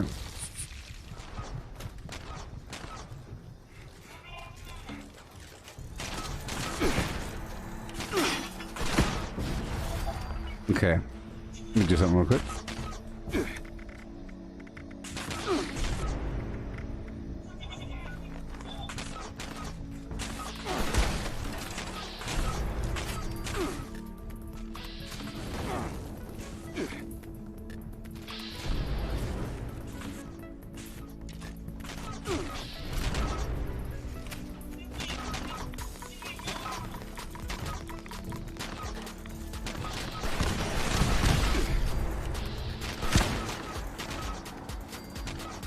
Oh, you just got your atoms? Woohoo!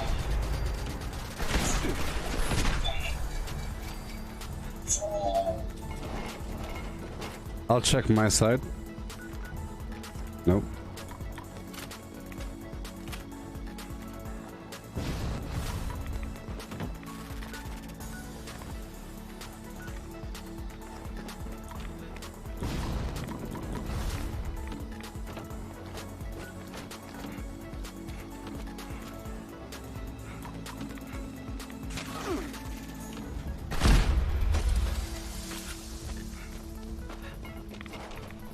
Okay. An infusion chorus. Yeah. Nice haircut, friend. Nice haircut, friend.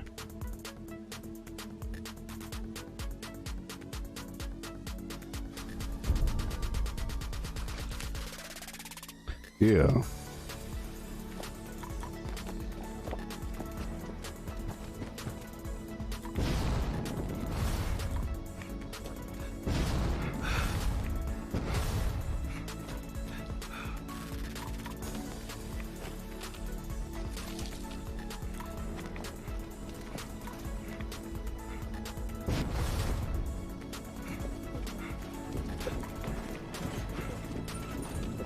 Okay.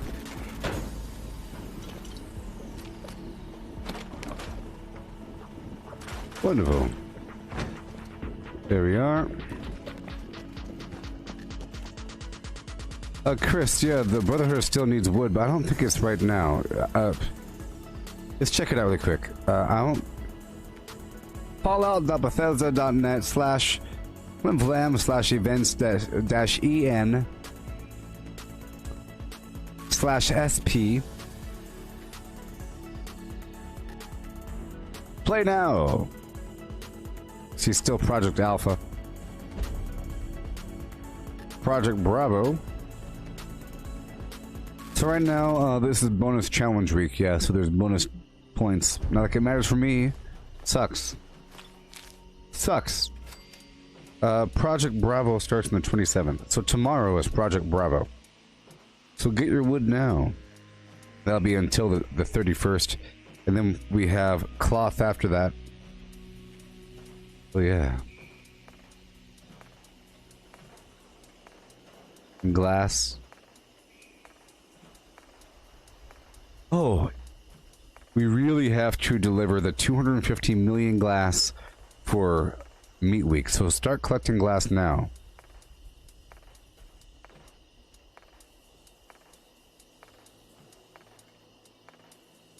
And we have to deliver the cloth for the Brotherhood of Steel Collectron. Okay, this is a big deal. You know, I feel like these rewards are better than last week's rewards. Sort of. I should probably put up that banner. I still like the banner. You think that there's more constructed at Atlas?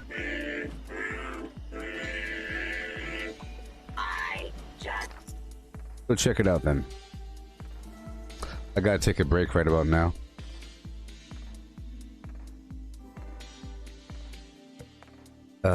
This is not the best drink. Choom bam doom doom doom, yeah. With bam boom, boom, yep. Okay, yeah. Okay. Say what? Let's go.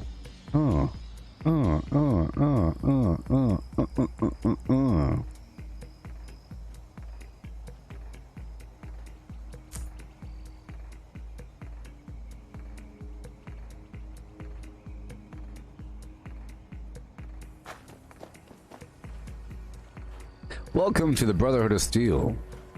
We have stuff. We have things. Hi, robot. Protect and serve. That's not your job right now.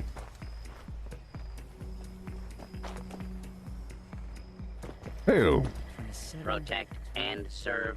What if the Brotherhood of Steel Collectron brought random plans? Hey Chris, what if the Brotherhood of Steel Collectron brought us random plans?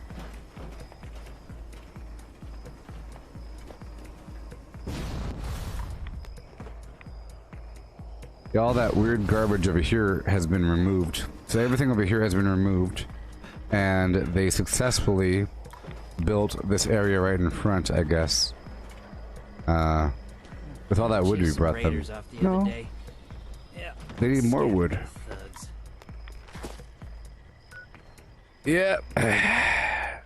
Scared some raiders off. Punks. Random plans. I mean, why not? I think it should provide the same plans that workshops provide. Wouldn't that be fair?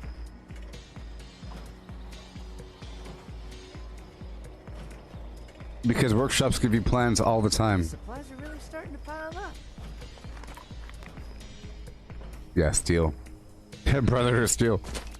Oh wow, thank you for the steel. Or maybe just more of the resources that we've already obtained. Maybe all of the resources that we've given them. You know, like the steel, the concrete, you know, the plastic. Maybe just a listing of that. But that's what the normal junk collectron already does. Alright, it's nappy time. I do plan on bombing, and I want to bomb before the flim flams reset. Bam, boom, bing, bing, boom, bam, boom, boom, bam, bing, boom, bing, boom, bam, boom, boom, bam.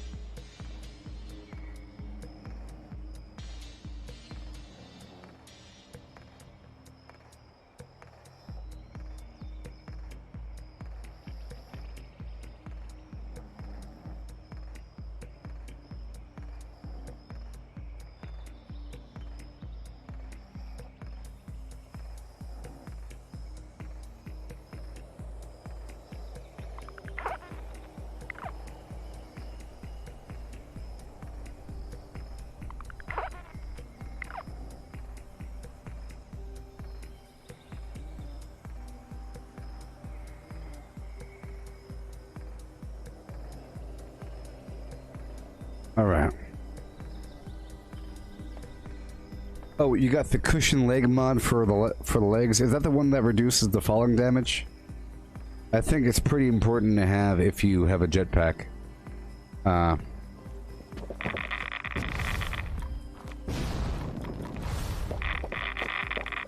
Right now, if that's what it is, that's what I had on my other legs. I think on these legs here, I have the custom fitted legs. I'm using the custom fit legs, which gives me like a free marathoner effect. But you see, at first I had the cushioned, and it helped me because I would die from time to time, and it's really embarrassing dying with the jetpack.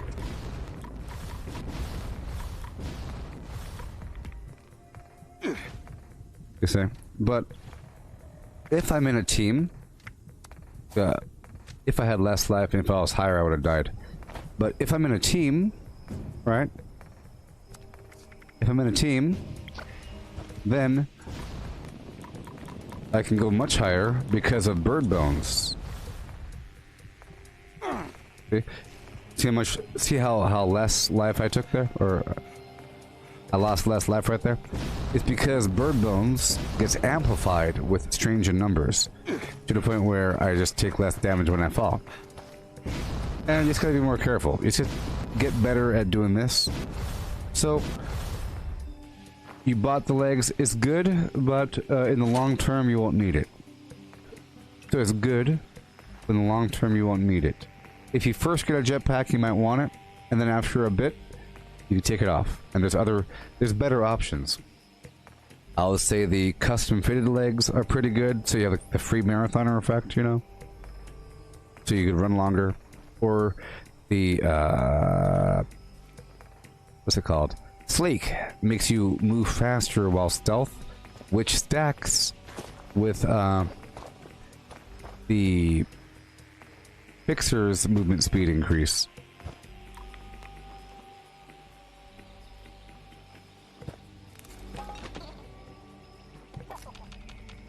A weird spot.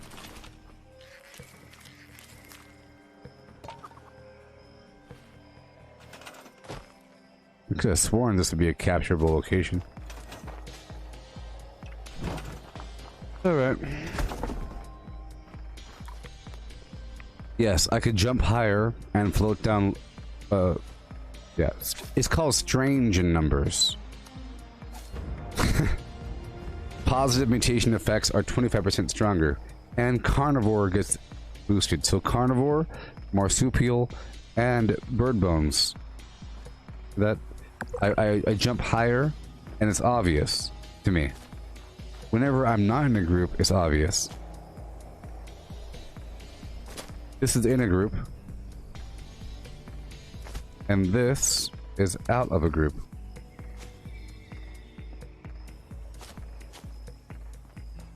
See, I'm walking over the edge. See? See, it feels almost like I don't even have marsupial on. You see? But in a group, yeah. And it's so high that sometimes you have this little walking animation.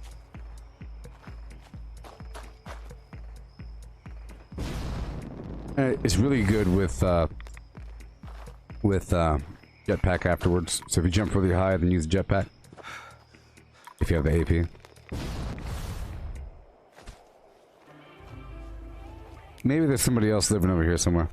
Here, let me move my survival tent a bit further away.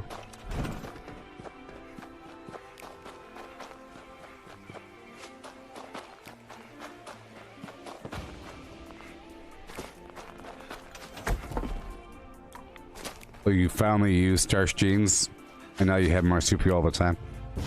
Yeah.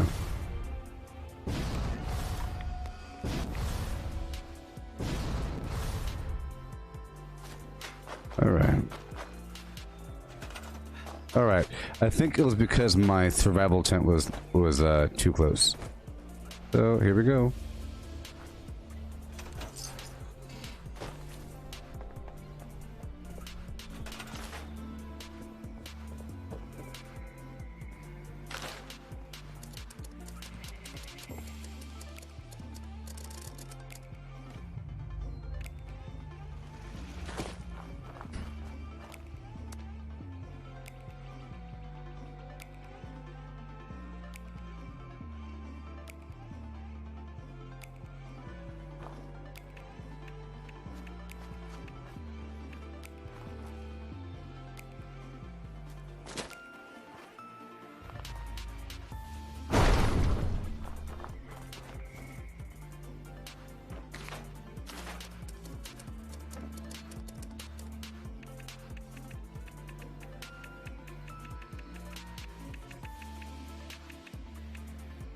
Okay.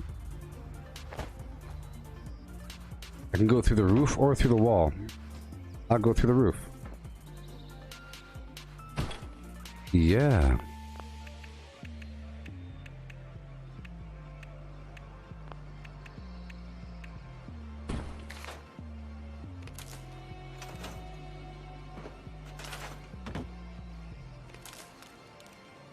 The NPCs are gone, but they're all dead. There's a bunch of dead bodies all around, so something happened. It seems like something happened right before I showed up. Something horrible happened. Let's put a little light over here.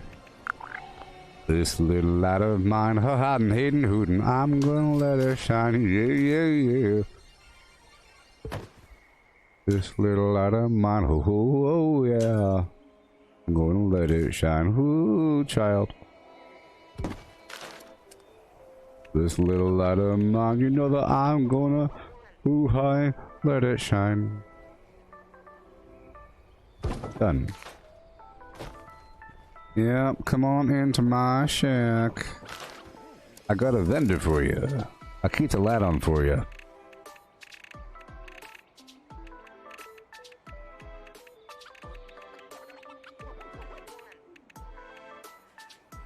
Hi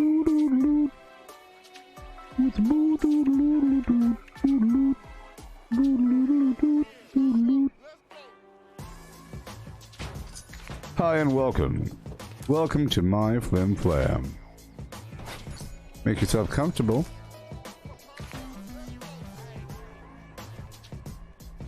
But there's no way out.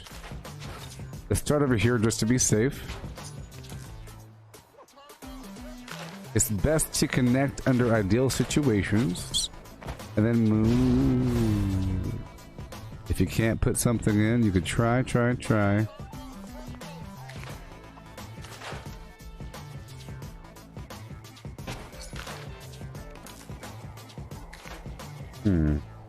Here. I'll try. Maybe. Perhaps.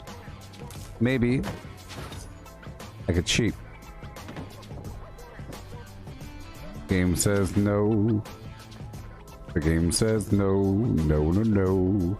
I know what to do. Watch this. I could go through the wall, but let's start like this. Boom, boom, boom. Make sure it goes through. Ooh, with a dooby-doo. Uh-huh. And we slice this guy. Slice and spice.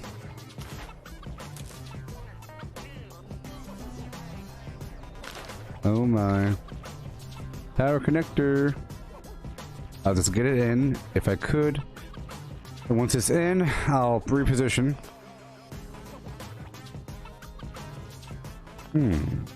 Well, there is an opening right there. There is an opening.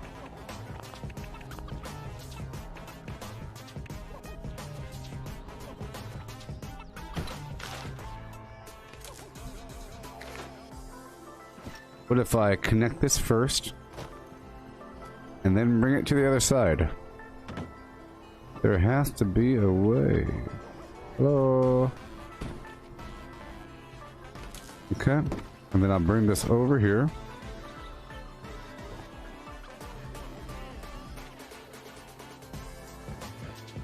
Okay, it looks like I have to go through the wall. I was trying to avoid it, but you know, I probably don't have to, but it's just not operating correctly.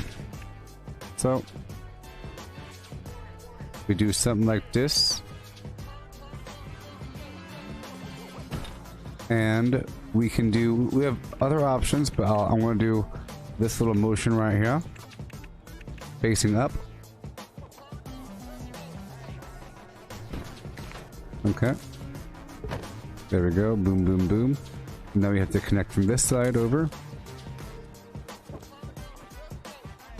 There we go. Vendor active. Of course it's empty. Main problem here is maybe I can fit one more vendor. I'll just get rid of the back door.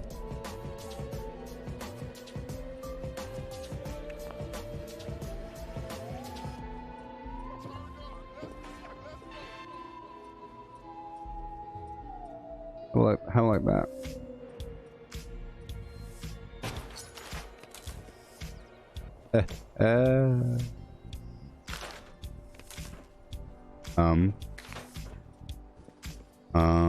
How about if I put a little power connector right over here? Because the Love Shack is doing stuff now. Oh, yeah. Doing stuff.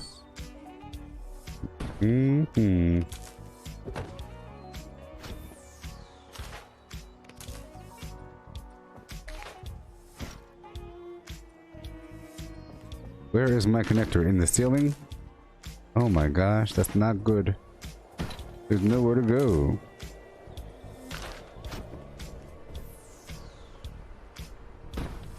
I could do this maybe. No.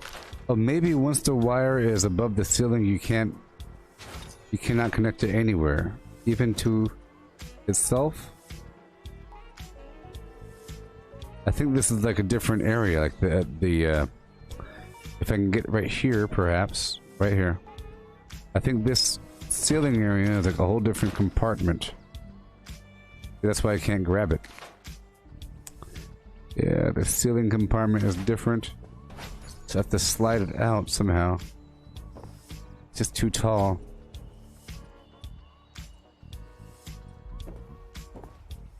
I could make it normal.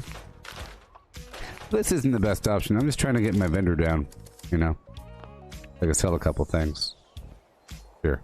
I'll build the smaller building. That way we still have...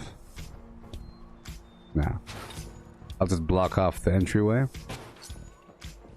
Go straight across. Call it a day. Slap in some lights and say goodbye. Goodbye. You know. A temporary solution.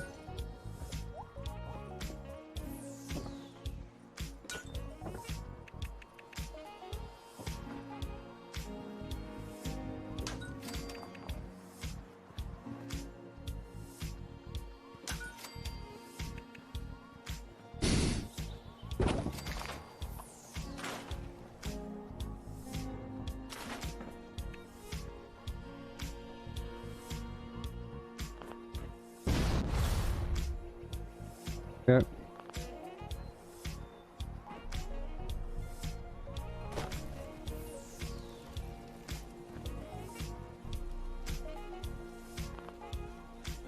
Hello.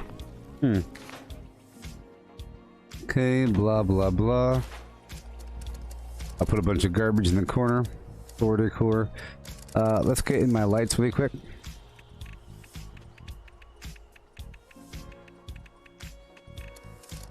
After I'll put some floor decorations here and there. No big deal.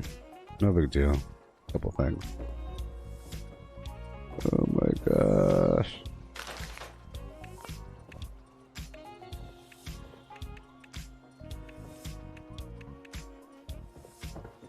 It really wants me to put stuff on top of the roof. You know? That's what these things usually do.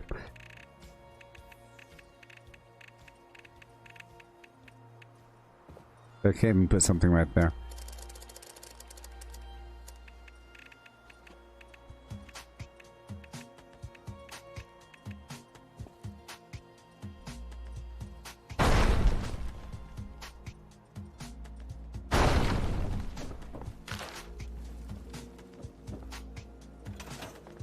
All right.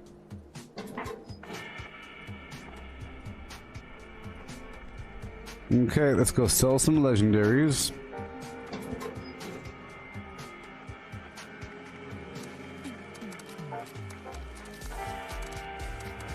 No one's really buying my flaming bows.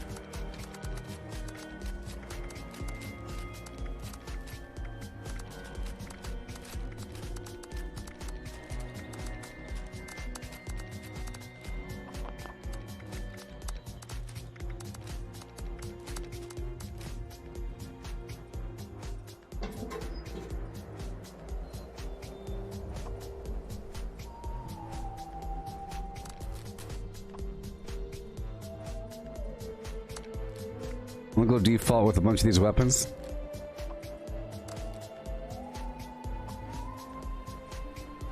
Sort of. Loading combat shotgun. Okay. So cool. Their arm.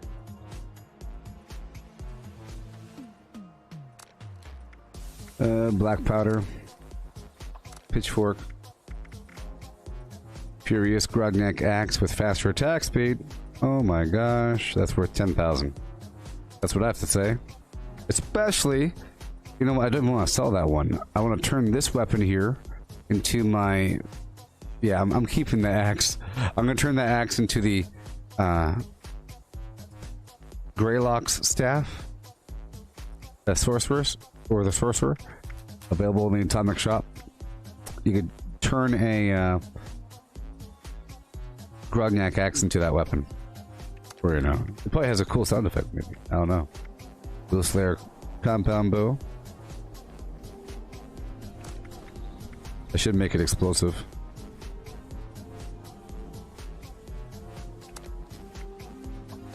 Inter combat shotgun. Donkey's tire iron with faster attack speed. 1 star. Furious Fixer. Baseball bat. Bad pipe. Limb damage. Buzz blade. 3-star shotgun. Spear. Revolver. Combat rifle, Gatling laser, troubleshooter pickaxe, pole hook, rifle. You know, I don't visit other people's camps anymore. I don't buy anything from them. And limb damage. Uh-oh.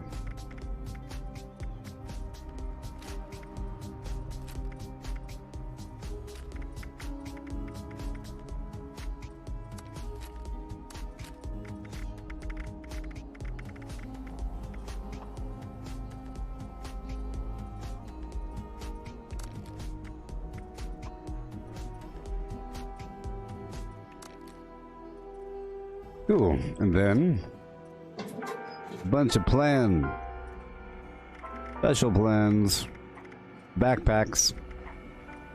I'm gonna sell 3 backpacks at different prices, and a couple other things. Cleavers. I'll sell 3 for different prices. 3 meat leak flags for different prices. Oh boy. Salty tenderizer mod. Tomahawk.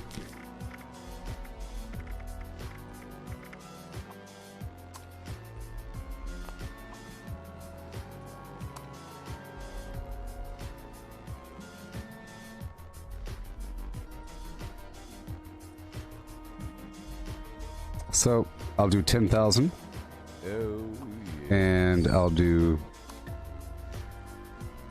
8,000 and then 7,000.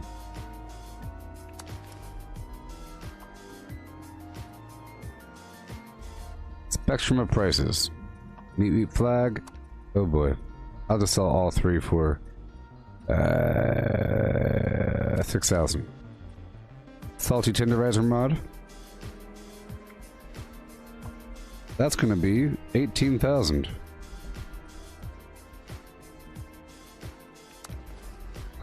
Tomahawk is gonna be 15,000.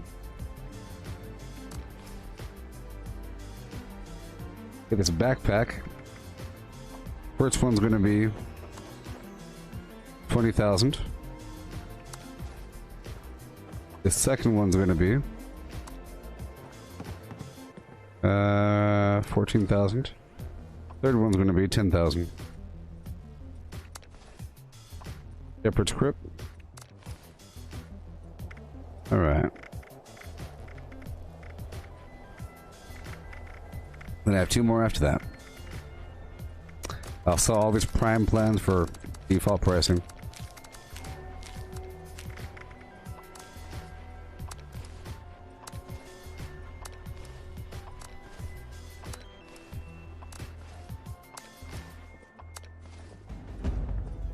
Ooh.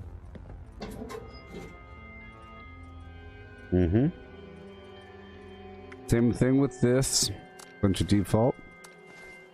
Plan. And the bloody chef hat. Charlie the Moon mask. I'll sell a couple of them. And the outfit. Uh-oh. I'll sell over there, actually. These other masks.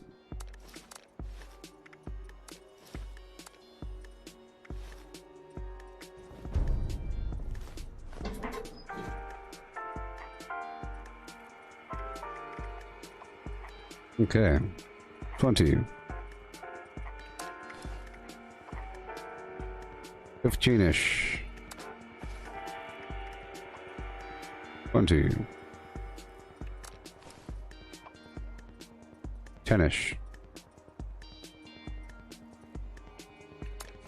Mm-hmm.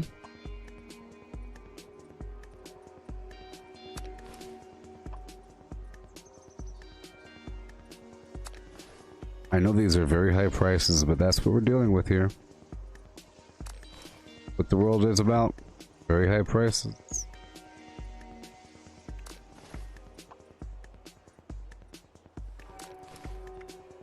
Cool. Bloody chef hat. Ah, sham. Bunch of garbage.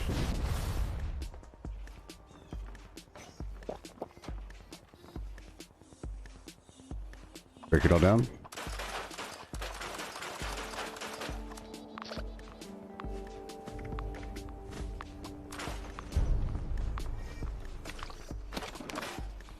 Hail. And hail.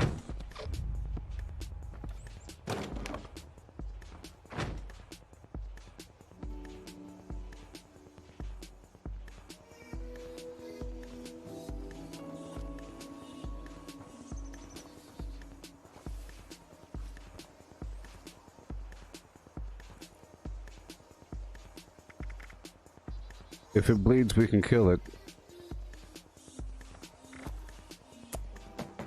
Alright.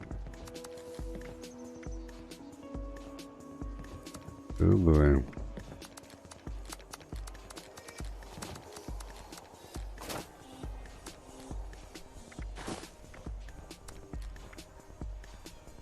What we do.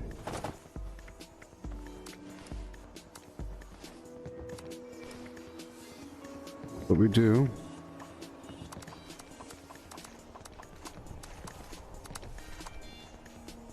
And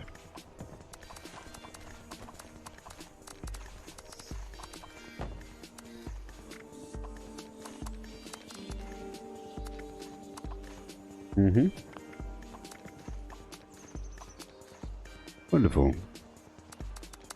All these notes.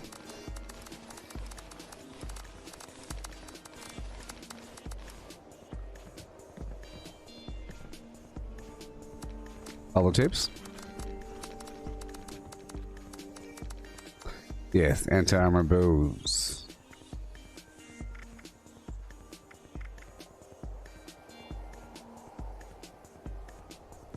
Limb damage.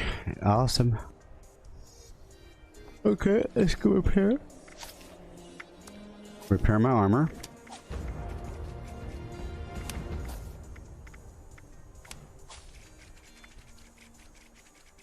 White night, and we'll do some cooking.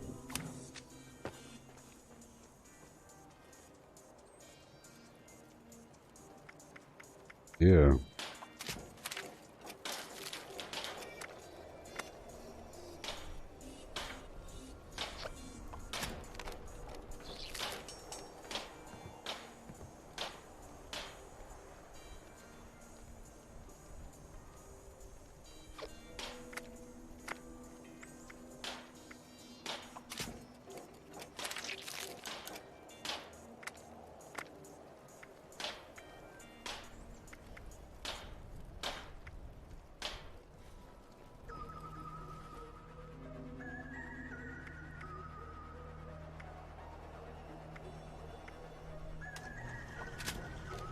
Yeah.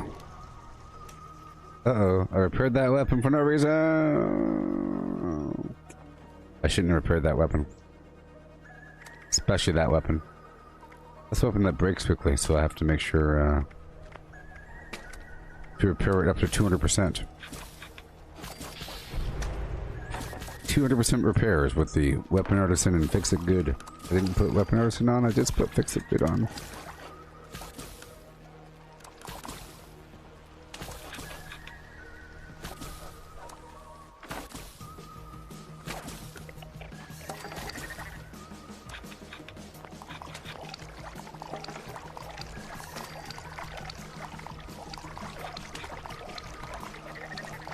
Deathclaw Wellington. Dog meat steak.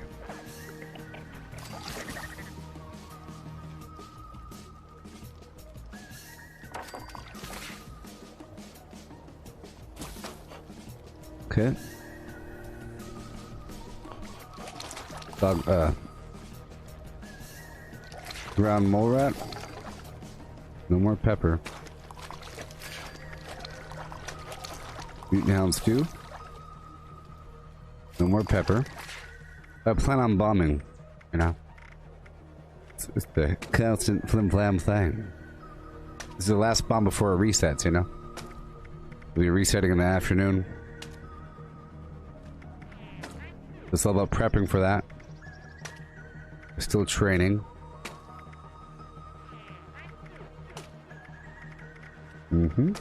Tasty squirrel stew. Couple potatoes. Alright. Make some meat. Dogwire ribs. A whole lot of them. They're probably all about to rot, so I might as well cook them all. Reset their clock.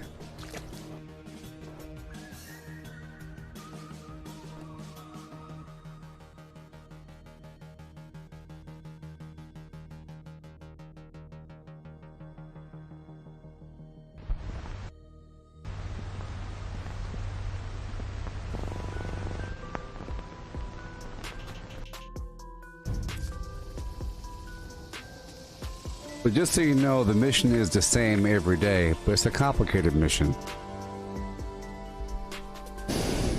It's sort of the same every day, but it's a weekly thing. And the end of the week, which is sort of right now, beginning of the week, it's about bombing. But it's about, you know, making sure that everything is all groovy. Take over the whole map, get the fusion cores running, get the resources going, and at any given time I'm going for one resource or another. I'm going for one resource or another. I'm still practicing and refining my build because I just transitioned over again to use power armor, even though I'm not in power armor right now. This is really a power armor build for the Wendigo Colossus, so I'm trying to prep for that, get my food straight, and now we're leaving the meat week, so it'll be another transition point of suffering through these foods because I'm not going to have all kinds of scorpion and whatnot. So that might govern some of my gameplay, going for one of these resources or another. You know, my gameplay usually involves going for this stuff and setting up workshops and preparing for the future.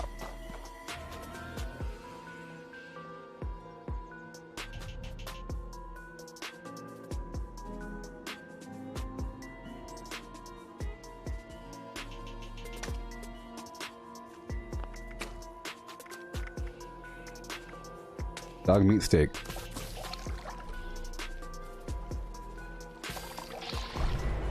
This is the anti-cheater channel. Oh no. Cook this meat. I'm sure a lot of it about to rot. Let's just make what I can. All these foods that don't require water.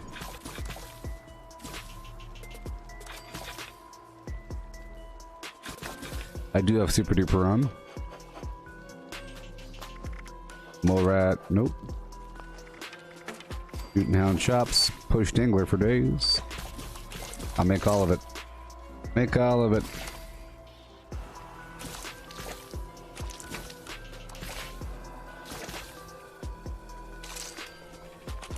Nut chops, no eating.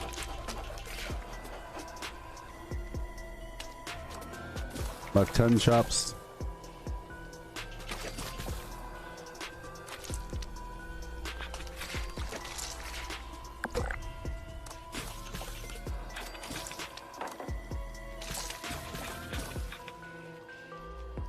Yep, Derek, I thought that maybe using your vendor would serve as an extra storage as well, but nope. Nope.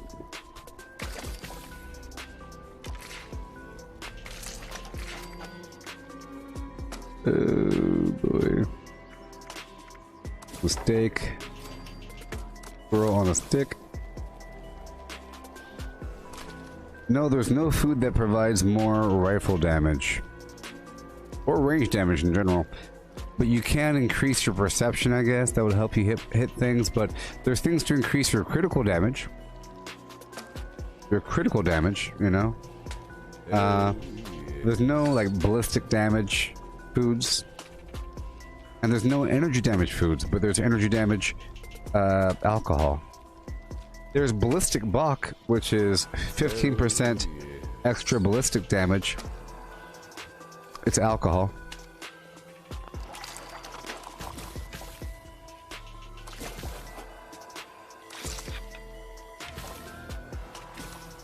Yeah, but there's a bunch of foods that increase your melee damage, but there's no foods that increase range damage. It doesn't really make sense if you think about it. If you're throwing a rock at somebody, sure. But if you're shooting, why would the bullet hit you any harder if a person pops a drug? You know what I mean?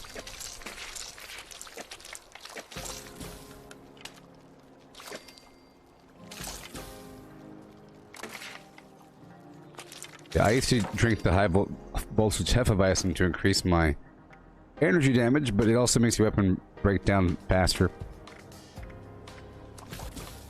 Making what I can.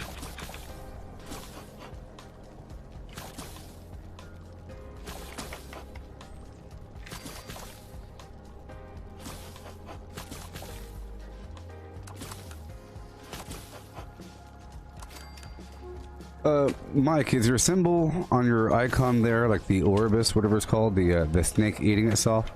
I just realized by looking at that an arrow is an abbreviated version of a snake eating itself. Sort of. Sort of! Even though the head is facing this way, and the tail is going this way. You know? Yeah, I'll show you. I feel like an arrow, I just thought about it just now. I feel like an arrow here is an abbreviated, normally you'd have a snake. I am a snake. Grr, right? Bloop. You see? So what is the direction of travel here? This is a snake. It has eyeballs. It's looking that way. But the direction of travel is this.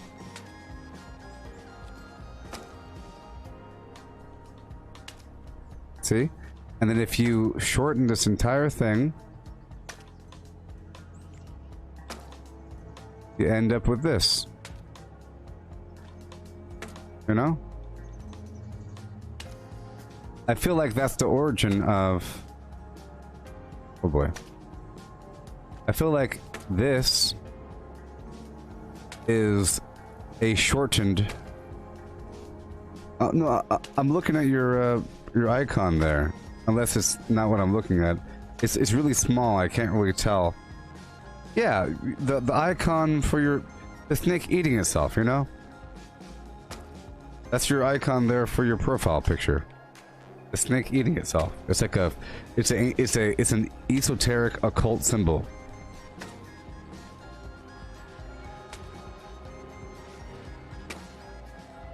Yeah, it's called the Ouroboros. Yeah, it's a snake eating its tail. It's one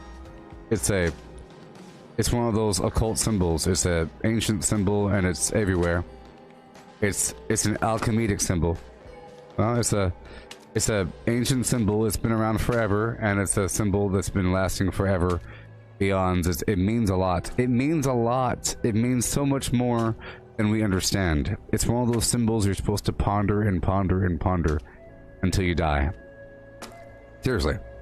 It's one of the symbols that you ponder forever. It means so much behind that symbol. But I just realized by looking at it, because it's so small from this angle, that I feel like this, an arrow, is an abbreviation of the Ouroboros. That's my theory. Because this looks like a mouth, right? And there's a line mouth, and you'd think that the mouse is going chomp, chomp, chomp this way, but in reality, it's this way.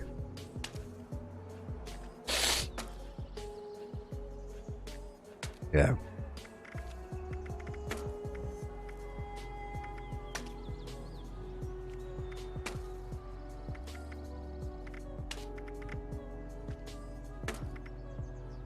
I think it's also in reference to Saturn.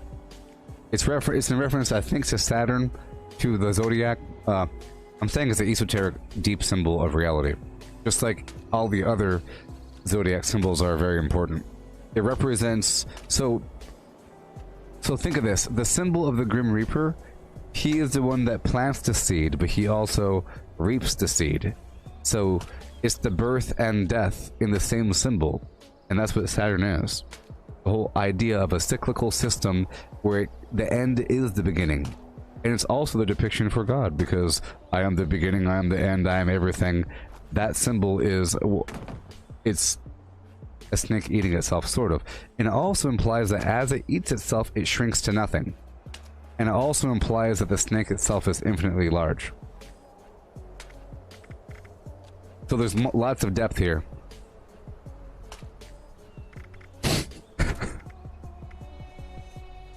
But yeah, I believe it connects to Saturn because the same sort of conceptual symbol.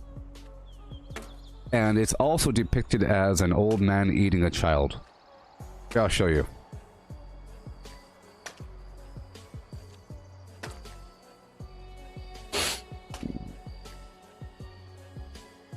Here.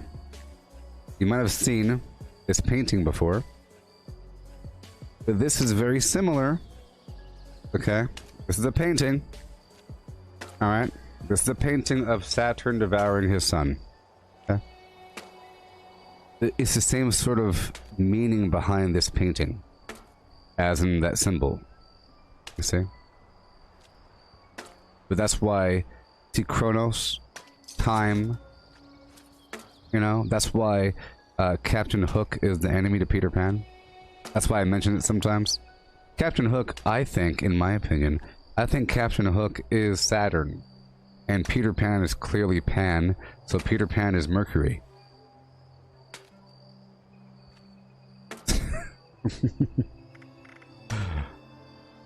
Captain Hook is afraid of clocks, tick-tock, tick-tock with the crocodile, and the serpent in the water. And the hook hand, clearly he's Captain Hook. Peter Pan is Pan. And Pan is Mercury. Jeez. And it all connects in a circle in a hoop that never ends. Have you ever seen the flim flam on the Gabahoo?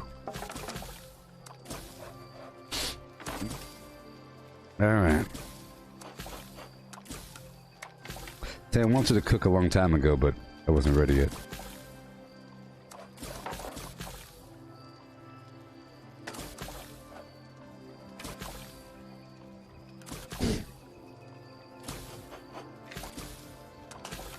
Hey Cortana, heads or tails? Sorry about that. I didn't hear anything. Hey Cortana, heads or tails? Hey Cortana, heads or tails? I pulled up some videos for you. Hey Cortana, heads or tails? Tails it is. Oh, surely it is. Surely it is. I'm sorry.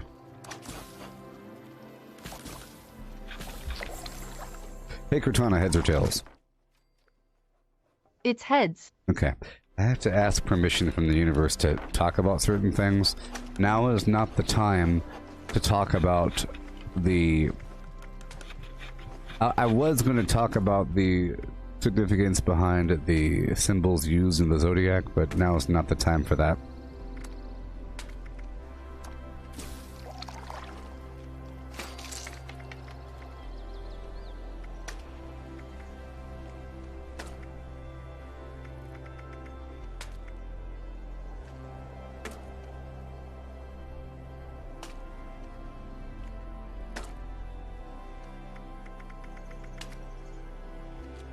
Alright, done.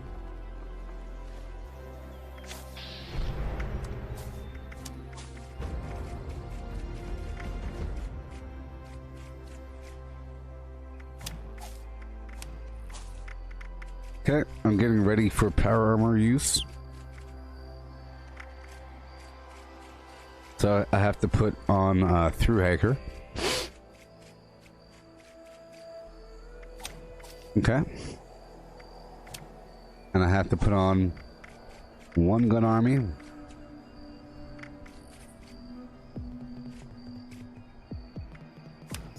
Alright. And I have to put on...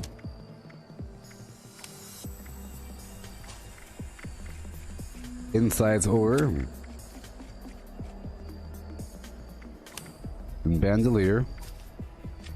Okay, I'm all good to go. I've already slept.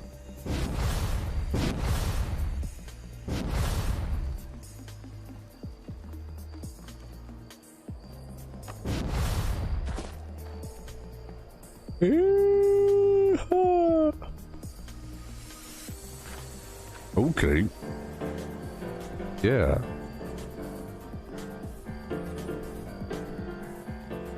Ah!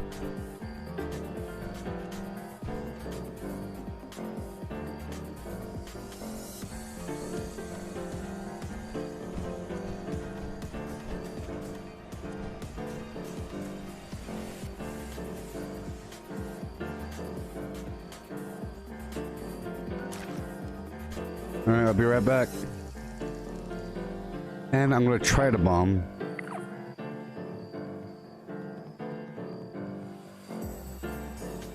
Sure.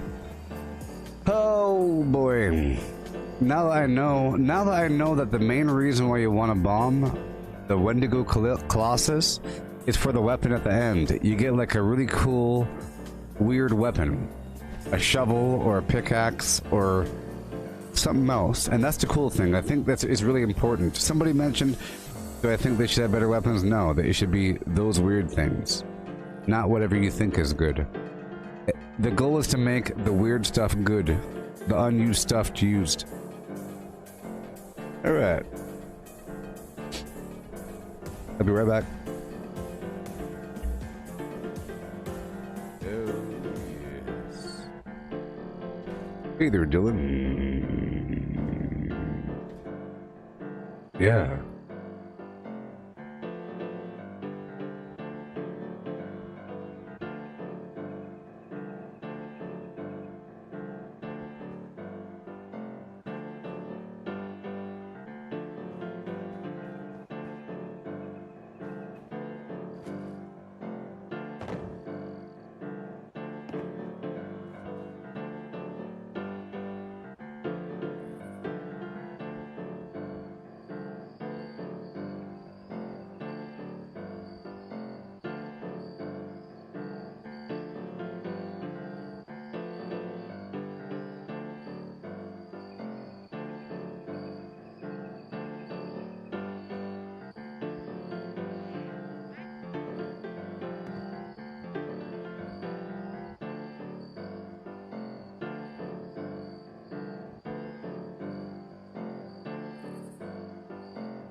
Alright, Goob.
I just bashed myself in the nose with my headphones.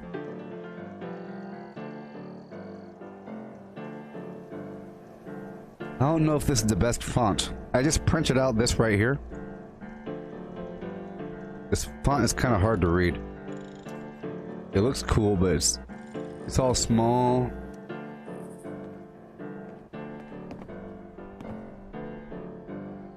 And now I know what I need.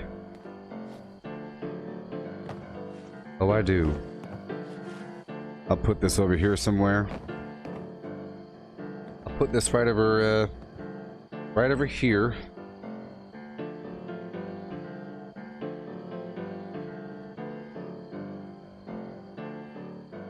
Just like that.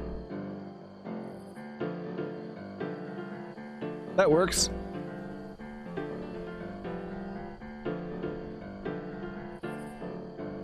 Cool. Uh-oh.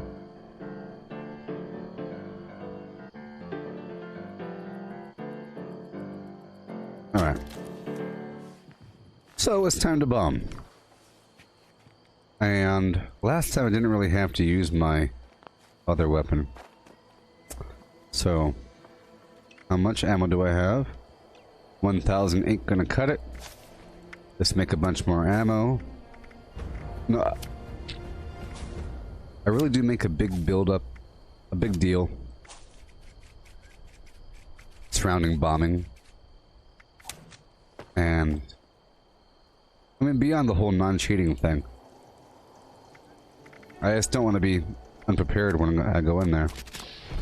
It just sucks. I've had many occasions where I had a very sloppy silo run. And I've had many smooth silo runs. Silo run meaning a nuke run. The nuke silo. It's like a dungeon. Make sure my weapon's not going to run out of ammo. Ammo will not be a problem. These weapons last a remarkable length of time before having to be repaired. Pretty impressive. I'll use about 200 more.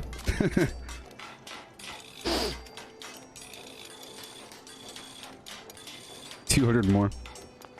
Oh no.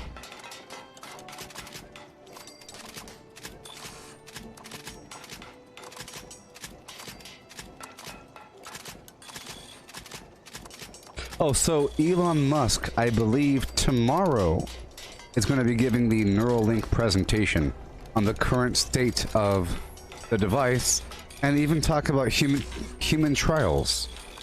Maybe even have a demonstration. I don't know. Hey, enjoy my garbage camp. Oh, it's you. Hi, Goob. How you doing? Oh, it's you. How's it go? Saw you playing the piano earlier. Yes. I was trying. Yeah, man.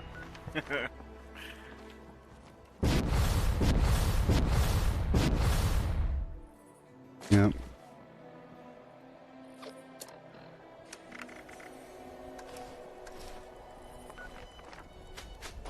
I'm gonna leave this team.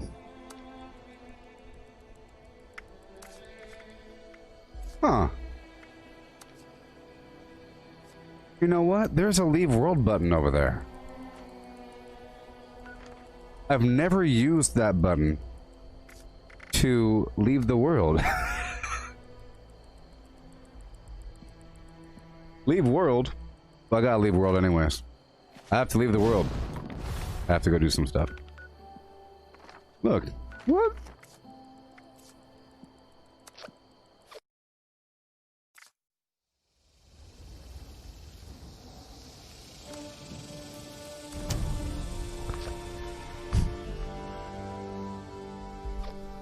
Yeah, sure. Sure. Sure. I've been doing different things. If you do main menu and come back, you'll be in the same world. If you want to leave the world directly, in the past I would quit out the entire game. But it will do two birds with one stone, because it would also fix any glitches on the map. If there's a glitch in the map with like the symbols not displaying on my mask, leaving the entire game would fix it. But just leaving the world is a pretty easy solution, because many times I'll try to leave the world, or I'll leave the entire game and come back. It's the same server. And it seemed to be a whole lot faster doing leave world than going to main menu. There's even more buttons involved over here. This is just boom, boom, boom. Hail and hail. Please peruse my wares and spend your money.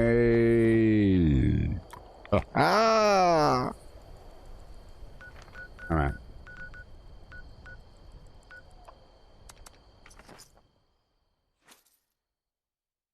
It's time. Are you ready?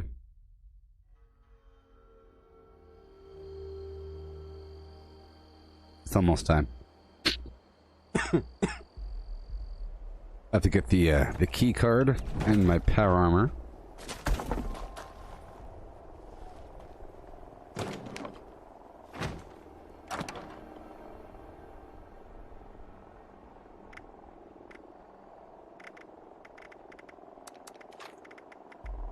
I'll carry all the fusion cores. Okay, and the key card. I have one. Alright, and the armor.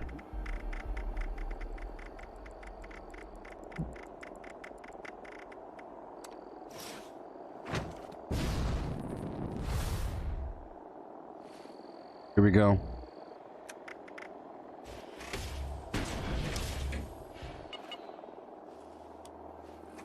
Now is the time for all good flims to come to the aid of their gabba gabba hee hey.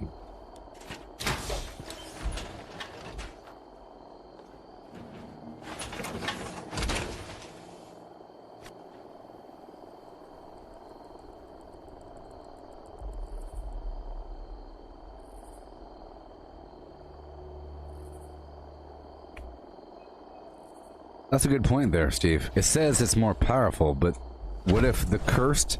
Yeah, that'd be kind of cool if the cursed attribute was just like the zealot's attribute. Maybe it should be in the future. That's a good point there. Make all Wendigos, and especially the Colossus, be weak towards cursed weapons.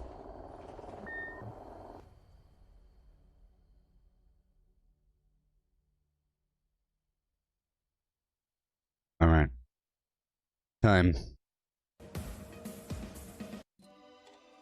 Unscheduled access detected. Activating security system alpha. Hoo ha hoo ha hoo ha hoo.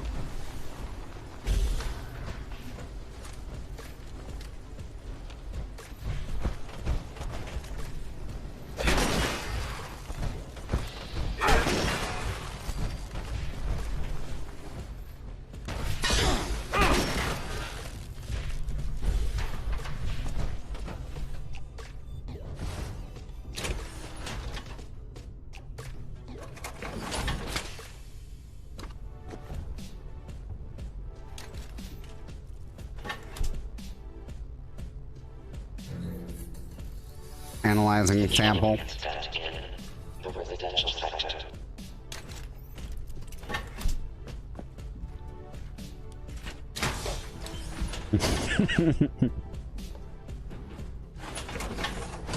Bonk. Approach and identify yourself. Identify yourself. Abiding. Will not be harmed. Will not be harmed. All right.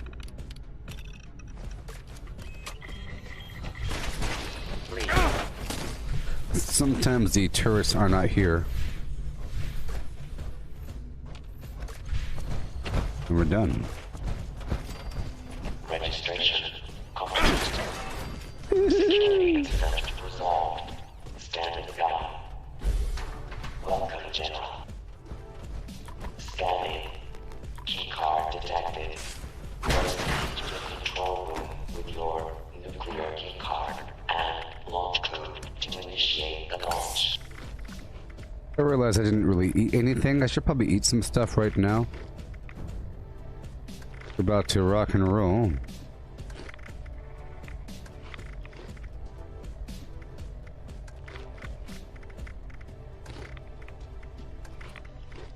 All kinds of garbage. Mm-hmm. Oh yeah.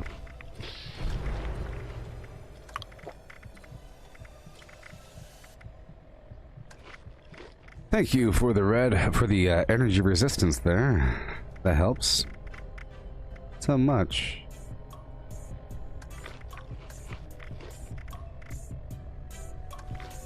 Yeah. So these are all my food buffs right here if you want to see. And everything else. Here we go. Okay.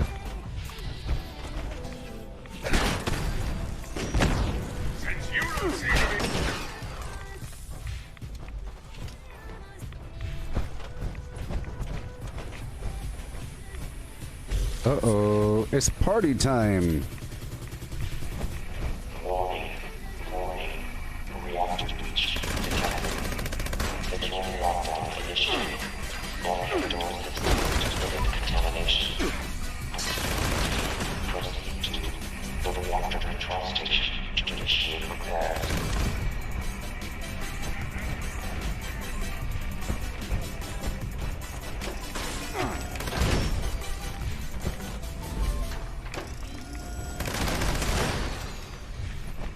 Mm-hmm.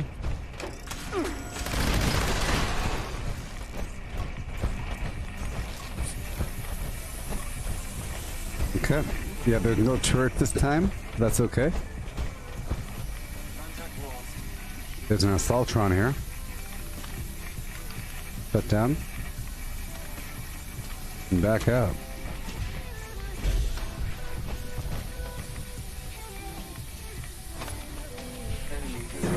Reactor shutdown initiated.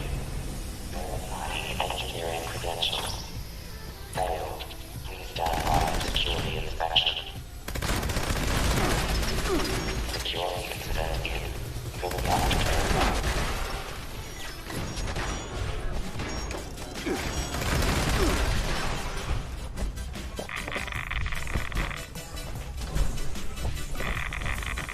I got scared and raised my life. So I'm doing less damage. To lower my life down. So dangerous. Whoa.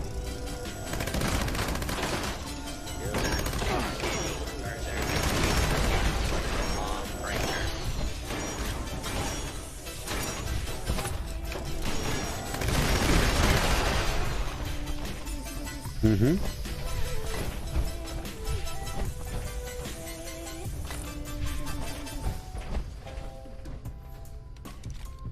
Yeah.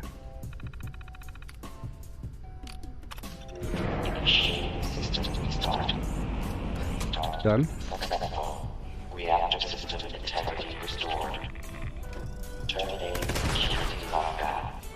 Opening all head doors.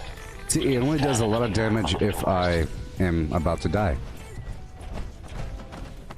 No turrets. Sometimes it happens that way. I really wish I would check that stupid holotape because it's really important to check the status of the silos because it could be on cooldown. Unauthorized personnel detected. The operations center. Activating security protocol. Omega 12. All personnel to defend the mainframe and secure the area. Mainframe integrity at 75%.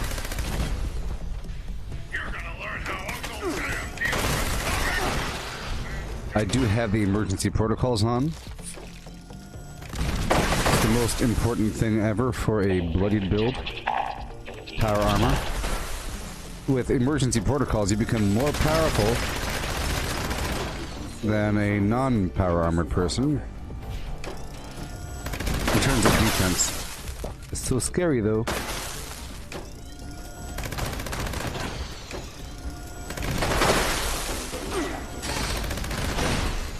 Additional security required.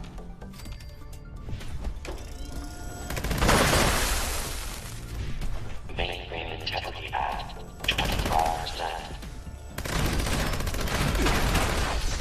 sidestepped. Sensor alert. Anomaly.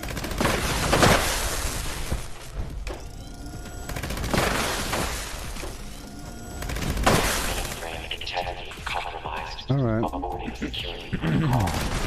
Engineering team. Here we go. The operations center for immediate repairs. Should be an assault run pretty soon. I currently have 3,800 ammo. I don't know if that's enough, to be honest. I might want to make a bit more. But I think I have time to make a bit more ammo before it all starts. Yeah, I can do it right here. I'd be much happier with like 7,000 ammo. You have turrets over here.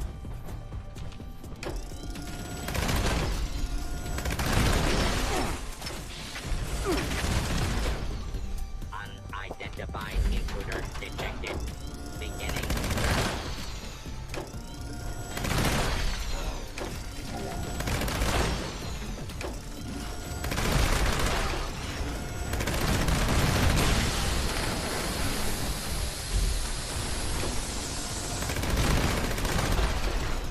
I can make the ammo before I leave this area.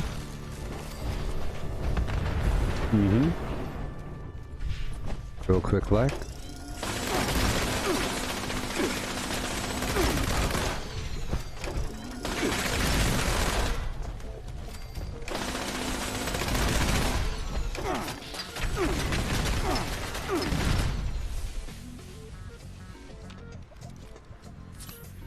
That was a close one.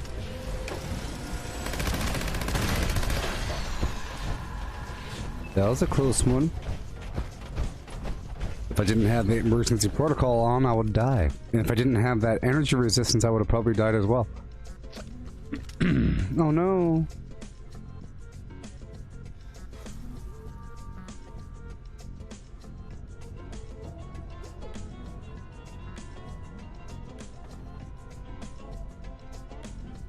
No!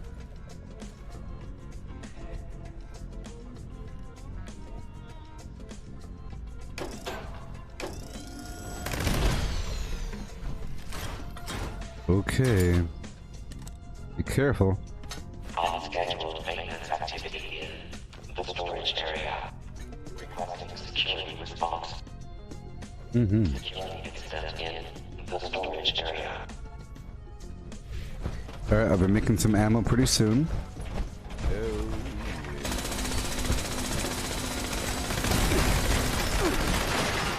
Before I leave here, make sure that we get rid of all these turrets.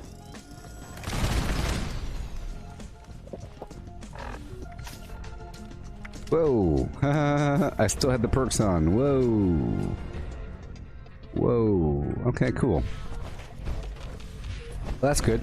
Close the door. Close the door. Have my armor stand sentinel.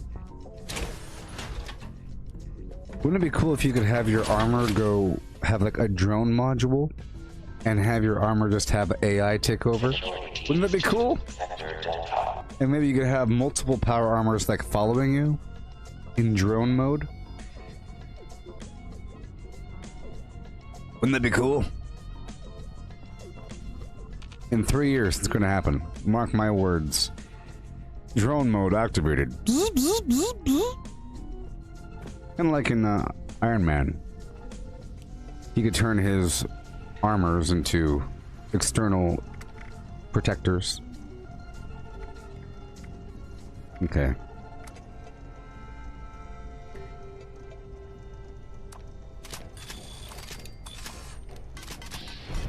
Drone mode, sentinel mode engaged. Drone mode acknowledged. Taking over. I can imagine fighting a bunch of weird, maybe alien controlled. How about that? Alien controlled or Enclave controlled just power armor. Just imagine the Enclave takes over a bunch of power armor with their weird AI, and then whenever you kill them, you get a little module, maybe, or components of the module to make your own drone.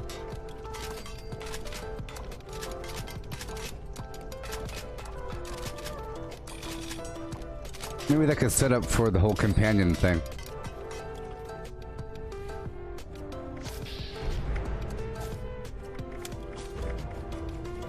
Now constructing additional security units.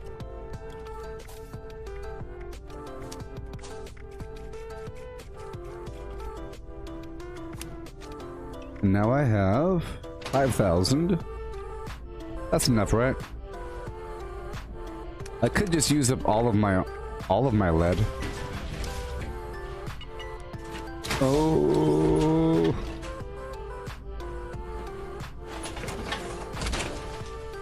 I never did the task.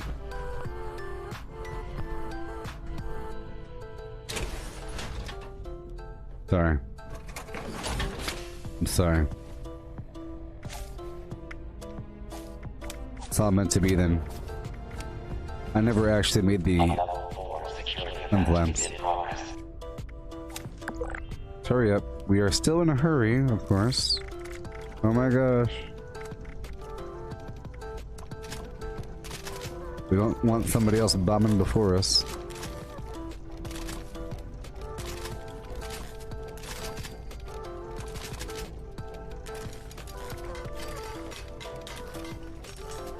Yeah, I would love to have some mannequins and so forth as well. Yep.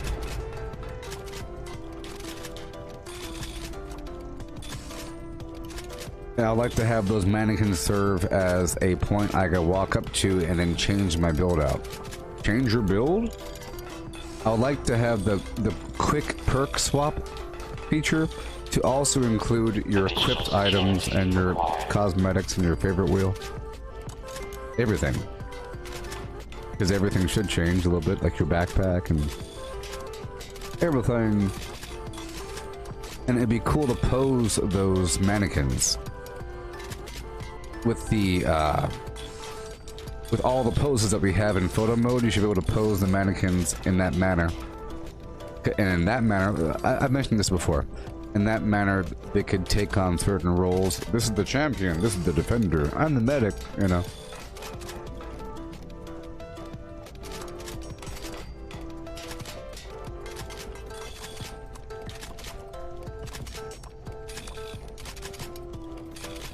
They'll do it one day. And just think, we'll say, you know, one day, or a long time ago, we couldn't do this, you know. This is a new thing. See, I don't want to be there. Let's just say that nobody shows up to the Colossus event with me, okay? And let's just say that the people that do show up, they leave, and it's just me. I want to be able to... I want it to be possible to kill him with just enough ammo.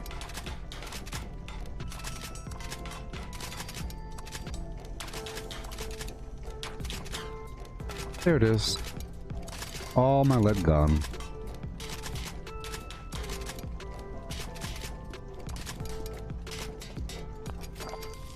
Now constructing additional security units.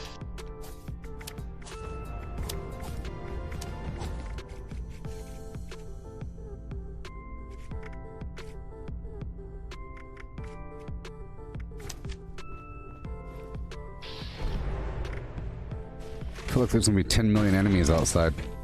Hurry up. Now I have everything I need. How much ammo? 9,000. That's what I'm talking about. Long abiding citizens will not be harmed.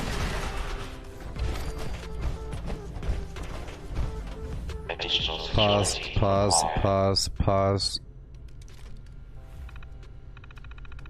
You gave me a problem last time. Oh yeah, obviously. Oh yes.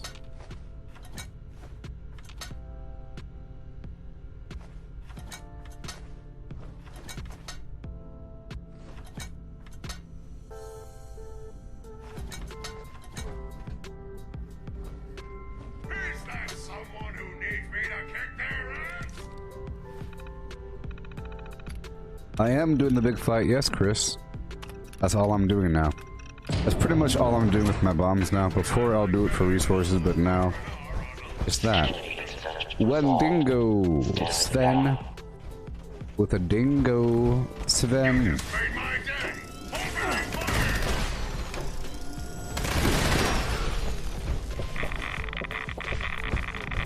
Here we go.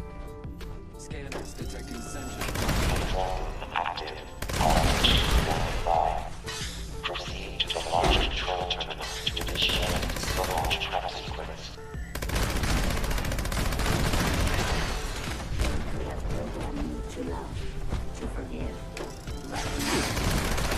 I feel like there is a recent thing. Look, there's all these dead bodies here. Oh my gosh. I really hope. See, I meant to check the missile silo state holotape before starting this whole thing. Perhaps I came to a server where they just finished it, you know?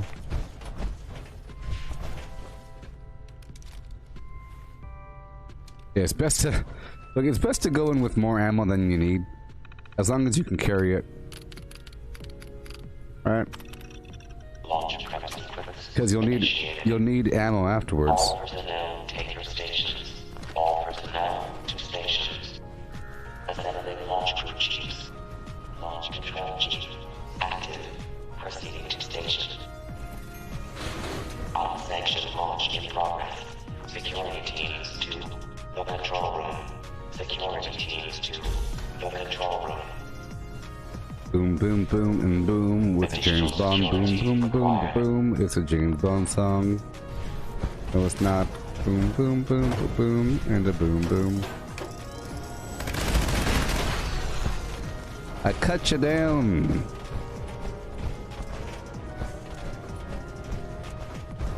I sort of like this thing now, the golden red look.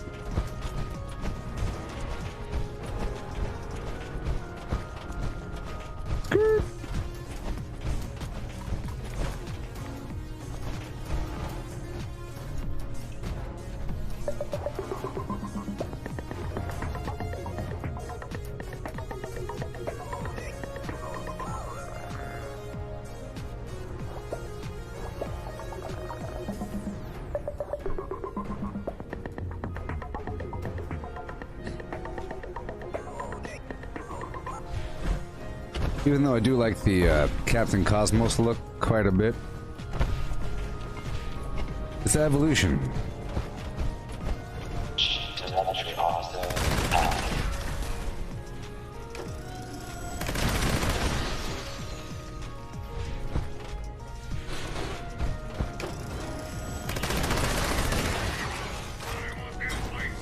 Oh man, I really hope that this nuke is ready. Remember, the nukes themselves, the silos have a 3-hour cooldown, but the bomb has a 2-hour cooldown. So just because you check the map and there's no red circle, it could have been an hour since the last bomb. And I feel like there will... Look, there's dead bodies in here, there's no turrets. Oh boy.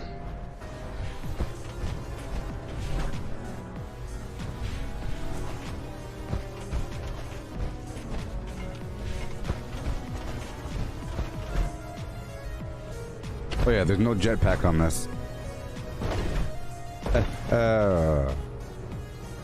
I'm a Hulk man.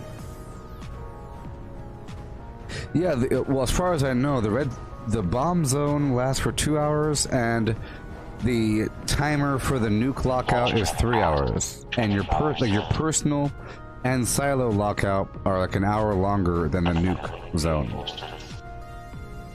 Like an hour difference.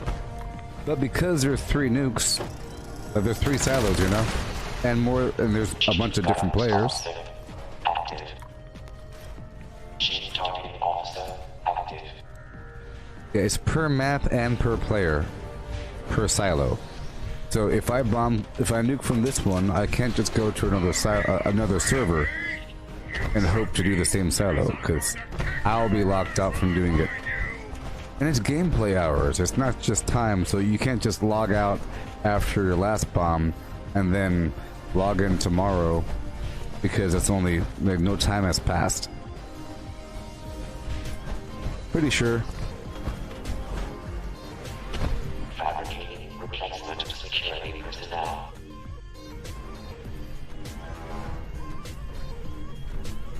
Well, that's what I said, Michael, that I didn't check the missile solid-state holotape before coming in. I meant to do that, but that's how you find out. I always check the missile solid-state holotape. I made a big deal about it yesterday. You get the missile solid-state holotape once you join the Enclave. If you lose it, you can buy another one for like 1,000. And it shows you the current status per silo. And I meant to check it right before I made the ammo before I came in, but then I moved the camp and changed everything. I did it, and then I realized early on that I didn't check the status. And that's what I'm talking about right now. I still have it on me. I clean up my holotapes all the time, and I recently cleaned up my holotape. But yeah, yesterday I went over the missile solid-state holotape and its importance and how it really helps you from wasting your time. And I checked it on the first couple maps, and it'll have, like, you know, all 3 silos are usually like hour remaining, hour and a half. You're lucky if there's nothing, but we'll see.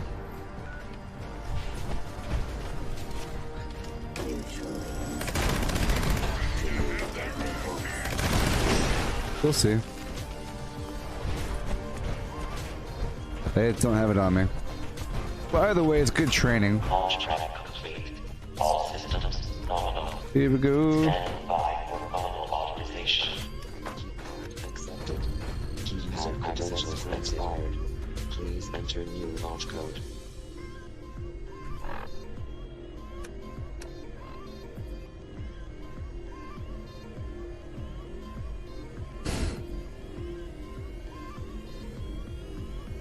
And there's also that. There's also that factor. Well, yeah. We can't bomb.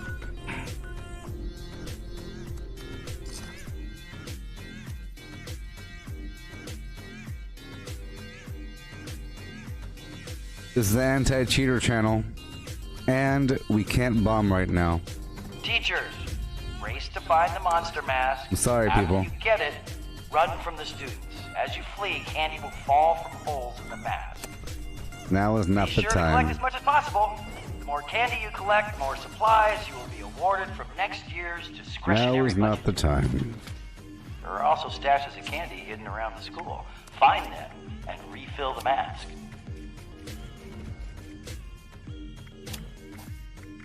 Students, you must chase and hit the monster mask with your baseball bats like a piñata. You can keep any candy that falls out of the mask, or you can make the smart choice and turn it in for prizes. Missed that? And remember, this is the only time it is permitted to hit a teacher while on school grounds, and only the one wearing the mask. Missed that? On your marks, get ready! I ain't no cheater. Go. This is a non-cheating stream.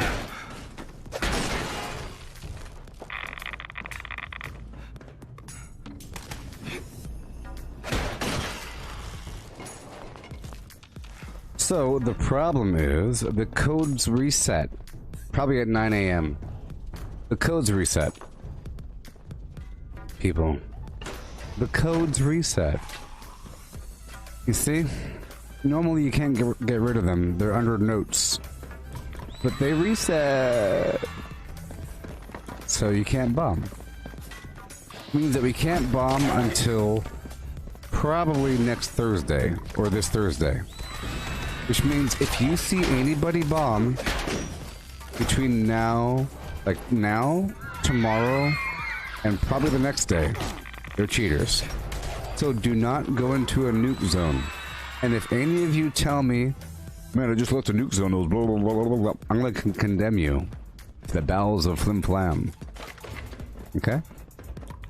Because it's cheating. You can't do it.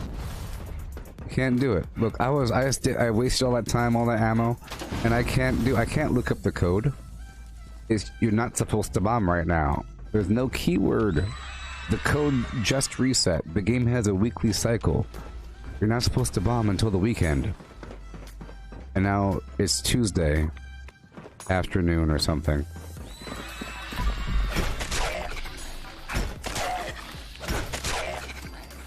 Yep.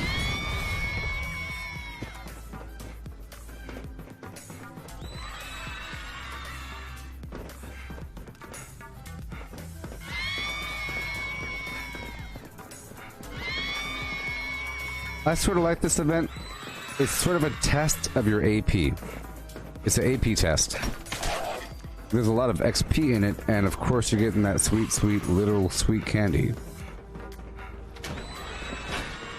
And it helps if you know the layout and everything.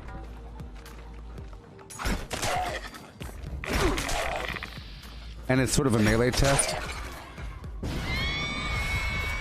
The problem is the screaming. And there's other players that can kill you. This is one of the only PvP events. So do y'all get why I couldn't do the bomb? Okay. I'll show you after this. After this, we'll take a field trip to the Enclave, okay? We'll go take a field trip to the Enclave, remind me please. And we'll check out the keyword. For some reason I thought it was the late afternoon, so now it's Tuesday morning. So that critiques my condemnation. It's worse now. Before I thought you had more time to bomb. You have less time to bomb. Before I condemn you. You don't have to bomb. You could it's the whole point of it is to enter somebody else's bomb. But if the bomb occurs during a certain time period, you know for a fact that they looked it up. Because it's unsolvable before a certain point in the week. Okay? But after that, it's okay. Just know that the person probably did bomb, probably did cheat, and you should be maybe doing it yourself. You could drop your own bomb on a public server. You could enter somebody else's bomb. Just don't do it between Tuesday and Thursday. Thursday afternoon, maybe. Okay. If it's like Thursday morning. But even Thursday's kind of pushing it. When in doubt, go to the Enclave and look at the keyword on the wall and say, can you solve that? If you can't, or if you don't think that any reasonable person can solve that word, then you shouldn't. You should feel vaguely guilty.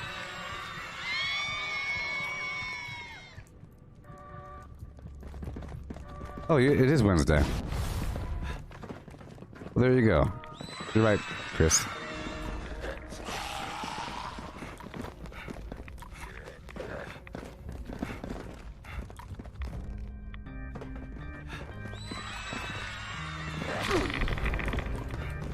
It is Wednesday. That's the problem with my profession. You lose entire days. What's happening? So I guess yesterday was my last bomb.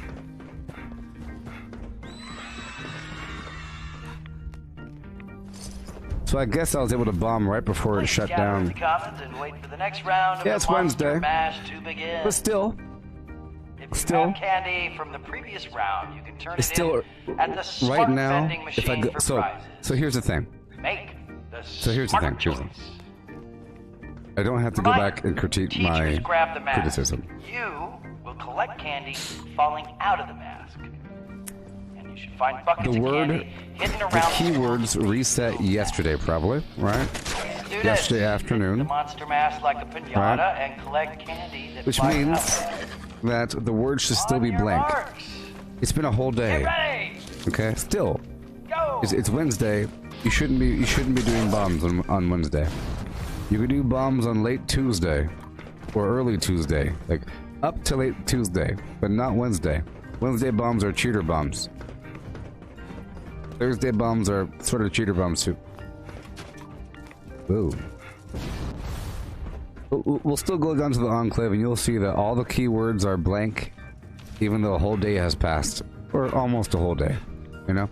And they're going to be blank all day today, and maybe sometime way later, maybe early tomorrow morning, or maybe way later in the afternoon, one letter will appear in a 6 to 13 letter non-repeating keyword. It's like a really hard version of Wheel of Fortune. In Wheel of Fortune, you have repeating letters. Here you don't. But I guess it makes it a little bit easier also because it really limits the list of potential words. But it means you end up with some really weird words. Words with non-repeating letters. Like a 13-letter, non-repeating letter word. So we'll see.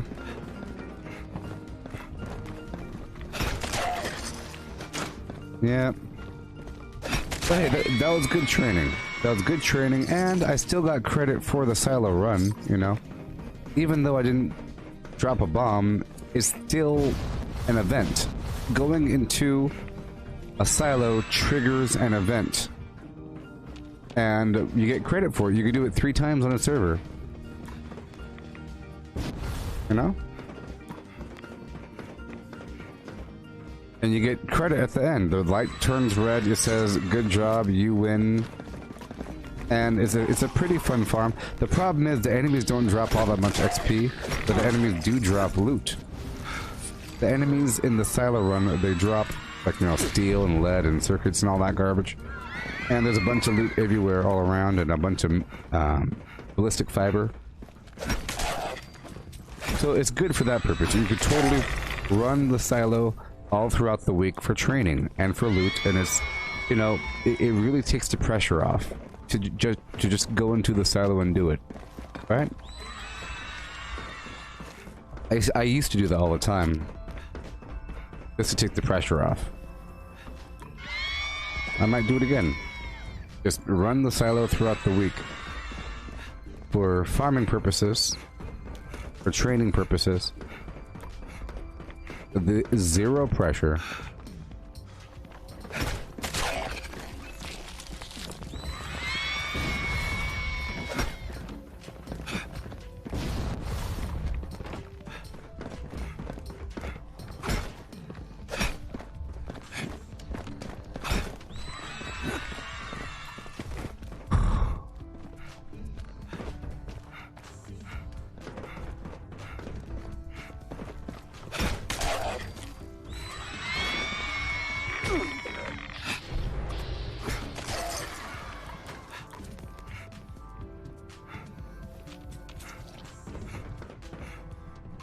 Yeah.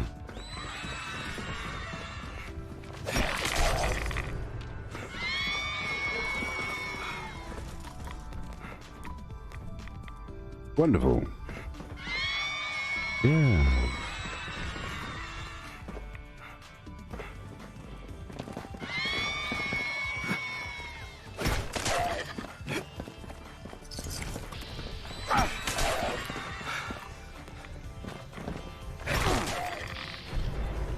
Wonderful. Woo. Thank you. This is round 2, I believe. I like how they polished the ceiling.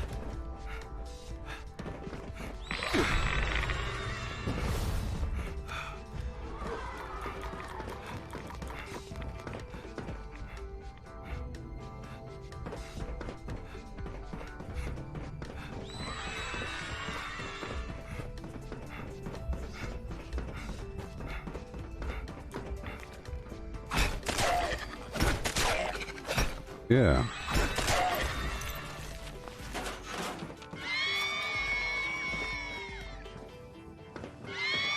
Wonderful.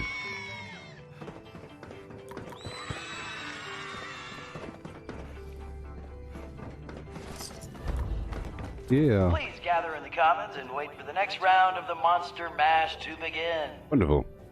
If you have candy from the previous round, you can turn it in at the smart vending machine for prizes. Alright, this is round 3. Make the smart choice. Reminder, teachers grab the mask. I think it's just like laminated. It's laminated metal. Out of the mask. And you should find buckets of candy hidden around There's a coating. to refill the mask. Students, Okay, let's go hit the start monster mask grabbing like a this pinata garbage and now. collect candy that flies out. On your marks. Get ready! Go!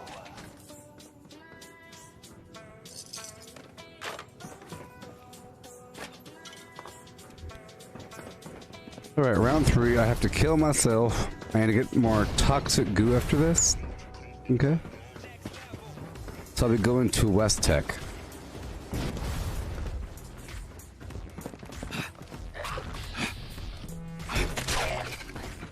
Alright.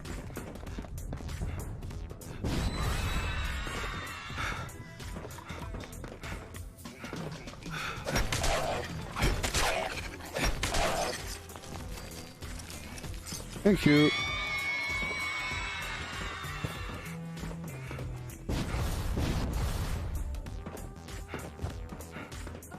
Boom, boom, boom, boom.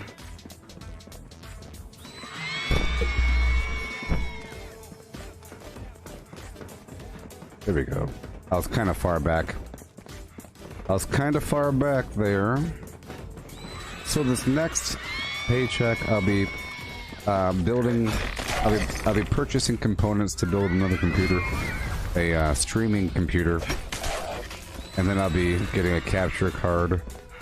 And you'll see a dramatic increase in the stream quality, surprisingly. You'll see the frame rate increase, and I'll be able to stream more demanding video games, like more VR content. So VR content will be able to be streamed, and Star Wars Battlefront. And it'll just be a better experience altogether. Be really beautiful.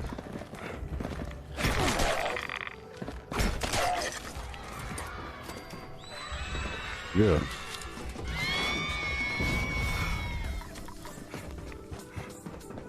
Whee!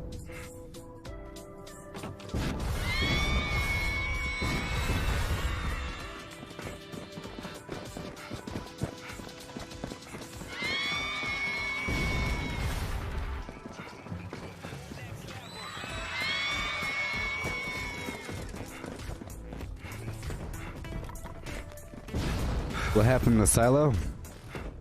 Oh, did you just come back? Were you gone for a while? Well, I thought, Mike, I thought it was Tuesday morning. But it's actually Wednesday morning. Case closed. Do I have to explain more? That's the answer.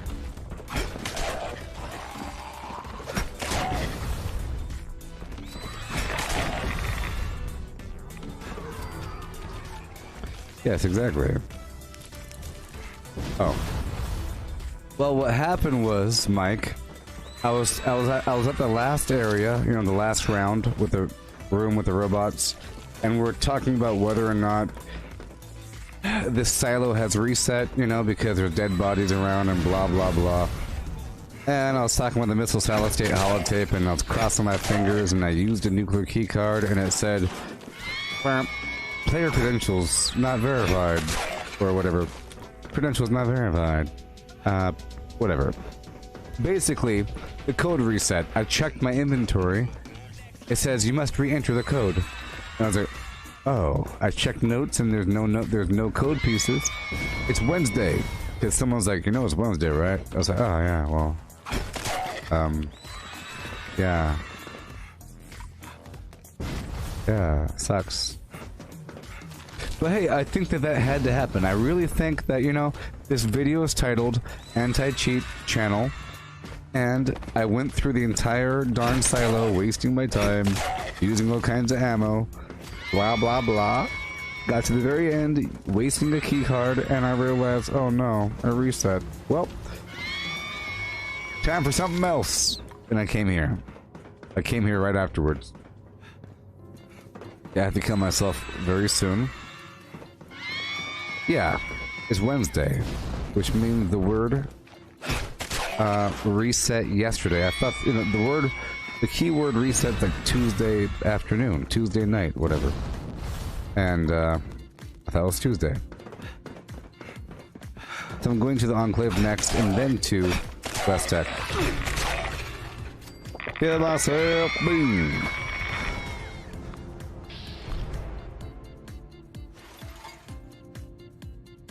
Yeah.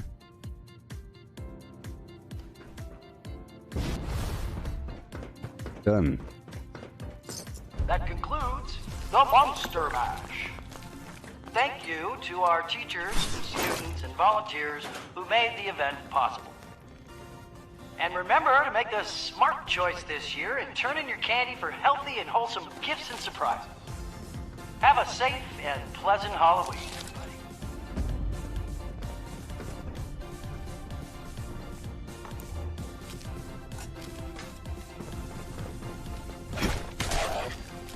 Alright, so I'm going to the Enclave and then West Tech, okay? Enclave and then West Tech. Our goal is to look at the keyword on the wall, and then maybe look for a Silo Alpha key. You know, it'd be nice to get all the key, all of the components before I solve the keyword, not vice versa. It'd be nice to already have all 8 per silo beforehand. It'll give me something to do in the background.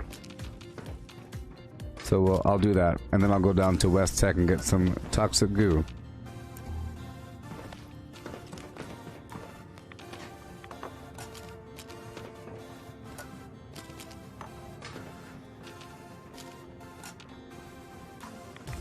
How was the president missions?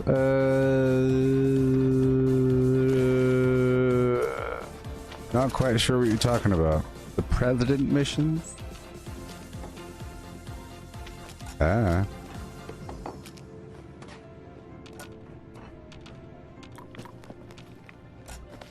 Yo, no say.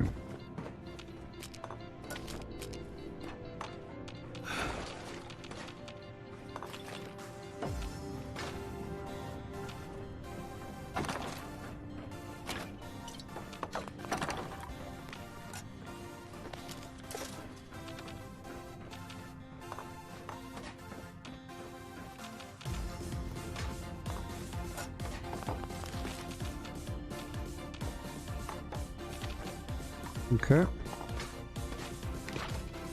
All this loot.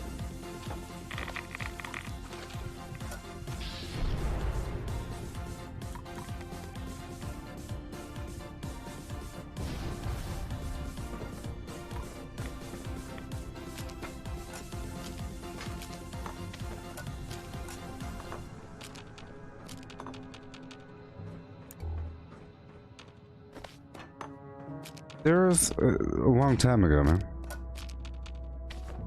Long time ago. Long time ago. Long time ago.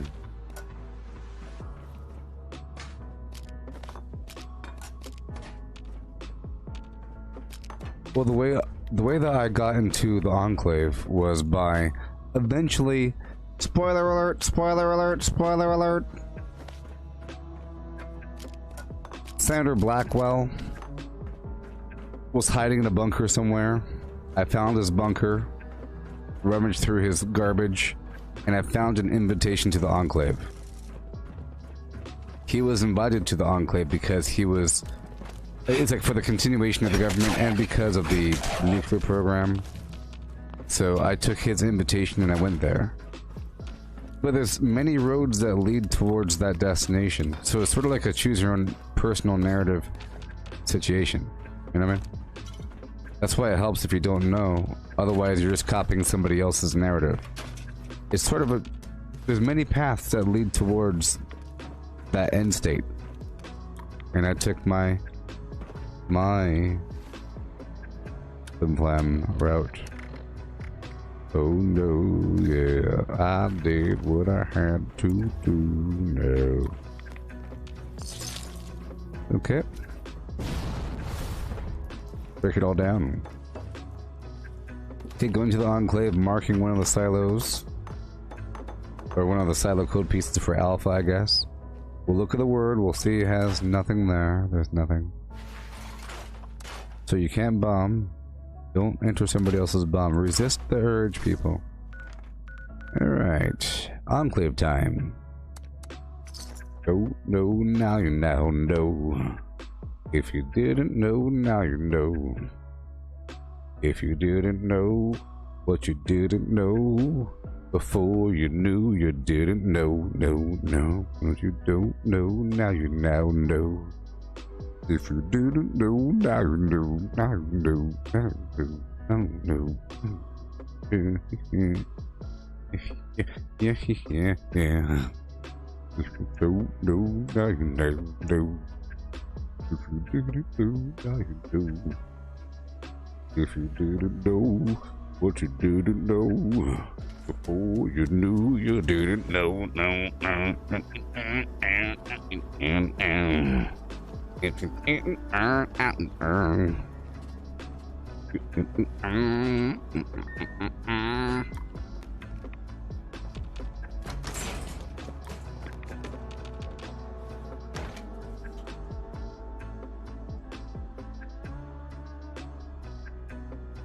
Yeah, the DMV was pretty funny. You had to wait for your number to be called from the right thing, get another form, get the change of address form, and because, you know, you have to get the right form to change the address and everything.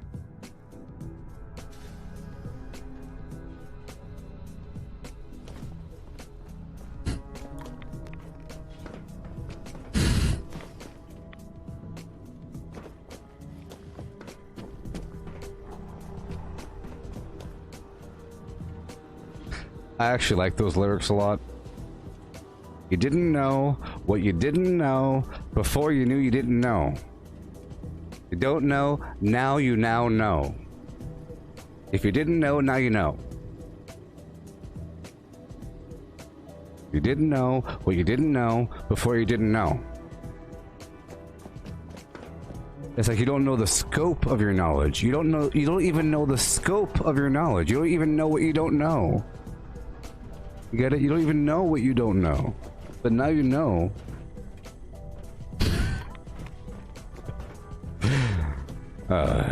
You didn't know, now you know.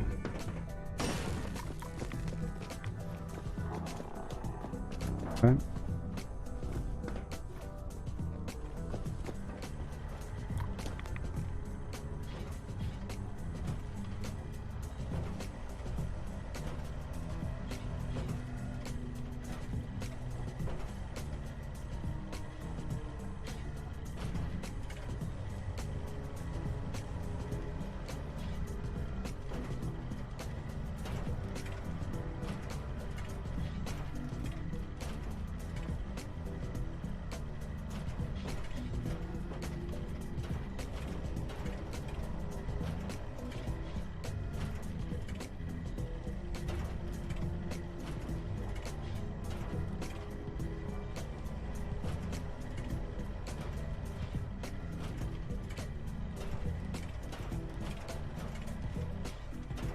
Neutralized target acquired. Scanning for assailant.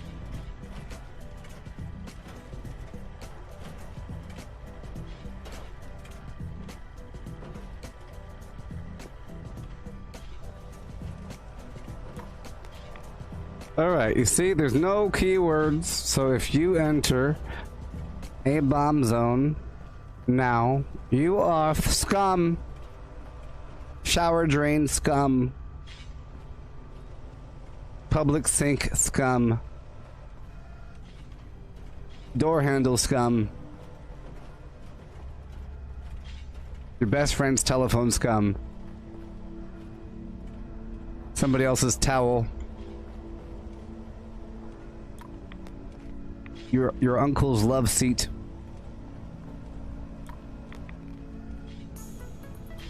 An old mouth guard sitting there on the side. Just sitting there. Sitting there, humid and warm. Old milk. Cheese. Fungal colonies. Bad. Bad. Shame. Okay, don't do it. Alright, moving on.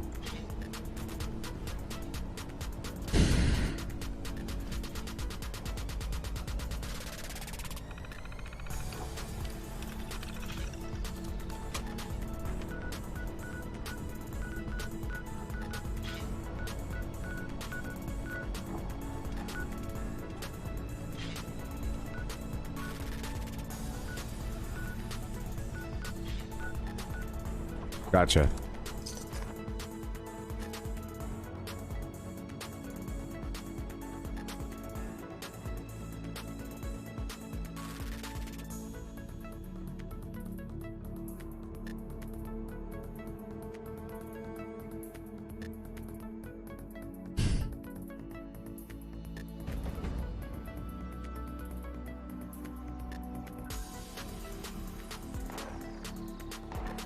Remember the good old days of survival mode?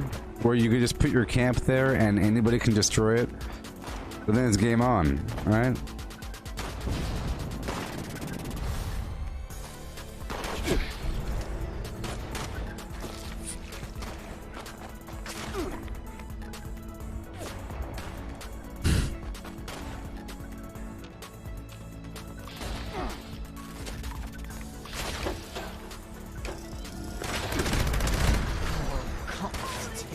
It's a song. It's a song.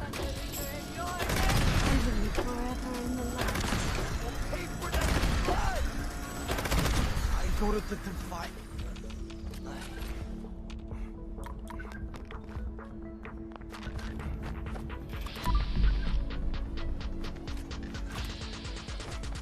You'll pay for that, unbeliever.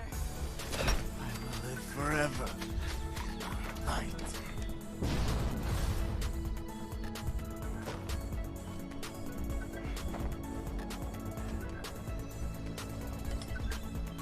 More will come to take my place.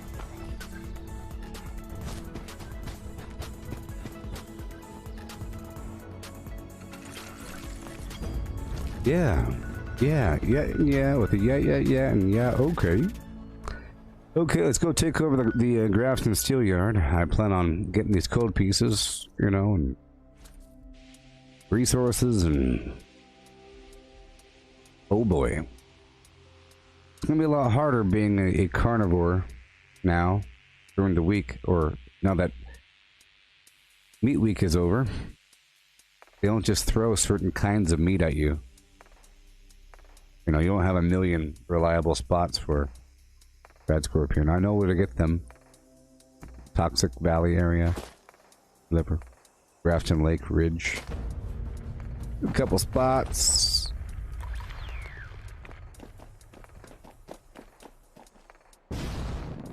Okay, I could officially be in a team now. I couldn't before, though. Captain Marvell. Captain Marvell. 76.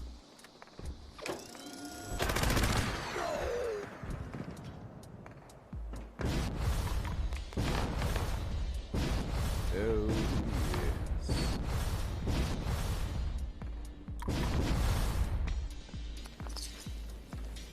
yes. Yeah, and yeah, with the yet and yeah, with the yet and yeah, and yeah, okay.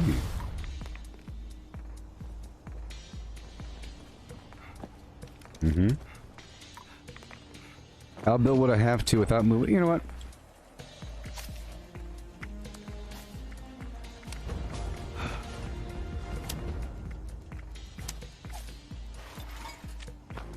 Ooh, boy.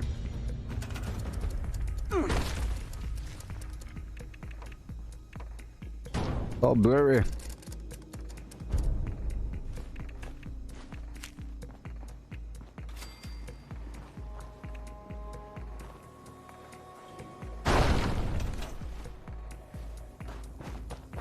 You can fix it by bringing up your Pip-Boy for a second. Usually.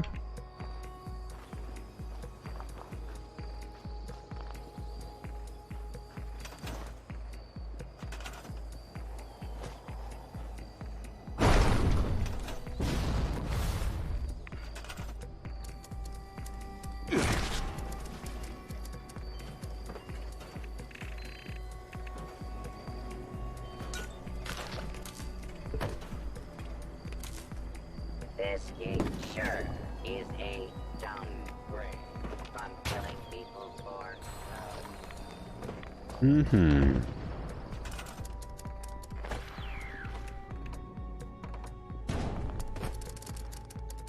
Couple things here and there. No.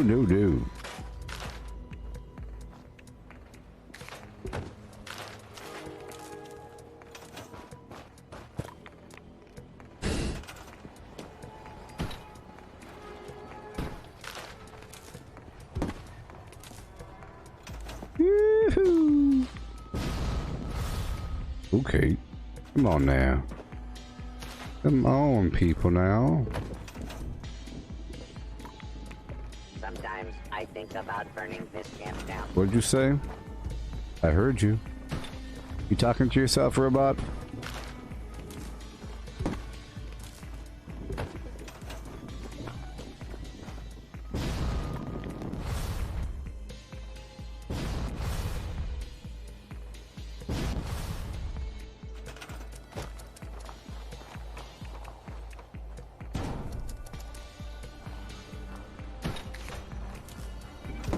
Okay, moving on.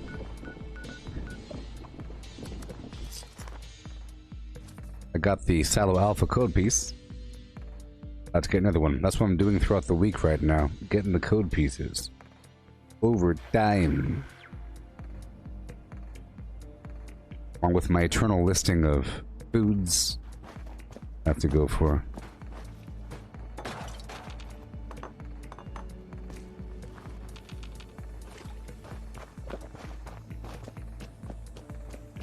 Okay.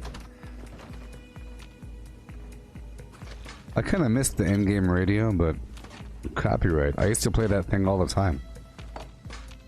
All the time. It really set the mood, set the tone.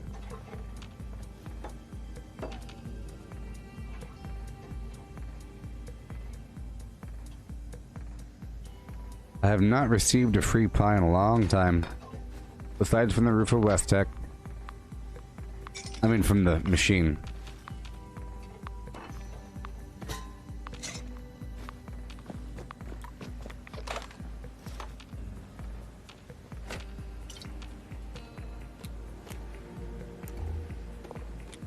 Mm-hmm.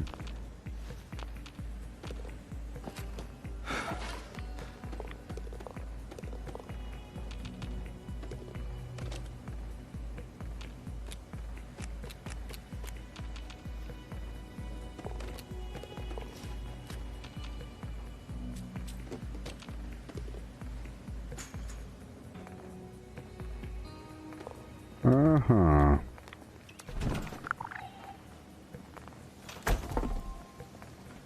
Rip it. Alright.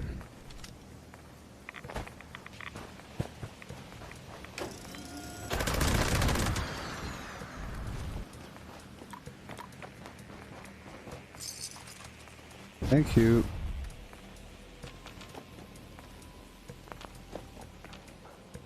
Any snallygasters over here? Yep. Bet there's no snallygaster steak.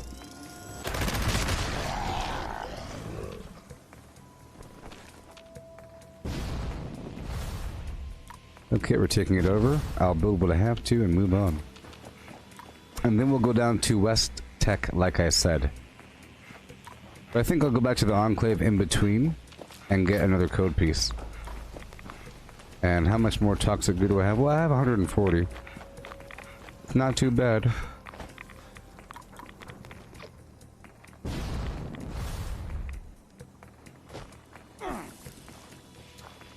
Whoa.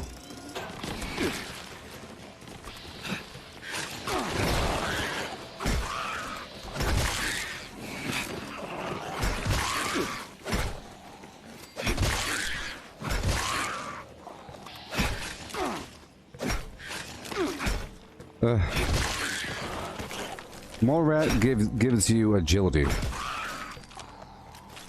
I believe. Ground mole rat.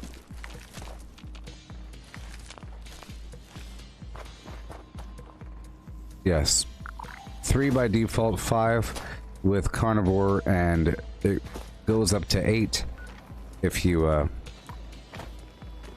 on a team with strange in numbers and your teammate is mutated. Oh boy.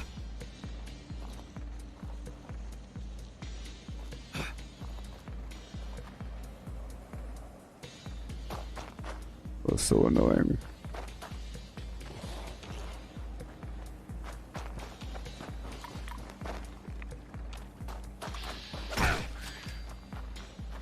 We're good now? We're not good? Oh, Barry Mintek, come to my rescue.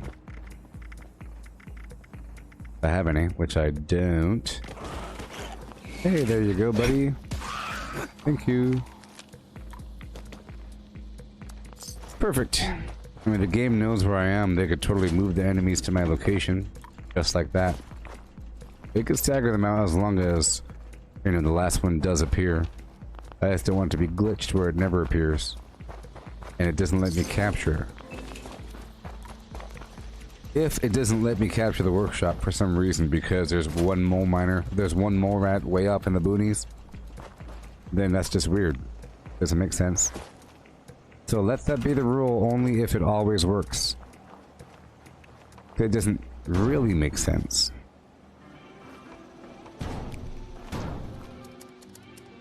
Unless doing it basic, you see? That's how fast you can do it when it's nice and basic.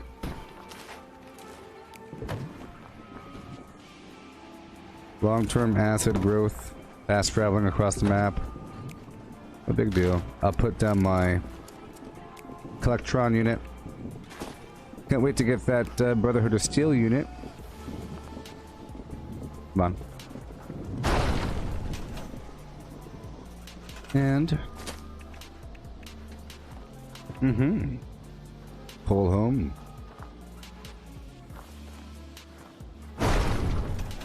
Awesome. I don't need crystal, but you know, one day. Maybe the cryolator might be a more important weapon. Certain ammo takes to crystal. Certain things take crystal. I can't think of too many off the top of my head. Maybe lights take crystal. Probably not. Alright, we're done here. Boom boom. Rad scorpions. I need their flesh and eggs. I'll hop back through. And then head on down to the Enclave.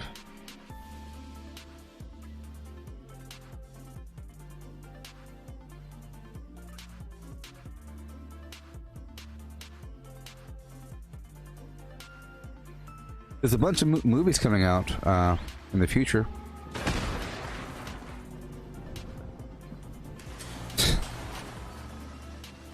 If movie theaters are still a thing in the future. But yeah, there's a lot of cool movies coming out.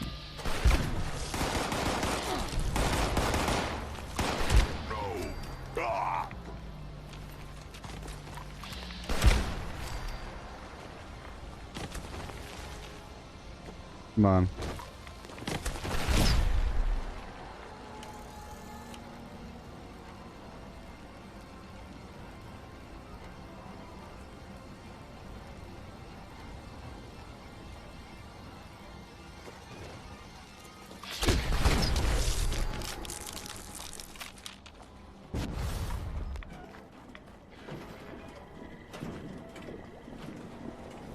Break it down.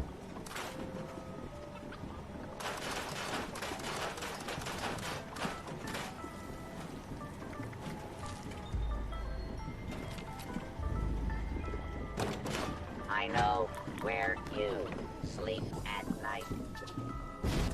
This can good you or corpses.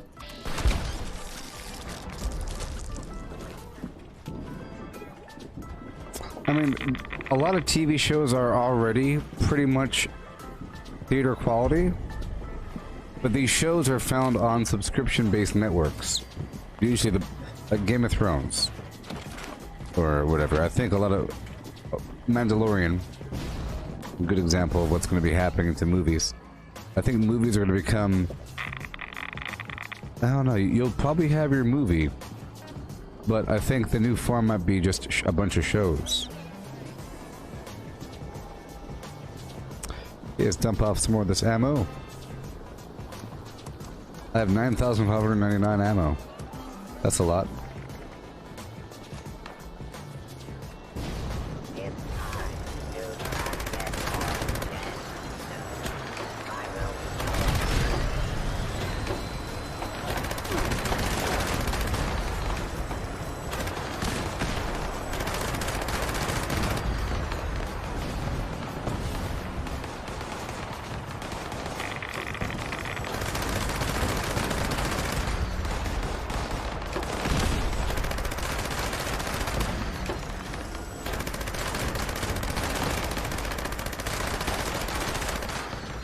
And there's my code piece.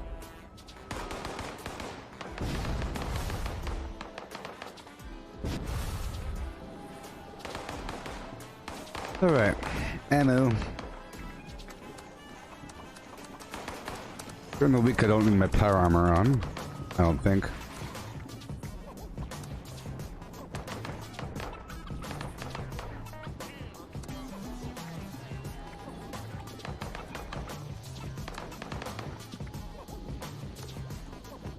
Alright.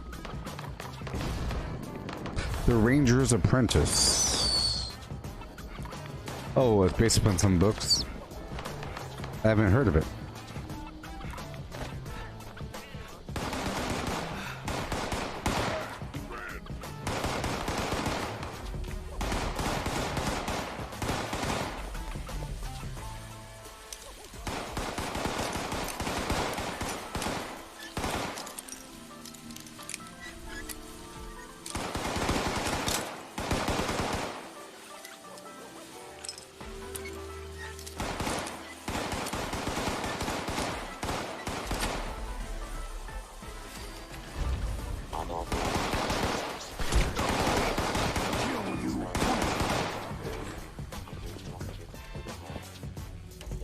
Such puny bits.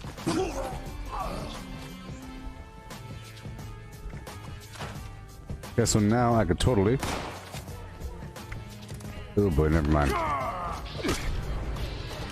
Luckily, my teammate is sharing Scrapper. That's the coolest thing ever. Hurry up.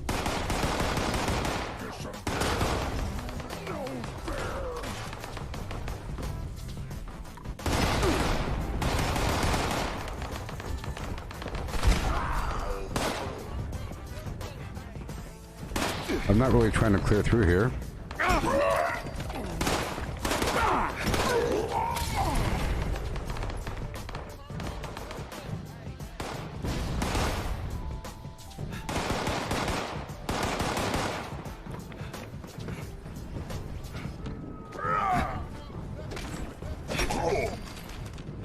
Mm-hmm.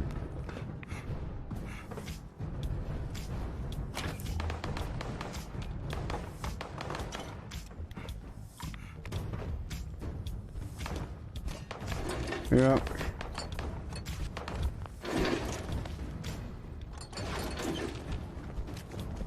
Yeah.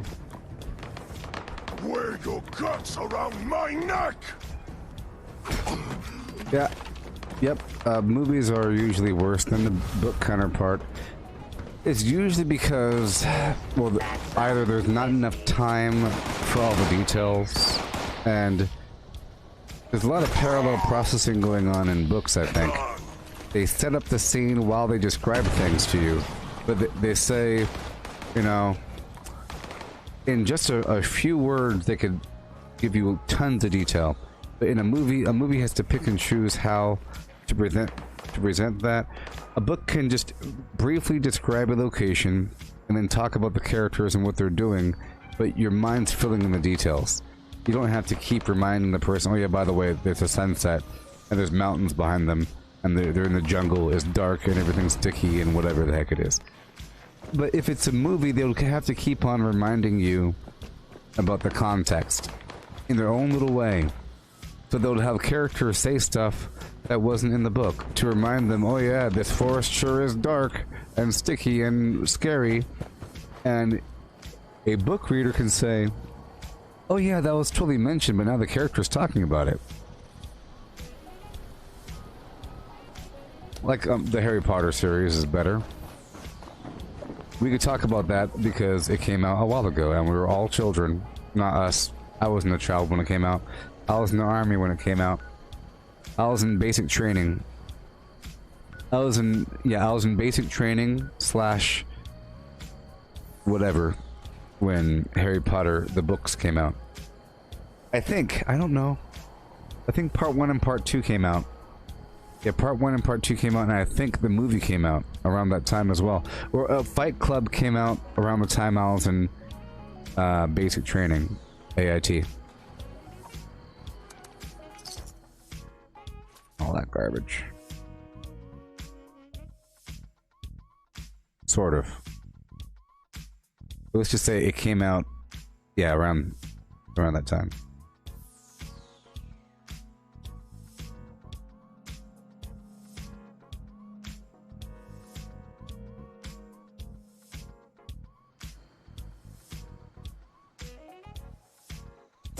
Yeah, so if The Ranger's Apprentice is over 12 books long, they might try to condense all that into one movie. Or they might pick up, well, what's it really about? Who are the main characters? But maybe one of the characters aren't introduced until book 7, you know? And now you're acting like they're always there somehow doing something. And they were. And you learn about that in book 9. You learn about what they're doing during book 1 and book 9. So they could turn a book series into a show series. I think that's fine.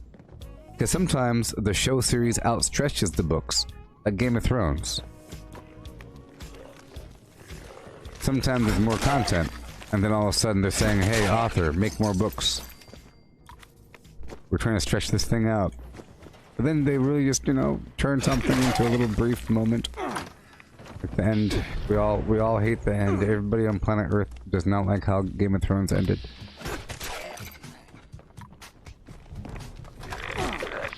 Yeah. I was not a child.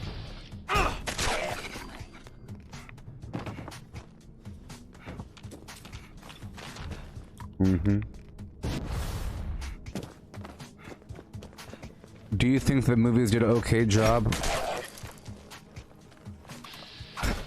Slightly different characters, yes. But see, what happens is, because the later books didn't exist at first, the movies came out. And as the movies come out, and as now you have Harry Potter played by Daniel Radcliffe, and Hermione Granger played by what's-her-face, and Ron played by that guy. Now we all know what they look like. Okay? We all know what they look like. And now, the next book that comes out, the author kind of knows that people have this image in their head, so they kind of have to play into that a little bit. You can't just stick with whatever you originally had if it's that different. It kind of becomes the character. Sort of like this. In Jurassic Park, that was meant to kind of stand alone as its own book. The movie got very popular, so then Michael Crichton wrote The Lost World after Jurassic Park came out with a movie in mind. He wrote it for the movie, I'm pretty sure. This is the controversy at the time, a very long time ago. So, all the characters that written in the book were written, like, the Ian Malcolm in part 2 of the book was written for Jeff Goldblum. Sort of. Because he exists. When the book for part 1, the Ian Malcolm was a bit different. He was just some, you know, person thinking about entropy, chaotic systems, and whatever.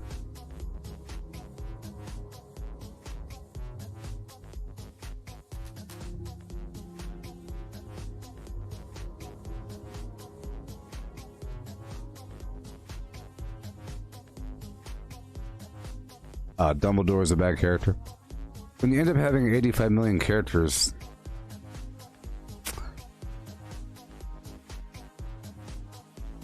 but it does sort of change the whole dynamic of things when your character is essentially different. Alright. Okay, so now we're going down to get the code piece, and then to West Tech. Yeah, another big movie to, or book to movie adaptation was Lord of the Rings and The Hobbit.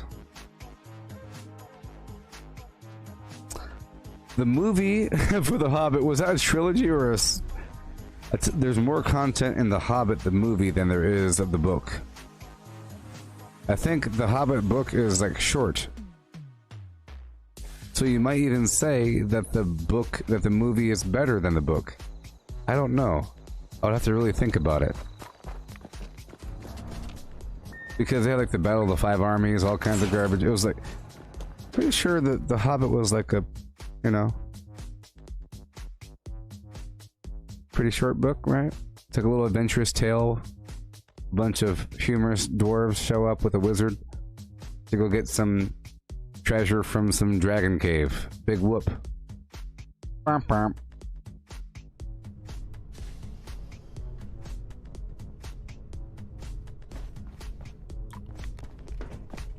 It was its own trilogy, yes. But it was just one book, you know?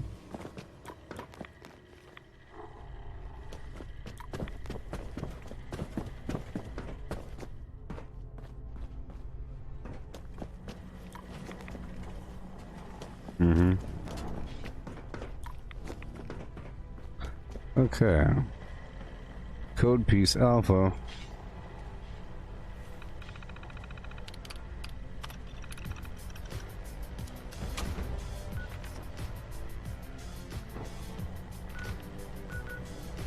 What, the what, the what, and the what, and the what, and what, okay, and the, ooh, no, and the, no way. Mm-hmm.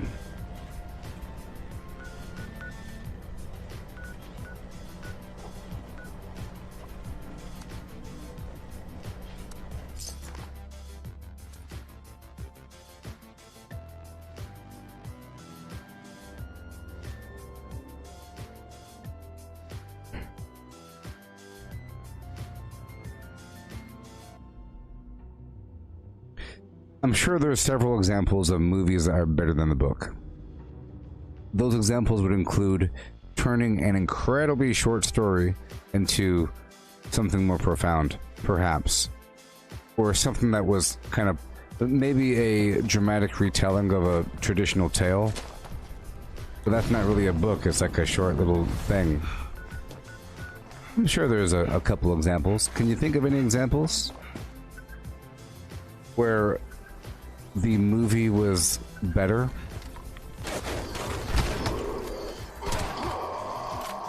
than the book?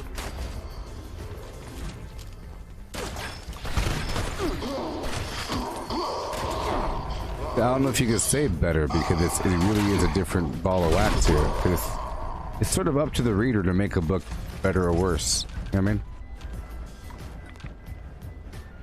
But can you think of anything?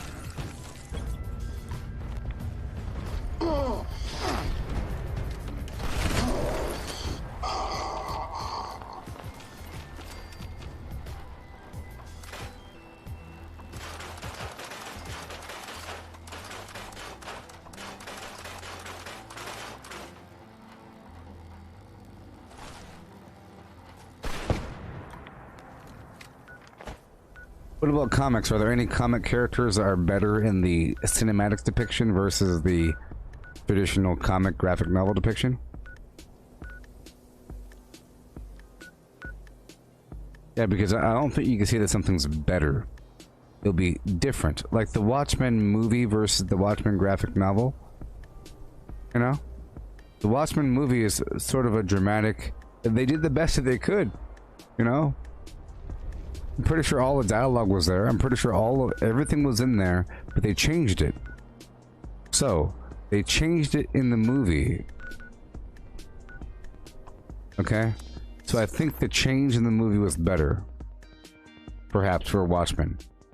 What's his name? Ozymandias? Ozymandias? Whatever his name is. He had a vision for a perfect utopia, and that involved uniting the world under one issue, you know? Uniting the world under one problem, and having a reason to restart anew. So,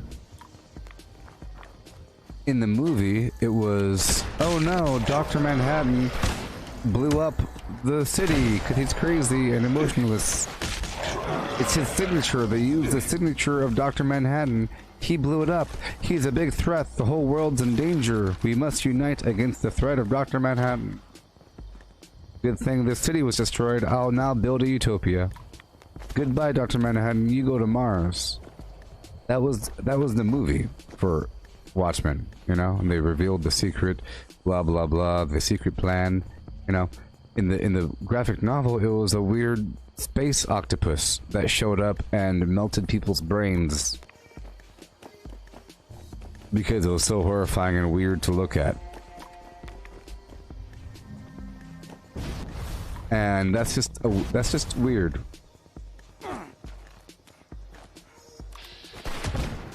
And I think, you know, everything was captured appropriately.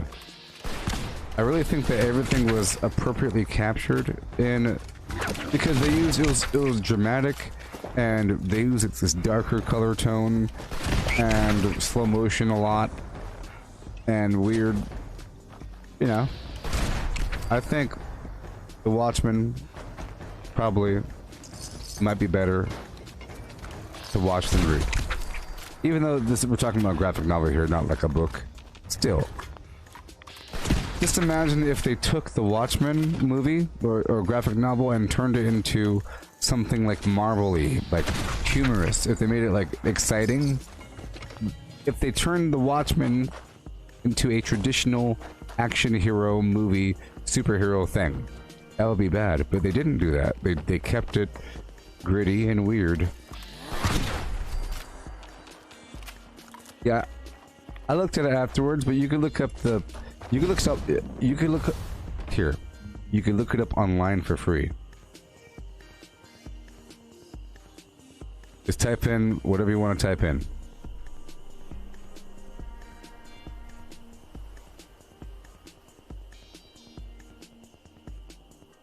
Here, I'll show you. I'll show you. Let's just go right on in. Let's go to issue 1. Okay. And you know how the movie went. Let's just look at it really quick, okay? See? The color scheme. Boom, boom, boom. Get out of here. Boom, boom, boom.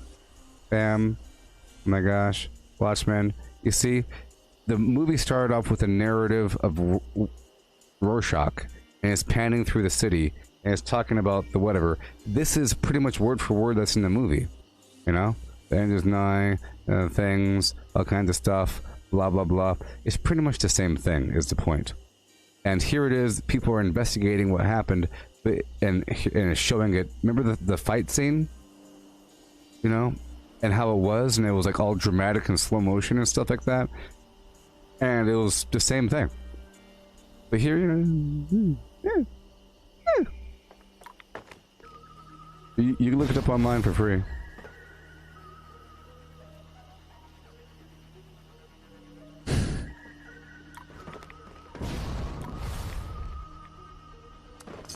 Alright, take this spot over.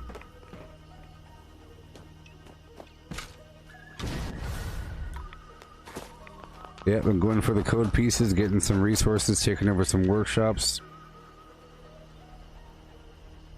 Over time, I have tons of ammo for later, so that's not going to be a problem.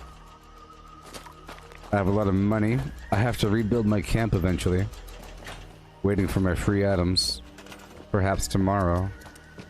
That's what Sandra said. Fiddle-lad-and-doody.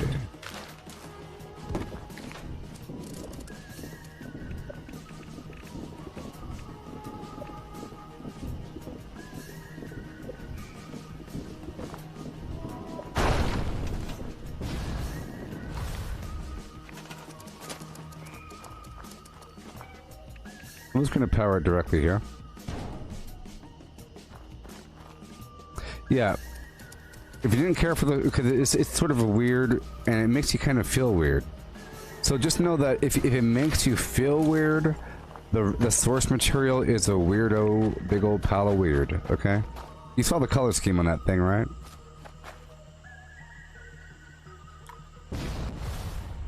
Andrew... Andrew... Andrew... Andrew... Andrew... Andrew... Don't awaken the dragon. Don't awaken the dragon! Ah!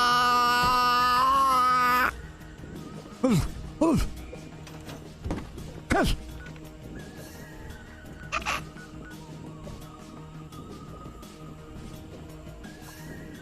Andrew!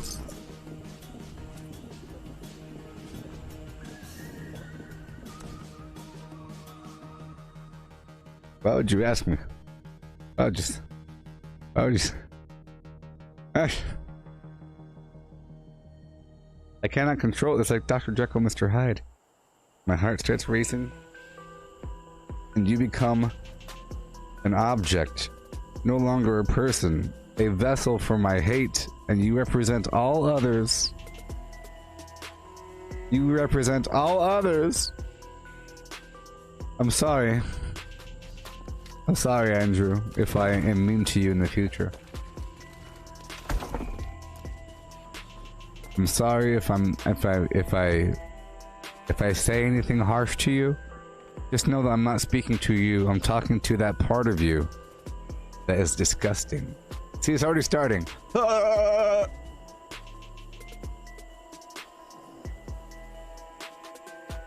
It's already starting. Hoo, hoo, hoo!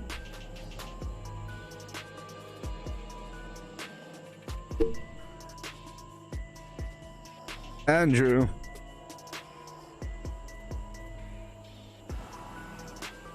Andrew. What did you say to me? You said...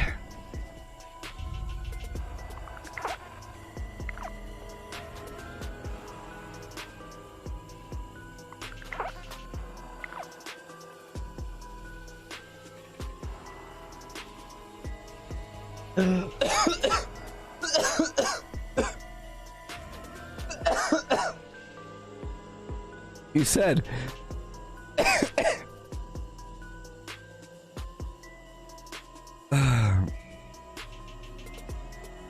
What did you say to me?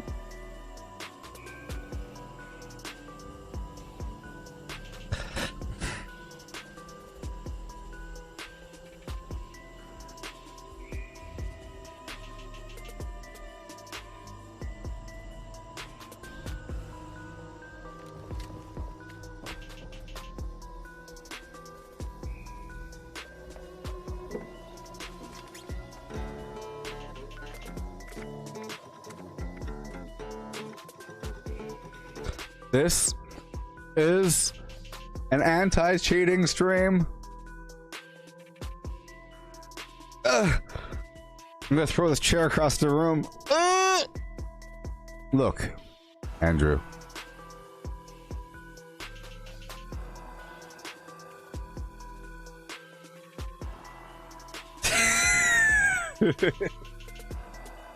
It's no big deal. Okay, it's no big deal, okay? I'm trying to not be mean to you. I'm trying to fight it. It's hard. It's painful. It's rough. It's jagged.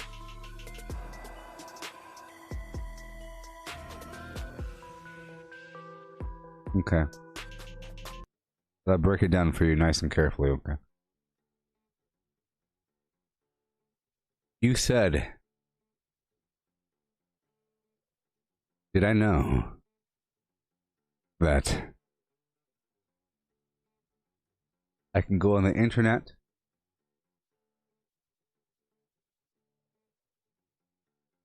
and look up the code solution for a nuke? For all I need is just my key card. That's what you said to me? You said to me? What you said to me?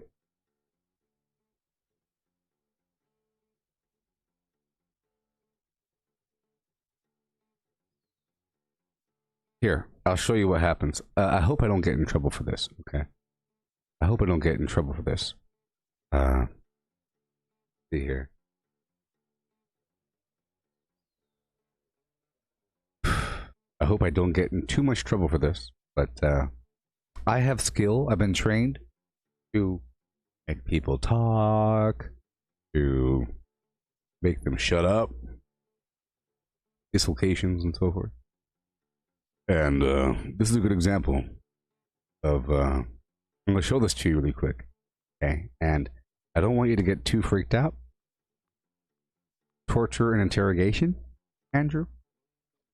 I'm going to step away for a second, and you'll see what happens. This is not a threat. This isn't a threat, okay? Okay, this is not a threat. Not a threat. looks secure. Go ahead and wake him up. Oi! Oi! Wake up! Hey! You know who I am? I know who you are. Come in here, try and mug me off. I know who you are. I know exactly who you are. Who are you talking to on the phone? Tell me who you're talking to on the phone. I'll break your toes. I'll break your toes, pal. I'll break your toes right off. Piss off. Oh, you want your Big on toes? me, you Huh? know I ain't Oh yeah? Oh yeah? I'll break your toes right off! Where is the device segment? Hish, hish, hish, hish. Who you working for? dead. Dead. I'm tearing off your ears. T. Seems like he needs some persuading. Cock. Cock. Cock. Who you working for? Who you working for? My old dear, it's harder than that. Oh yeah? Oh yeah? How about we start pulling some teeth? How about I gouge out your eyeball? You got two of them, huh? Who you working for, buddy? This your plan, Nancy? Yes.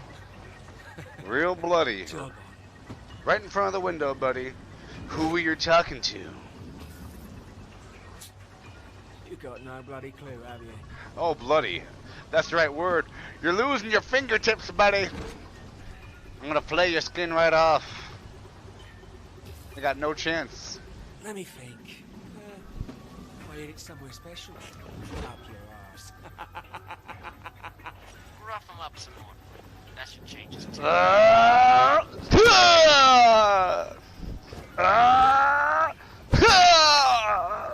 Where is the segment? Who you working for? Who did it? Huh? All day. I see how it is. I gotta break out the tools. You got a pen right there.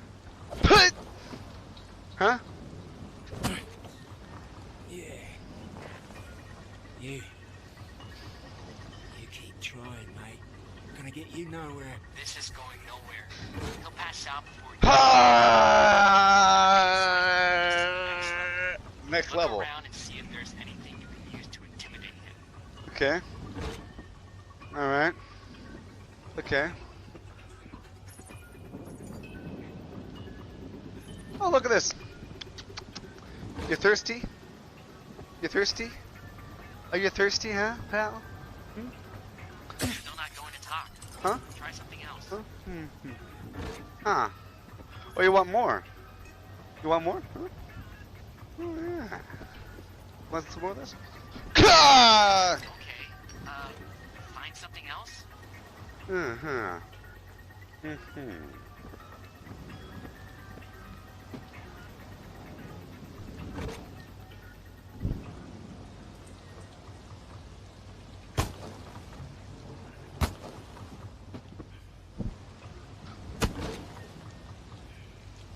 Your toes.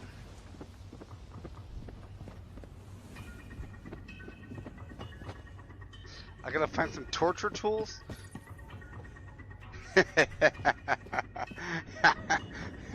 Oh, look at this. Looky here. Looky here. Doesn't seem to affect this guy. You need to find a way to erase the mistakes.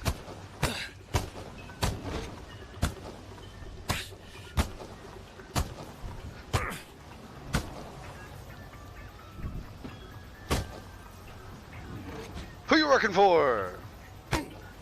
Okay. Alright. Alright.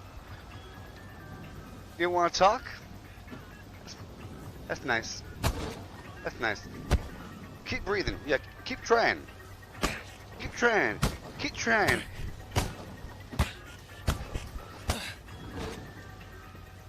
Okay. This is about 50 feet? 70 feet? What do you think, huh? What do you think, buddy, huh? Huh? What do you think, huh? You don't want to talk? You don't want to talk? You don't want to talk? What are you doing? You make... Huh? You don't want to talk, huh? Who you working for? Who you working for? Come on, baby, come on. Yeah. Tell me, where are you keeping the device? Where is it? Right. You see me room? Where? Combination 1817. 1817? Okay. Alright. Goodbye. Oh shit! Goodbye. Aww. Jesus, we're just supposed to scare the guy.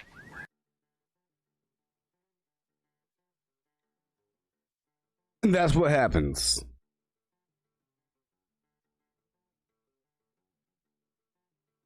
This is a non-cheating stream. Don't let it happen again.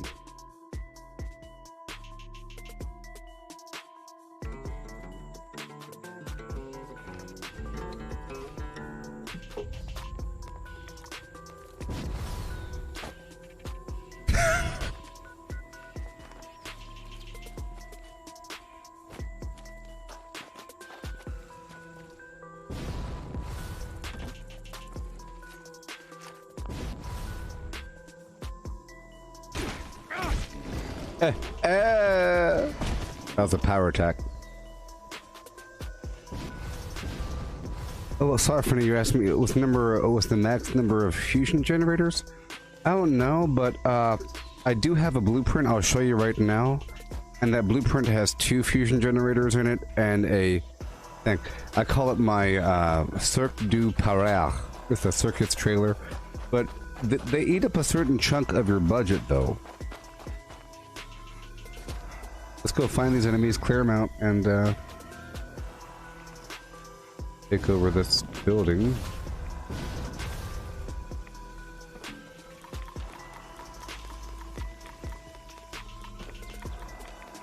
I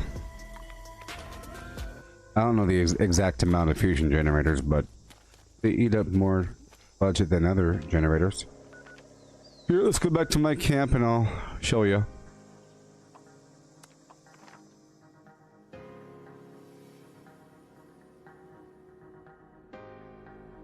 Well, that VR game, wasn't that cool? That VR torture scene? Punches somebody in the face? Wasn't that interesting? Throwing him out the window? Hey there, John. Oh no. Okay, so here's the budget. As you see, it's all messed up right now. Well,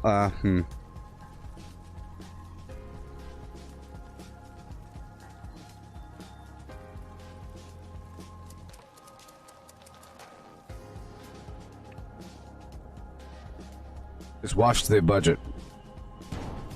Well, I guess you could put a lot. You could put quite a few. I don't think there's a maximum number. Blood black nothingness began to spin. Let's move on to system. Feel that in your body. The system. What does it feel like to be part of the system? Is there anything in your body that wants to resist the system? Do you get pleasure? Yeah. I don't know if there's a max number. We can find out. But it costs aluminum, so let's not find out. Alright. Moving on to what I am doing. Taking over and retaking workshops. Right now. Check out my buildy poo. Yeah, I think, well... You think only 2 is possible? Let's find out.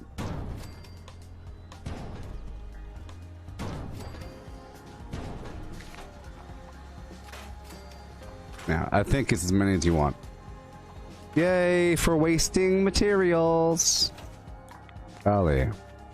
I ate up like 50 aluminum right there. Alright, so everything's fine. You're not fine. Martial artist. Oh, yes. Okay. And we carry on.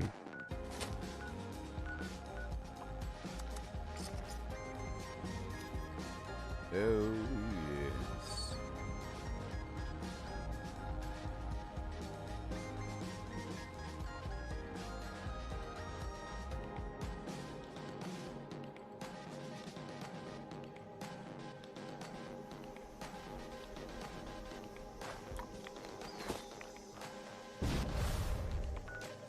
Mm-hmm.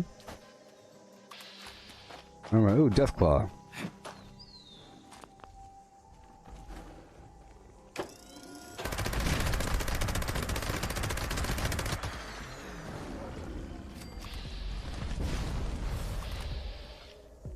Remember, Red Ant Lager, it creates alcohol that gives you a temporary plus 50 pounds carry weight.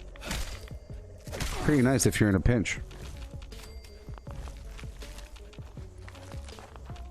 Bobby John, what it do? Ah, yeah. How you been, John?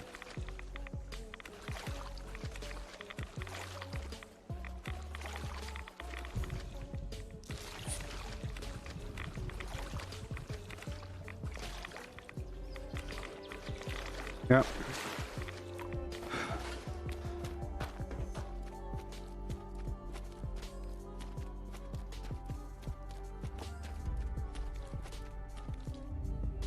Oh, you just left Facebook and now you're back.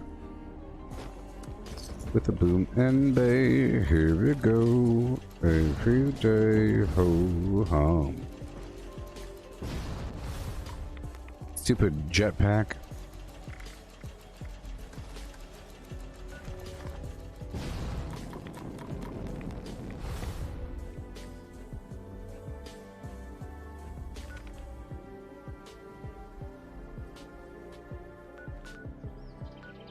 Okay.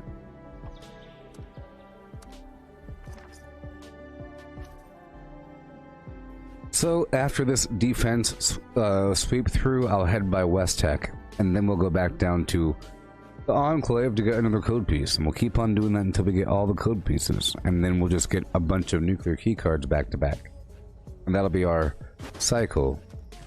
Okay? You dig? While we do everything else, that's our general flow. I do a bunch of stuff, and when I'm done, I go back to the Enclave. So I should probably put either my camp by the or my tent by the Enclave. That's what I should do, right? Okay.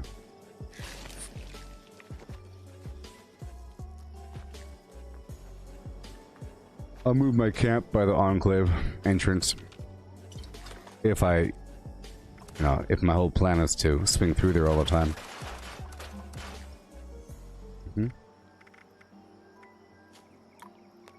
Okay, let's help out this player with their defense event.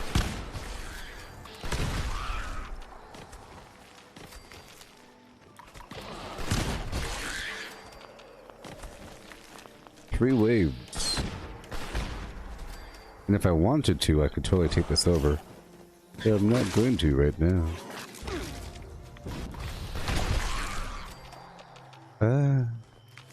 That's it. So, let's eat our foods.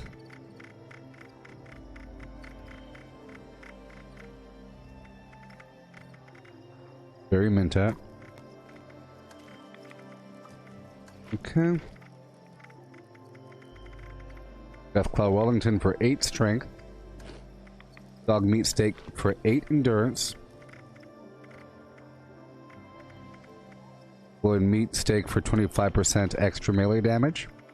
Ground Morat for 8 agility. You see? Mirelurk jerky for 38 damage resistance. Mutant Hound chops for 25% extra melee damage. Mutant Hound stew for 37% extra melee damage. Mutton chops for 25% extra damage. Melee. Pepperoni roll for 75 pounds carry weight. Poached angler for 50 extra max AP. Rad Scorpion Fillet for 88 energy resistance.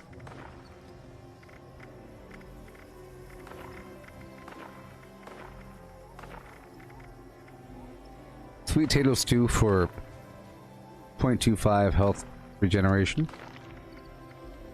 Tasty Squirrel Stew for 25% extra bonus XP. And 37% and 25% extra melee damage.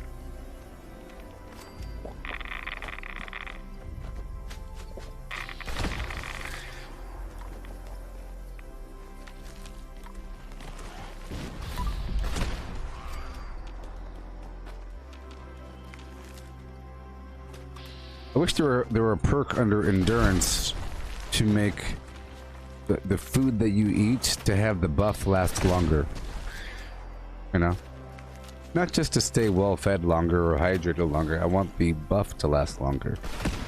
You can increase the effect of bobbleheads and magazines. Or the duration. I don't know if you can increase the duration of alcohol, but you can for drugs. Chems.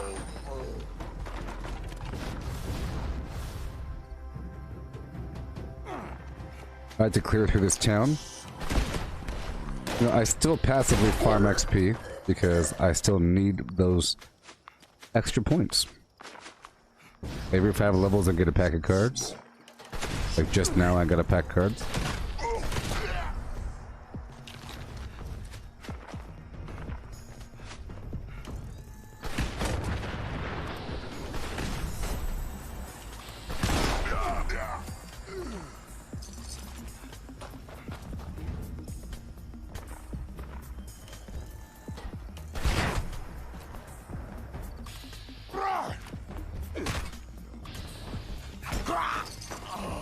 Thank you. I'll break it all down right here. Yeah. One dude back here.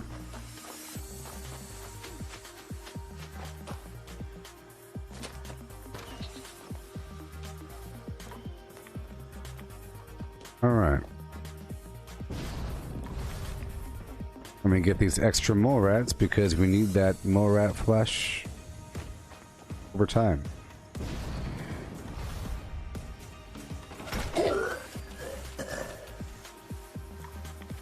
Yeah.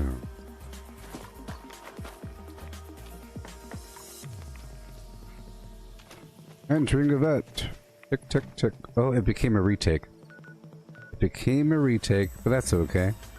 Let's move on to another workshop right down below. Well, first we'll go down to West Tech, huh? West Tech first. Get some toxic goo, clear out the building.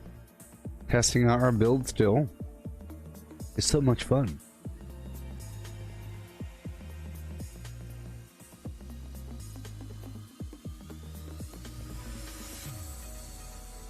I actually woke up in the morning time today. Attention citizens. Nuclear strike imminent. Please exit the area at your earliest convenience. Thank you for your cooperation.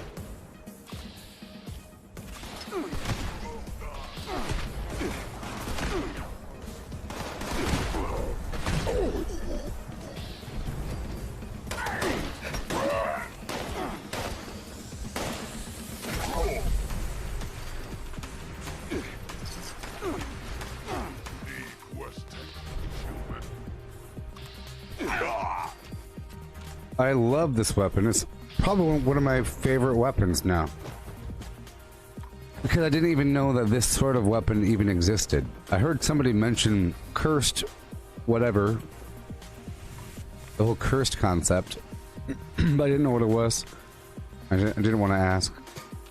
So it was a welcome surprise when I found out it's like an extra star.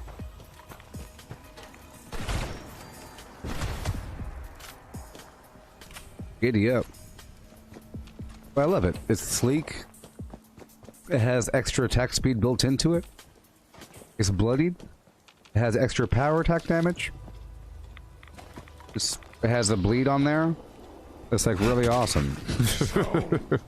What is it? It's almost ideal. Because I was looking for a nice 200 weapon for my power armor. Like right before that last bomb. All I really had was an instigating weapon, which is no good against an enemy with a ton of health. After the first hit, it might as well be a non-legendary weapon. Yeah.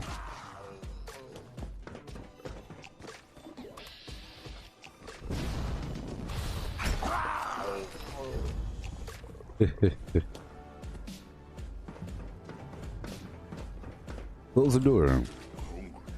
Getting hungry. I would love to see a Fallout show where they focus on maybe a bunch of mutants and how they deal with one another and their culture. Like what they do and they stand around. They talk. They do stuff. Let's fight at last.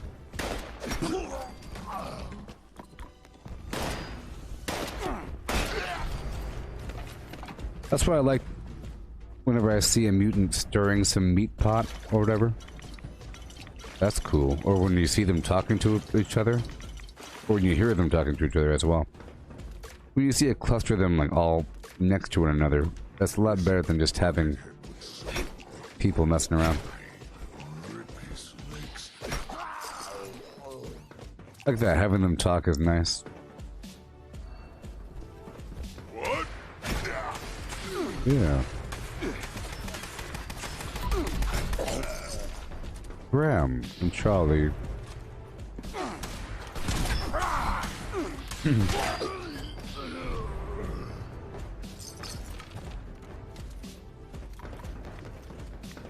Yeah.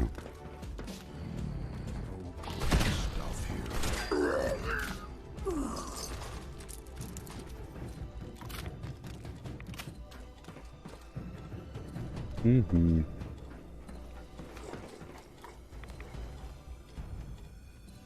Alright. A couple bugged out enemies here and there. Let's get some more goo. More than a couple. Hey, got you, little Chris.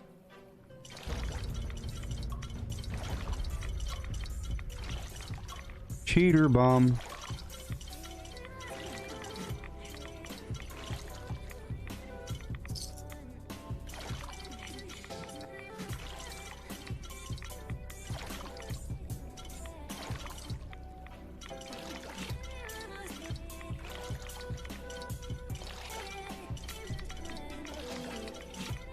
Remember, if there's no letters visible in the keyword, the bomb is a cheater bomb.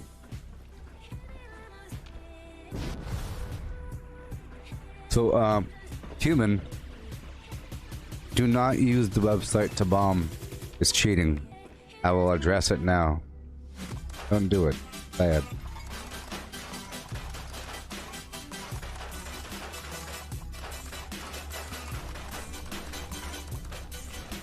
Yeah.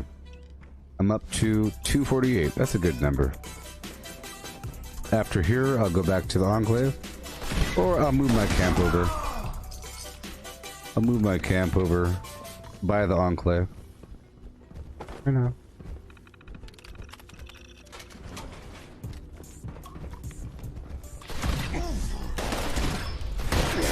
Ooh, that was a close one.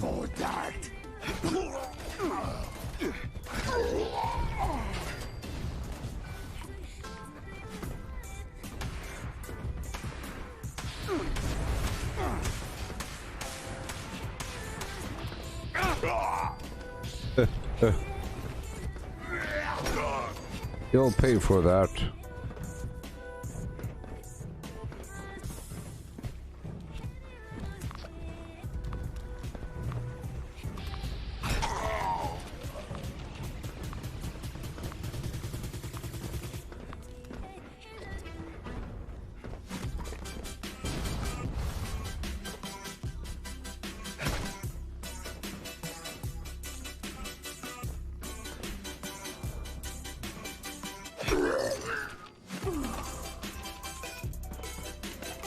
Alright.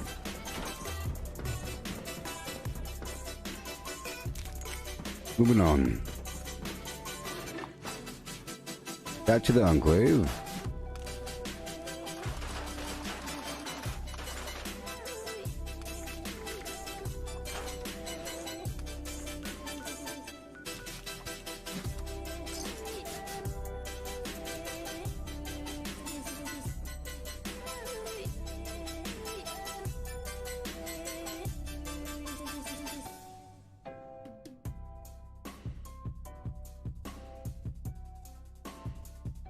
See, having a camp with a bunch of turrets on it right now isn't as important as during meat week. Same thing with having a mobile camp isn't as important. I could dig in if I want to. I like to be able to move my camp if I need to. Sometimes there's like a public event. You want to move your camp right in front of them with a bunch of people. Oh, all right, we're here for another code piece. We ain't no cheaters. We're doers and believers. Yeah. Hour left in the stream. Doing our thing. I'll try to make sure that the next stream is active a lot sooner. Because the problem is if I stretch it out much later, I end up too tired by the time that stream is over. I have only so much energy in me to do all this talking. Yeah.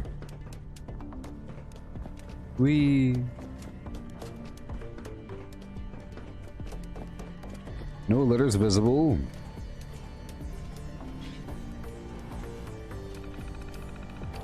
Alpha. Rita's escaped. Recruit us a team of teenagers with attitudes. Yeah. That's where I'm going. So, getting treasury notes will be a lot slower now because you don't have this public event all the time throwing it at us. But in the course of these events, end up with a surplus that we're still surviving off of. I think I still have 180 treasury notes right now. When you turn in 20 per day, every public event gives you 2 or 3 or whatever. There you are.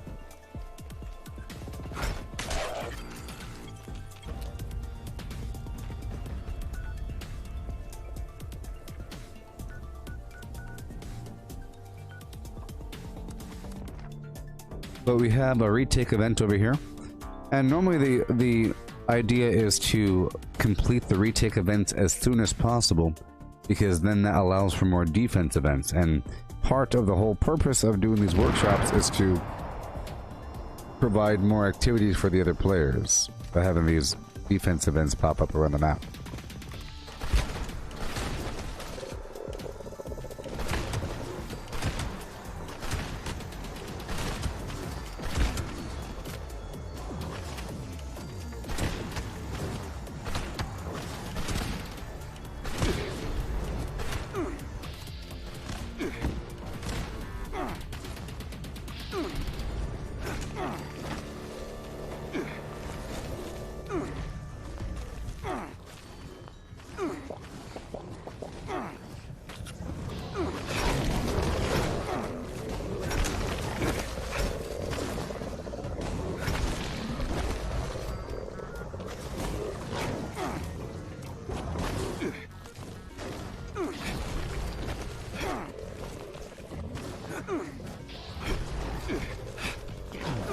I'm watching my life.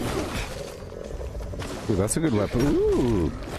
Bloodied plasma flimflam. Which can be made into a bloodied flamethrower. Bloodied flamethrower, oh my god. But the ammo's pretty expensive.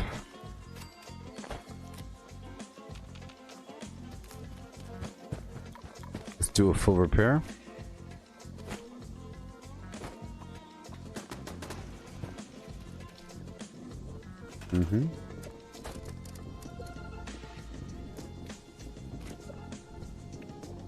Right here.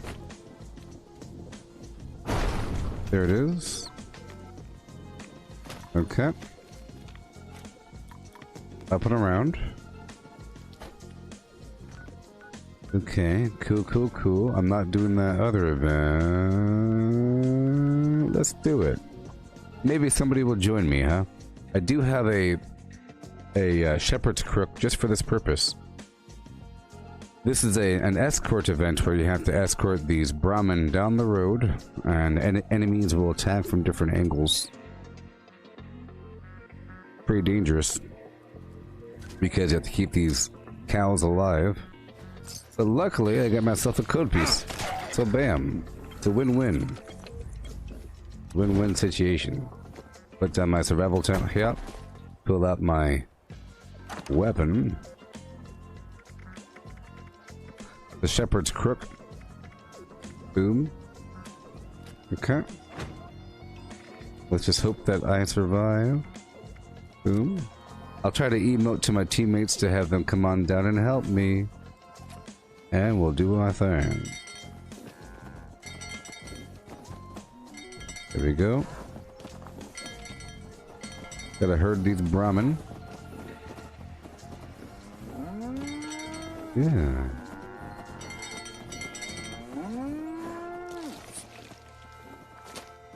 Oh boy.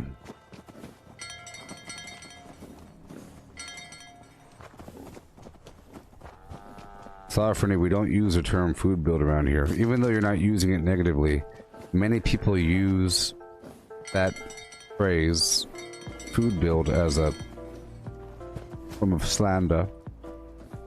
No? They use it to describe all non-PvE, non-PvP builds. Or any, you know, it's just a, because you kind of have to eat.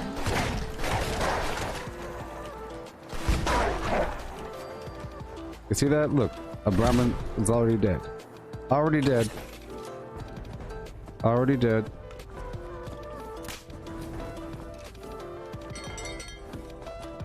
That's what I'm talking about. You can heal them with fire, but I'm not doing that. I don't have the charisma for that.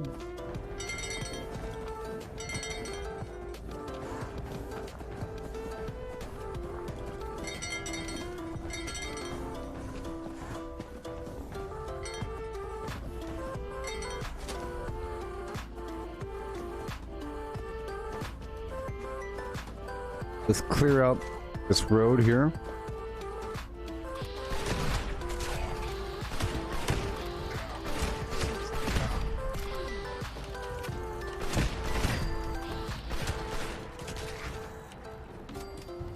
Okay.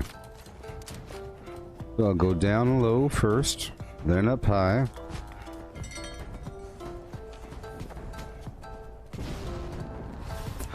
All those things are harder to do alone.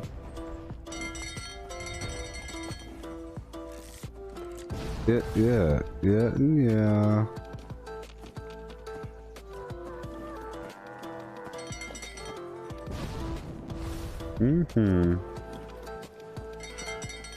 Well, I think the term shouldn't be used because it's confusing. Many people use it negatively, and they use it to describe some general term for a bunch of players.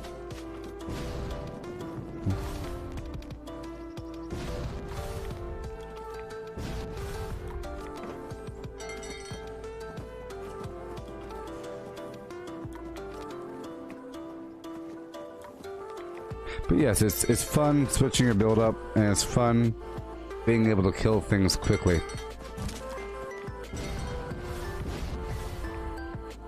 We're supposed to get a second meat week. Hey, how's it going? I lost a cow. We're supposed to get a second meat week if we, on the 22nd of September, I believe, if we turn in a... You seem to have lost a cow. Yep, lost one. Bad day.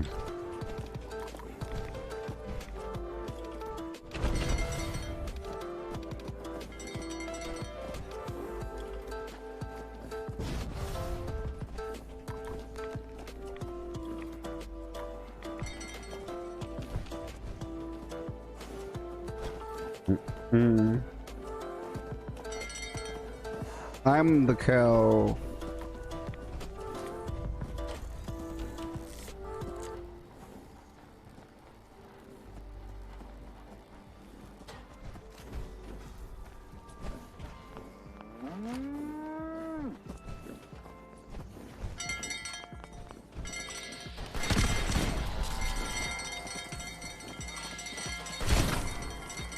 Come on. What's happening?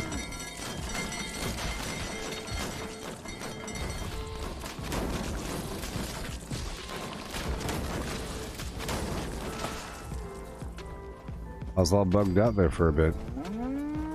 Yeah.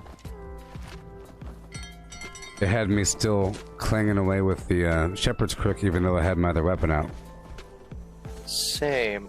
Actually, I had the crook out, but it was just ringing and I couldn't pull a gun out. Yeah, it had me like doing this following animation the whole time.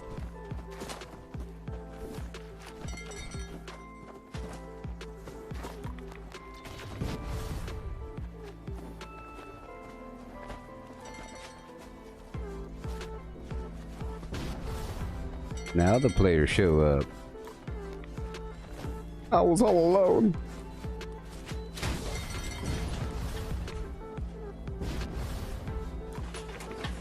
I mean, I'm always down for this event. I swapped characters again, so I lost the staff. I was trying to farm the sheep squat shard plan for a long time, but then I got it. But now I just do this thing on occasion.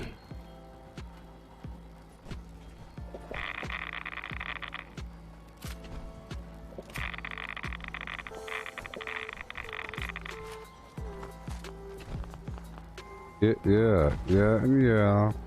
With the yeah. And the yeah, and yeah. Okay, and yeah. Say what? Yeah. Here we go. Yeah. 2 days. With the yeah, and yeah, okay. Show yourself, beast.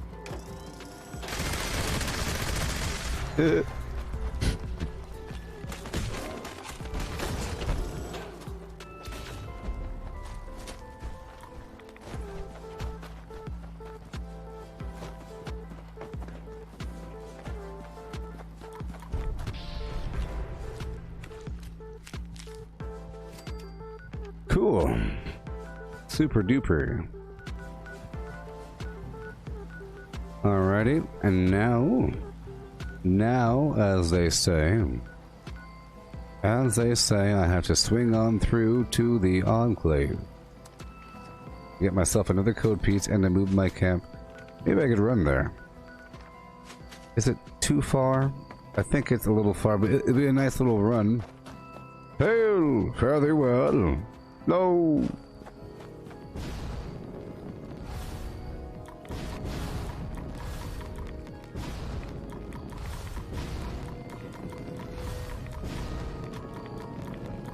I'm looking for landmarks.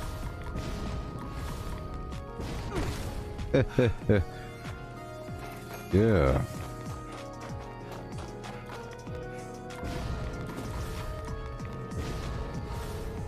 That White Spring?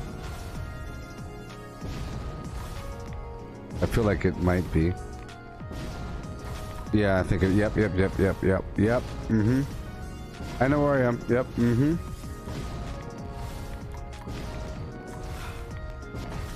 I figured I'd just run there, you know?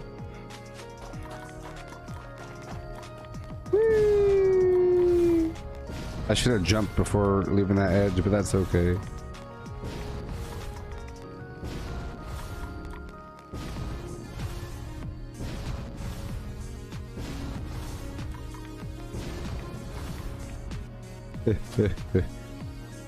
Yeah.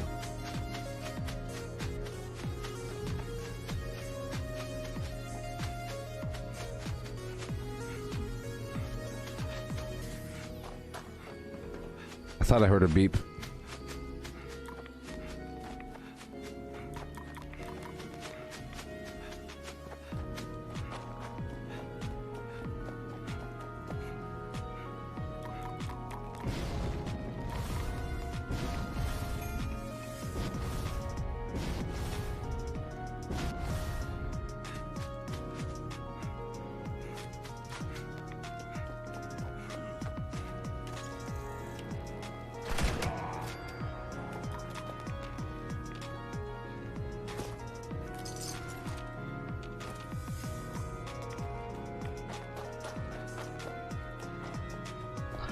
Move my camp over here.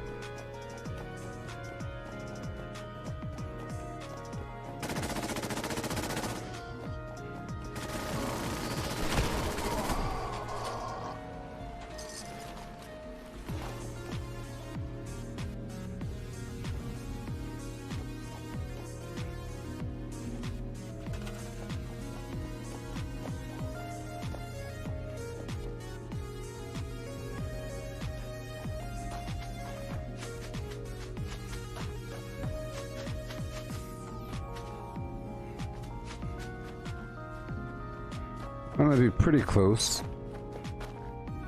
I guess we have to be kind of right here. Nice and flat ground. Here we go. So, I have this whole base and it's stored. It's all nasty and I have to destroy it now, so. Normally you can move your camp if it's built in a certain way, but sometimes something happens, something gets out of place and you can't place it again. You can't place your camp again, so you get stored, your whole camp, you have to deconstruct it, otherwise your budget is filled. You can't build anything else. I'm just gonna get rid of my old camp, my horrible camp, all deconstructed and flim-flammed over here. I'm getting some resources out of it though. Mild resources. I'm aiming up in the sky because if I don't, it'll occasionally place something on the ground. And that gets pretty annoying. Yes, Chris, it happened. But just in time. End of meat week, you know, no big deal. I tried to move my camp, but it wouldn't work. Oh yeah, it happened last night. That's why I stopped. It was frustrating. Yeah. Couldn't move my camp.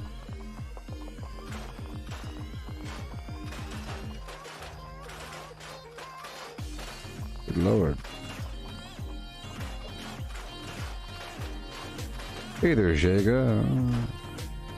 What'd it really do? Okay, what do we have? Bunch of garbage, a bunch of garbage. Get rid of it all.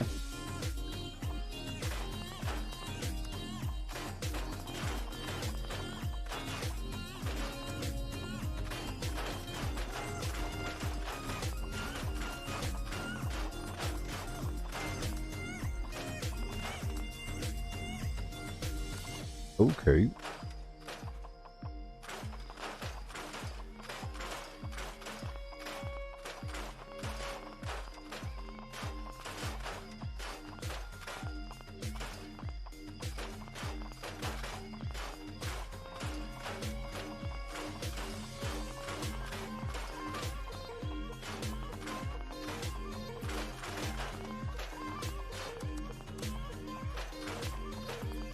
Yeah, for a long time, Jaga, I didn't know that you could make a Scorched Beast land. I thought it was just superstition and myth, rumor, lies, you know? Terrible lies. But if you target their wing with the crippling, especially if you have a limb damage weapon, and use concentrated fire, and if you have something to cripple, especially with shotguns, even though they're really far away, if any particle of your weapon hits their wing, you have a 30% chance of it making them land. And then they do. And then they do. In the past, I would just, if I had a melee build, I would just run around and then kill all the adds on the ground, waiting for the natural drop cycle, because it would just land on its own. And I figured that anytime that you think that you're making it land, it's really just because the natural drop cycle kicks in and you just didn't realize it. And then I realized you could do it right away, especially if you have extra limb damage. So it works. So it works. Worked so well that they decided to not give us a anti-armor perk for shotguns. Okay, going for another alpha piece. I'll build my camp next session. That's when to get rid of my old camp. Okay. Where is the code piece? Go, go, go. First, I'll take over Dolly Sods and go from there. Yeah.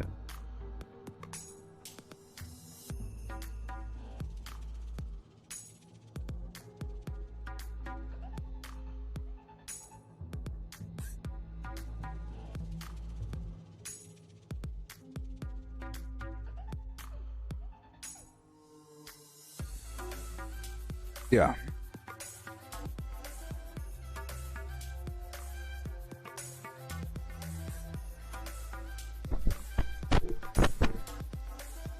All right.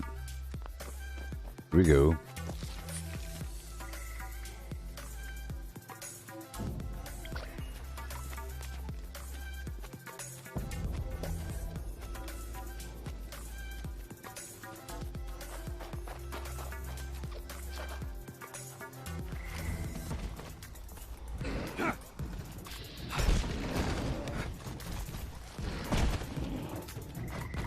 Cool.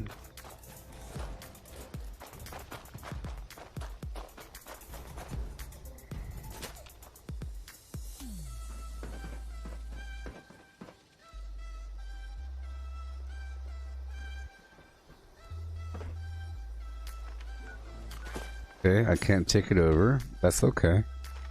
I tried last time as well. I'm heading down this way to get that code piece. We're moving on. That's what most of the gameplay during the week should maybe consist of. Getting the code pieces as you travel around through natural exposure or by using that room, and taking over workshops in the meantime. Building them up over time, getting the resources. Many tasks.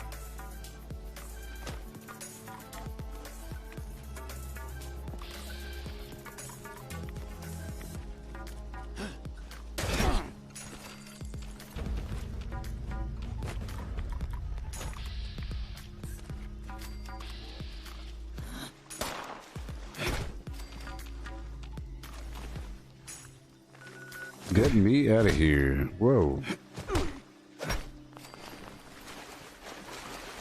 Swamp zombies. Well, in my current build, I don't have the charisma to really use alcohol. I use alcohol whenever I have enough charisma to support it. So whenever I have a high charisma build, I use alcohol because of Party Boy. Beyond that, I do like hard lemonade. I mentioned Radant Lager earlier, and high voltage Hefeweizen, or Hefe, and Ballistic Bach. I mentioned those things earlier.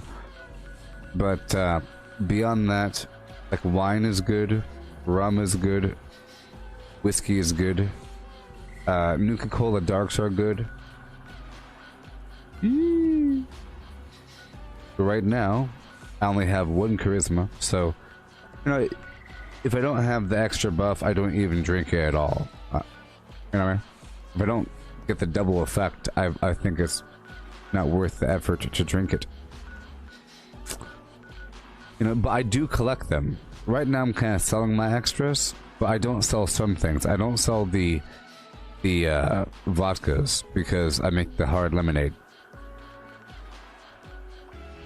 And then maybe sometimes I don't sell the wine, sometimes I don't sell certain things, and over time I'll transfer them over to another character. Same thing with the Nuka-Colas. If I don't have a build where I could use cola nut, I don't drink them. I don't drink a Nuka cherry if I don't have cola nut on. So I just save them all, and I still farm them tremendously, and I buy them at the vendor, and I get them all around. But then I just transfer them over. I hear you.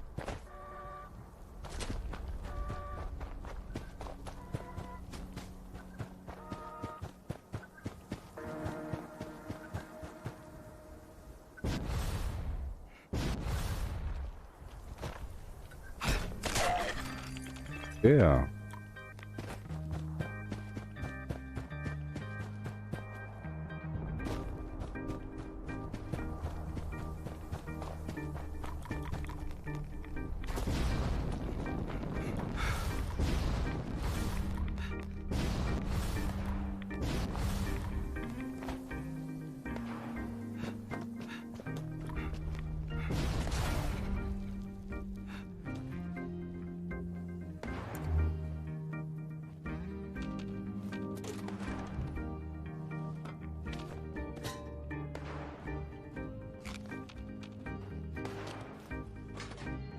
Thank you.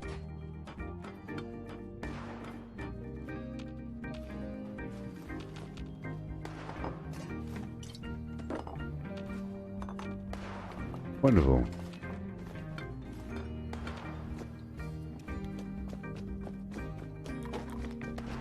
Yeah.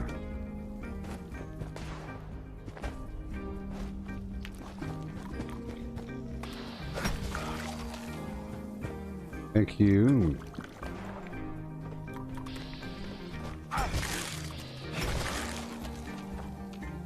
See, I don't always have the same build, you know, and that allows me to collect a bunch of stuff. You know? I don't always have a food build.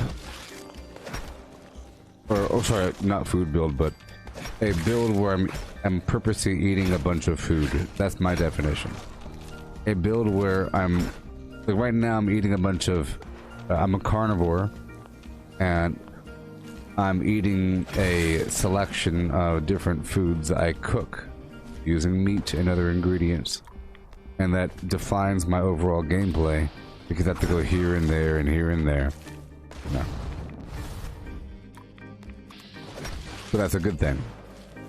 Otherwise, you might get bored.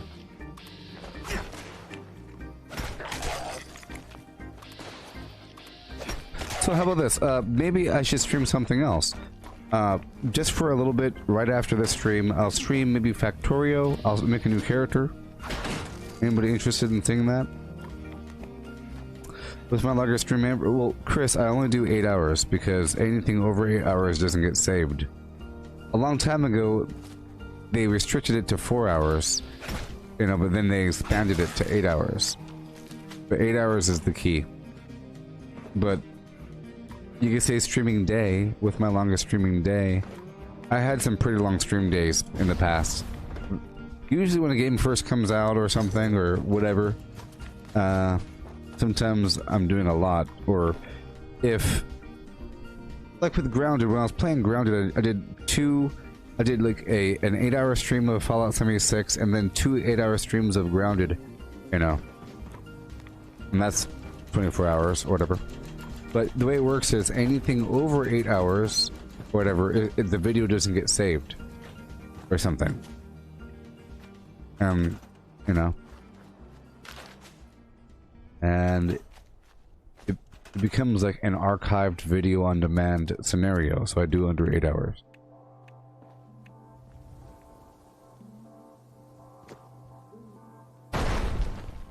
And that lets other people watch reruns.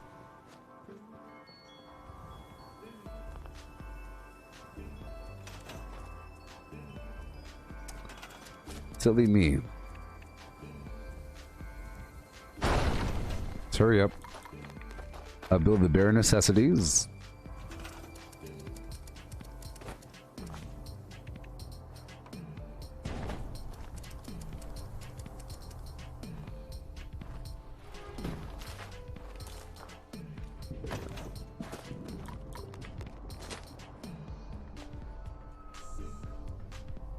Yeah.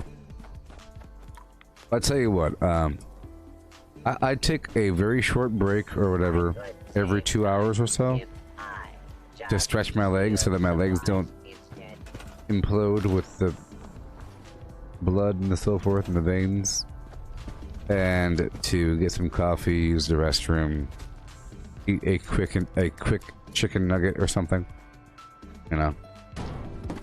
Sometimes I nibble something really quick, an old slice of pizza. I'll just devour it in 1 minute. Just to keep me going, because it really is like a mental situation. Because I'm talking, and it's sort of like a flow of my consciousness. It's not pre-rehearsed, it's not like read or something. Reading something on a script doesn't take too much mental energy. But speaking off the cuff, off your head box, and then dealing with, you know, situations, that's kind of stressful. You know, you become a online personality, and you have this ongoing hatred over time with some people showing up, and they try to get you They try to get you. It really is interesting from my perspective. I'm viewing it all like a movie. It's cool, you know. And that can get to you. It all depends on what you're doing, you know, and the game. Sometimes there's a lot to do, and it feels like you don't have enough time to do it. You know? And that's how this game is usually.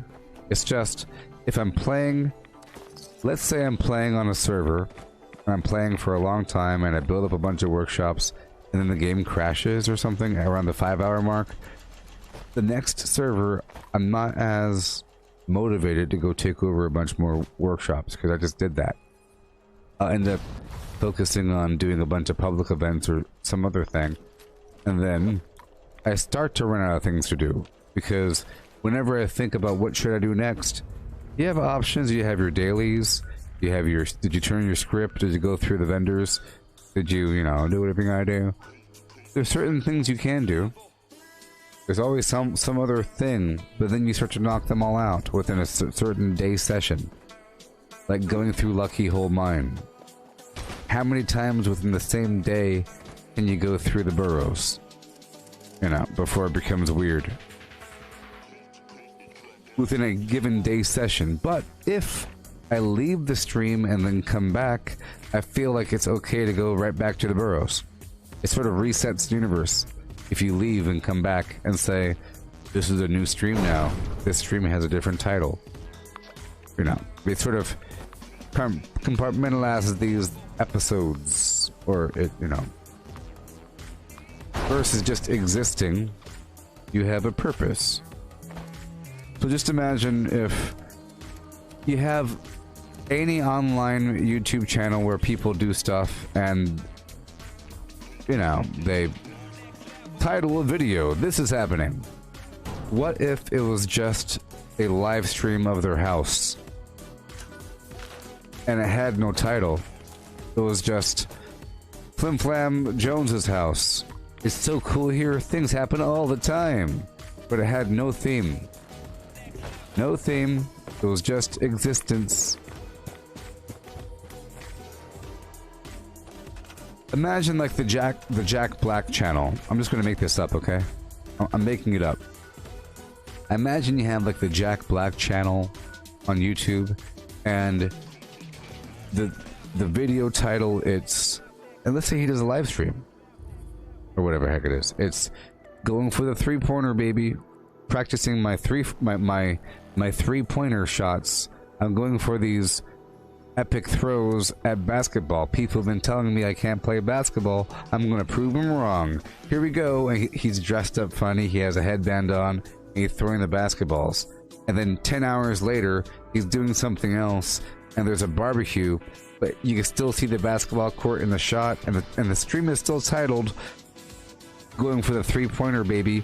And you can kind of make a connection. Oh, they're having the victory barbecue.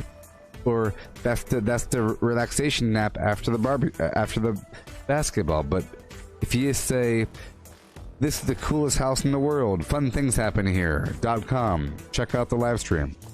That's not good. You kind of have to have it boom, boom, boom. So, especially if you watch in the future, you know, you could say,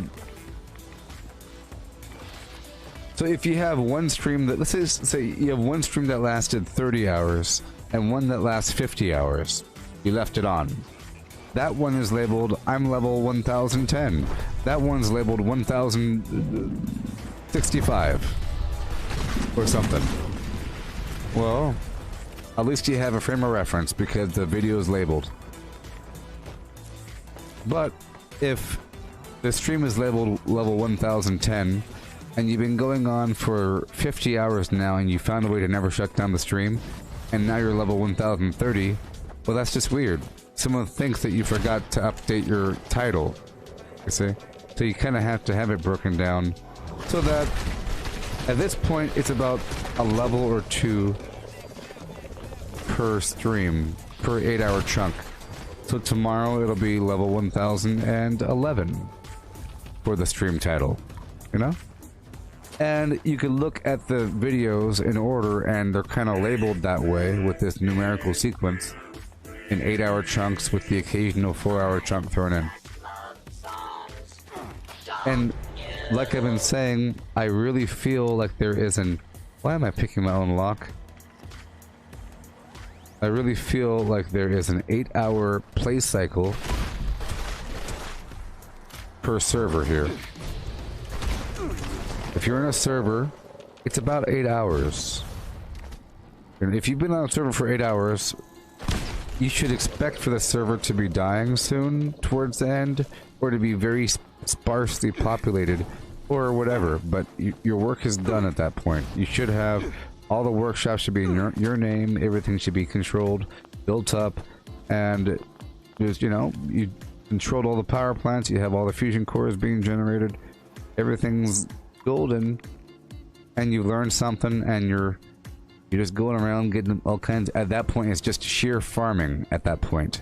It takes about that long, because you're still going through, building some stuff up, going back, and you're still building. At a certain point, the building switch is turned off. And it's all just reaping. Sowing is off. You know, bim bam boom. But it's about an 8-hour chunk. Anything beyond that, it'll be weird. You'd have to do something else. You know?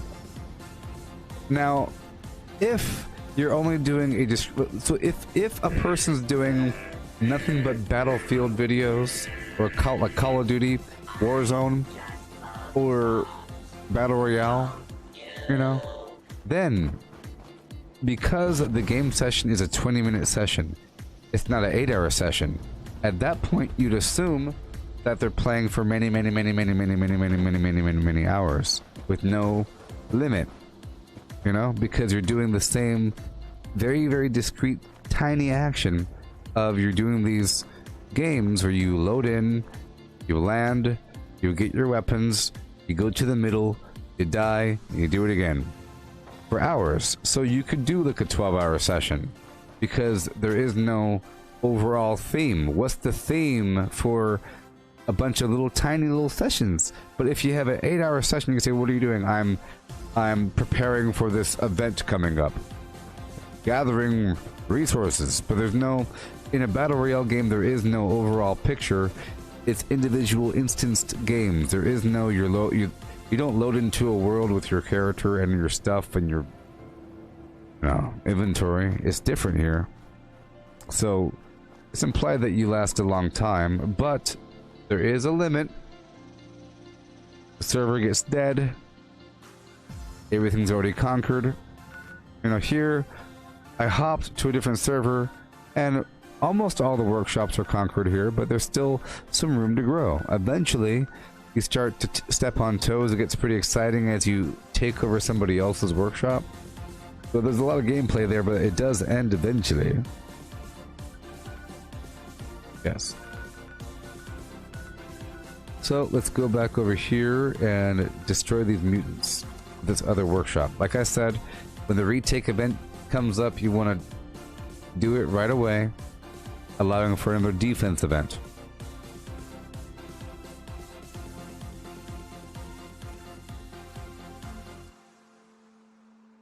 Get all that?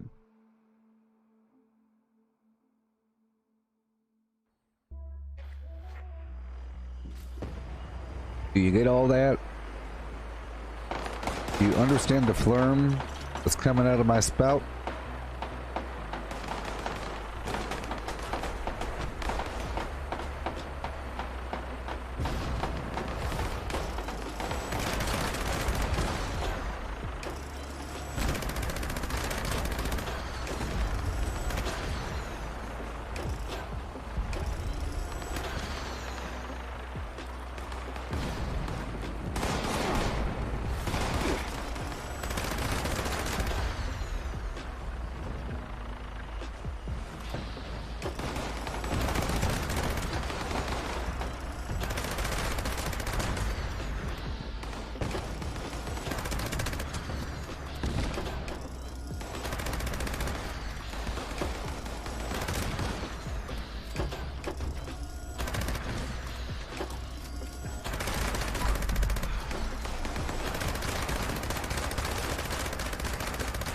Got him.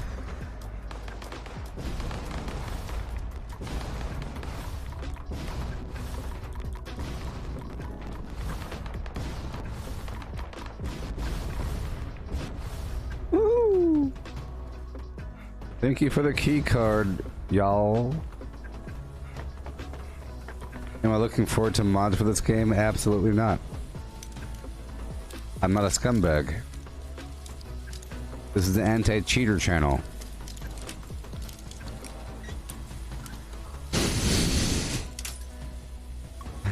What kind of mods are you thinking of? Yeah. What kind of mods are you thinking of? You don't like the game? You want to change the graphics? Any reason why a person would want mods are bad. Most, let's just say most reasons. But you know, whatever. It's a multiplayer game, you can't really do that. I want to make all the enemies stormtroopers and go play Star Wars, chump. What are you talking about? I want to have a lightsaber, then go play a different game. I don't know. Jeez. Wait for the game to come out with a weird light weapon with lasers and so forth, but don't call it a lightsaber. I want to be Obi-Wan Kenobi. Why can't I? Well, this ain't Star Wars. I don't know. It's immersion breaking to see a stormtrooper running around. Who knows?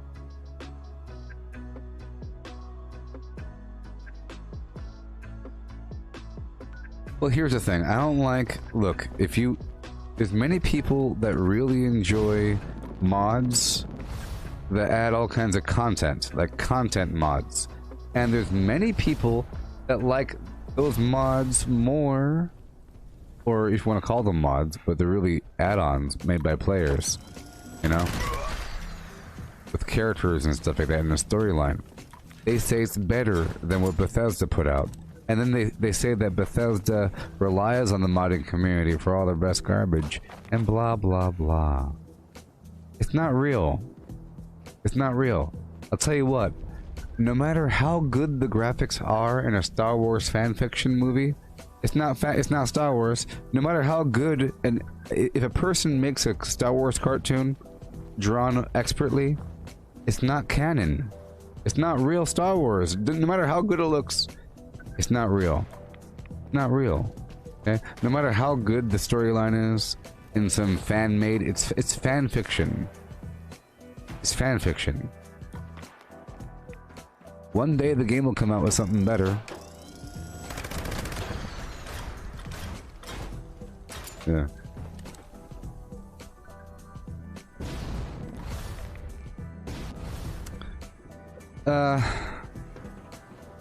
For example, there's a bunch of mods for like Skyrim where they add more foliage, where they add more whatever functionality. I don't know, man. I just don't know, man. I mean, it's pretty cool to be able to mod a game. I used to mod games a long time ago, like Quake. Made a Dragon Ball mod. It's cool. You could add your own thing. But, you know, it's as cool. Look, it's as cool as playing a user-made map in Warcraft 2. You know, it's as cool as playing a user-made arcade mode map in StarCraft. It's not really StarCraft, though. I mean, you know, not like it matters what's real and what's fake. I'm acting like it matters. Oh, yes, you're agreeing with me. That's yeah, modern fixing. I got you. But yes, it all depends on what kind of mod. Like, for example, okay, to play devil's advocate to what I'm saying. All right. User interface mods aren't that bad. Okay. I used to use those sort of mods all the time in World of Warcraft. It was common to add all kinds of extra bars, you know? Or even having an auction house mod where it'll give you the pricing and everything. It's like, it's normal. But that's like in that game. If it's so saturated into it, it's like, You get the game, you get the mods, you install these things, now you can have these extra sidebars and cool mini-map. You know, there's all kinds of really cool mods for World of Warcraft. So I'm playing Devil's Advocate right now. So I could imagine all kinds of really cool user-made mods for this game as well. But it'll take me a while to start using them. It would have to be after it's completely normalized, and after, you know, I would use them whenever it's in the game menu, and it says, check out this new user-made mod by this person. Then I'll click on it and do the thing if it's in the game. You know, it just feels like it's sort of cheating, but not really cheating. I don't know. I guess I have new standards. I used to do it all the time in the past for World of Warcraft, like I said.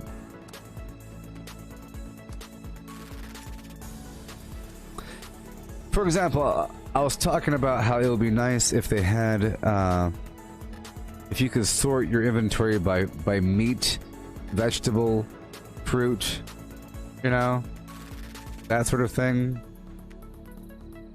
If you have little icons and so forth, you could specify what you're looking for and tag multiple things, that sort of thing. Yeah. I just don't like it when some people are doing it and others aren't doing it, you know. In that environment, it's not good, because at that point it's sort of cheating, because now one person has to deal with the garbage systems, another person doesn't. And I also don't like it when the base version is spat upon, you know. Like the default user interface isn't the worst ever for World of Warcraft, you know, and this isn't the worst ever, you know. It's not the worst, but it can get better. But it is sort of frustrating trying to go through, and it's this wall of text, and you're trying to figure out what's what here, you know. With the quest logs and everything, maybe some in-game encyclopedia, all kinds of stuff that you could potentially have. I could imagine like some user-made encyclopedia built in, or whatever, tooltips where you hover over and it has a thing popping up, stuff like that. This is pretty classic here, to the point where the fact that somebody else doesn't have to deal with this, if somebody else doesn't have to deal with this right here, that's not cool. If somebody else can have like different colors and everything, different colors, different fonts, tooltips, and they're doing that right now. There's all kinds of weird mods that people have figured out how to use, you know, through Nexus mods. And they're saying that officially Bethesda hasn't said that they'll ban you. They said that they don't support it. Bethesda's stance is, we don't support the use of third-party mods.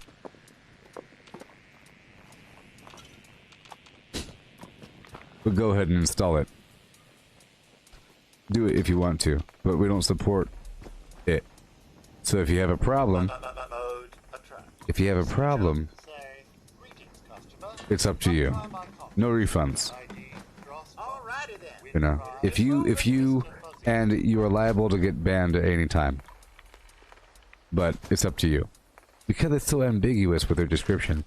People think it's okay, but some people think it's okay. Other people say, clearly you're not supposed to. It says that they don't support it. Some people think that that means that they don't actively support it. They're not providing updates or something. I think it means if your game is broken, they won't fix it.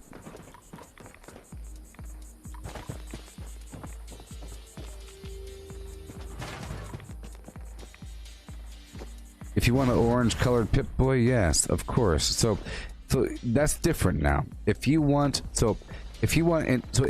orange background, that's different versus having a skin.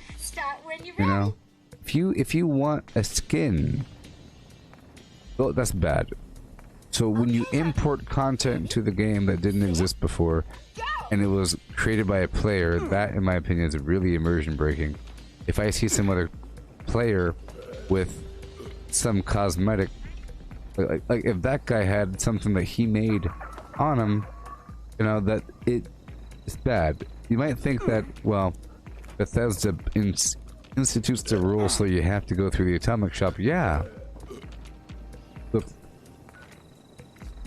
The fact that the only way to get something that looks like this is through the atomic shop is special. It really adds value to this thing. It becomes worth $5.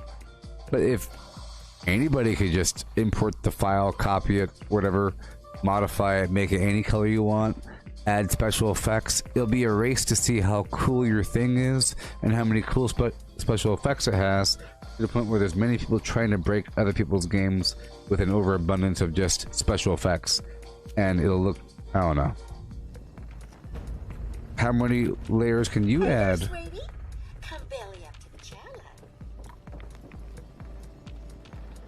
Did I feel that thing? Probably. Alright.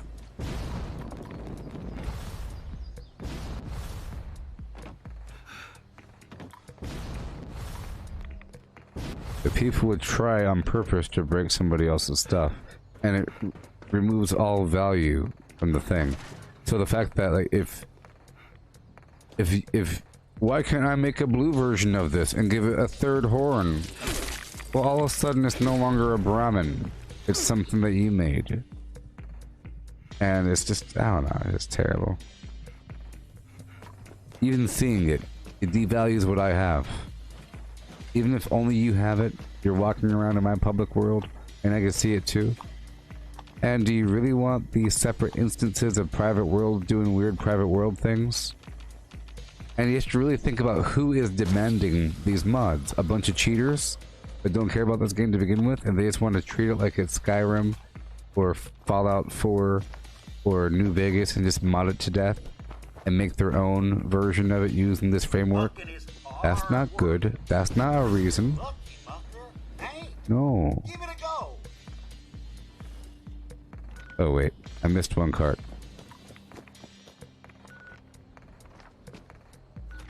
Okay. So imagine it's like this. Imagine a person buys a Nike shoe and they want to be able to 3D print a new Nike shoe. And people have hacked Nike's files to get the real 3D model file. So they're using the real file, you know, like the 3D print weird rubber shoe thing, you know? Someone got the file. And, you know, I don't know.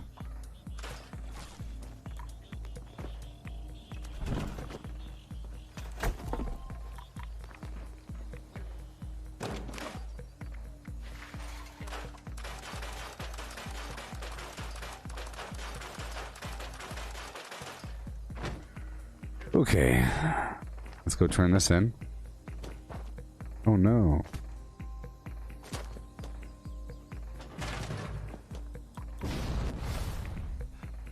Hey, Melissa, how's it going? Long time no flim. I'm not saying you should steal from me. Hey there. I have been doing some weird hours though. Nope. The Lucky Mucker is the game for you. Okay. You done brung your A game. You done brung? Oh no. You done brung. You done and brung it. Yo. Alright, it looks like the last thing that we're doing in this stream is the Monster Mash. I am running out of candy.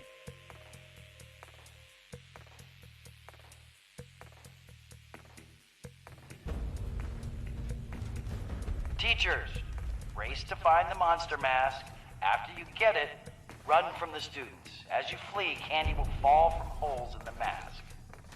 Be sure to collect as much as possible. The more candy you collect, the more supplies you will be rewarded from next year's discretionary budget. Some people will say that Bethesda's just being a greedy corporate flim-flam with their evil business. Evil business is evil because I'm brainwashed to think that business is evil. I'm brainwashed to think that business is evil from mass media.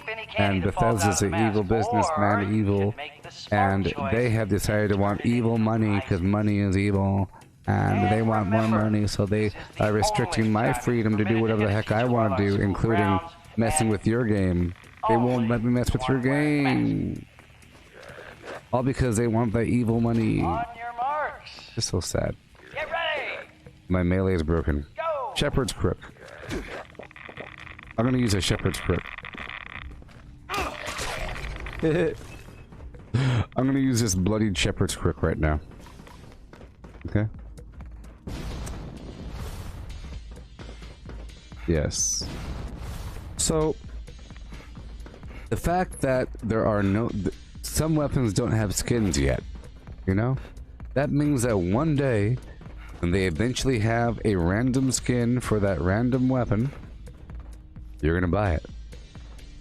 Because now it has a skin. You know? A way to make it special. A way to make it special. Other games let you completely color every part of your flimflam. This game sells the primary color pack for power armor. For certain power armor. You know? There's a specific shade of green, a specific shade of red, right? But it makes it very special. It makes it so special. It adds value. It adds real world value. Because time is money. Money is time. And when something is worth money, you can't just have an infinite number of them. Because you don't have infinite time. Right? So it adds a scarcity. There's a scarcity inherent in the world of money. And scarcity is value. You could break this down. And that's all. You could break it down in any way you want. But the fact that you have to buy something makes it special.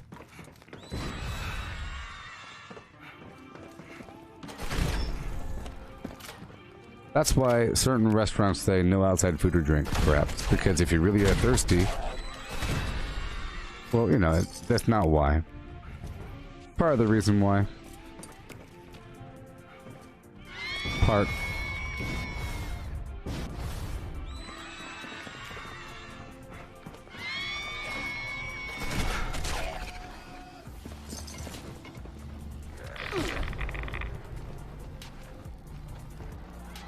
Oh my gosh. In between this and next round, I have to eat more food.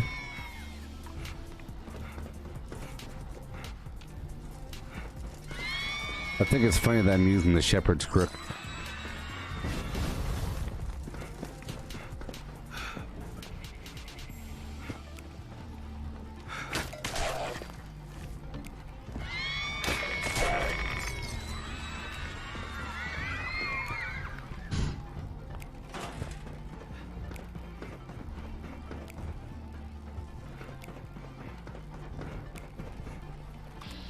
Also, even, well, I think coloring your Pip-Boy orange, that's a bit too much, to be honest. If you want the text of your Pip-Boy to be orange, you know,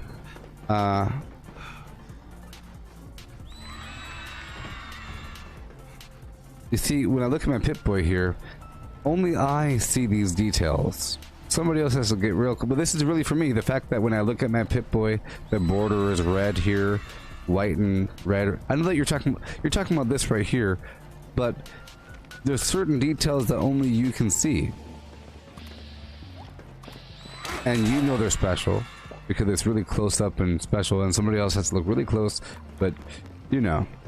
And that's part of the reason why you're buying it or spending your little atomic atoms on it.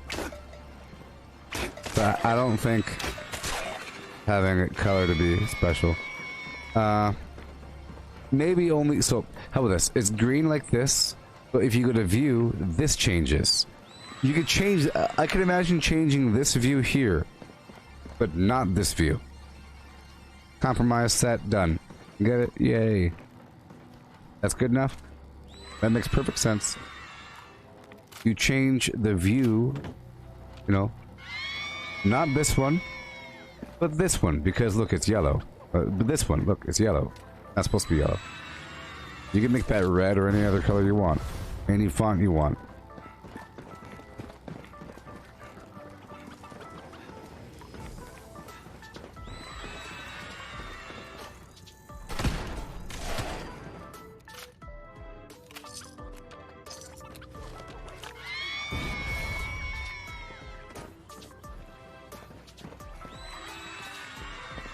I just have a strange way of looking at it. Well, this stream's about to be over right now, by the way.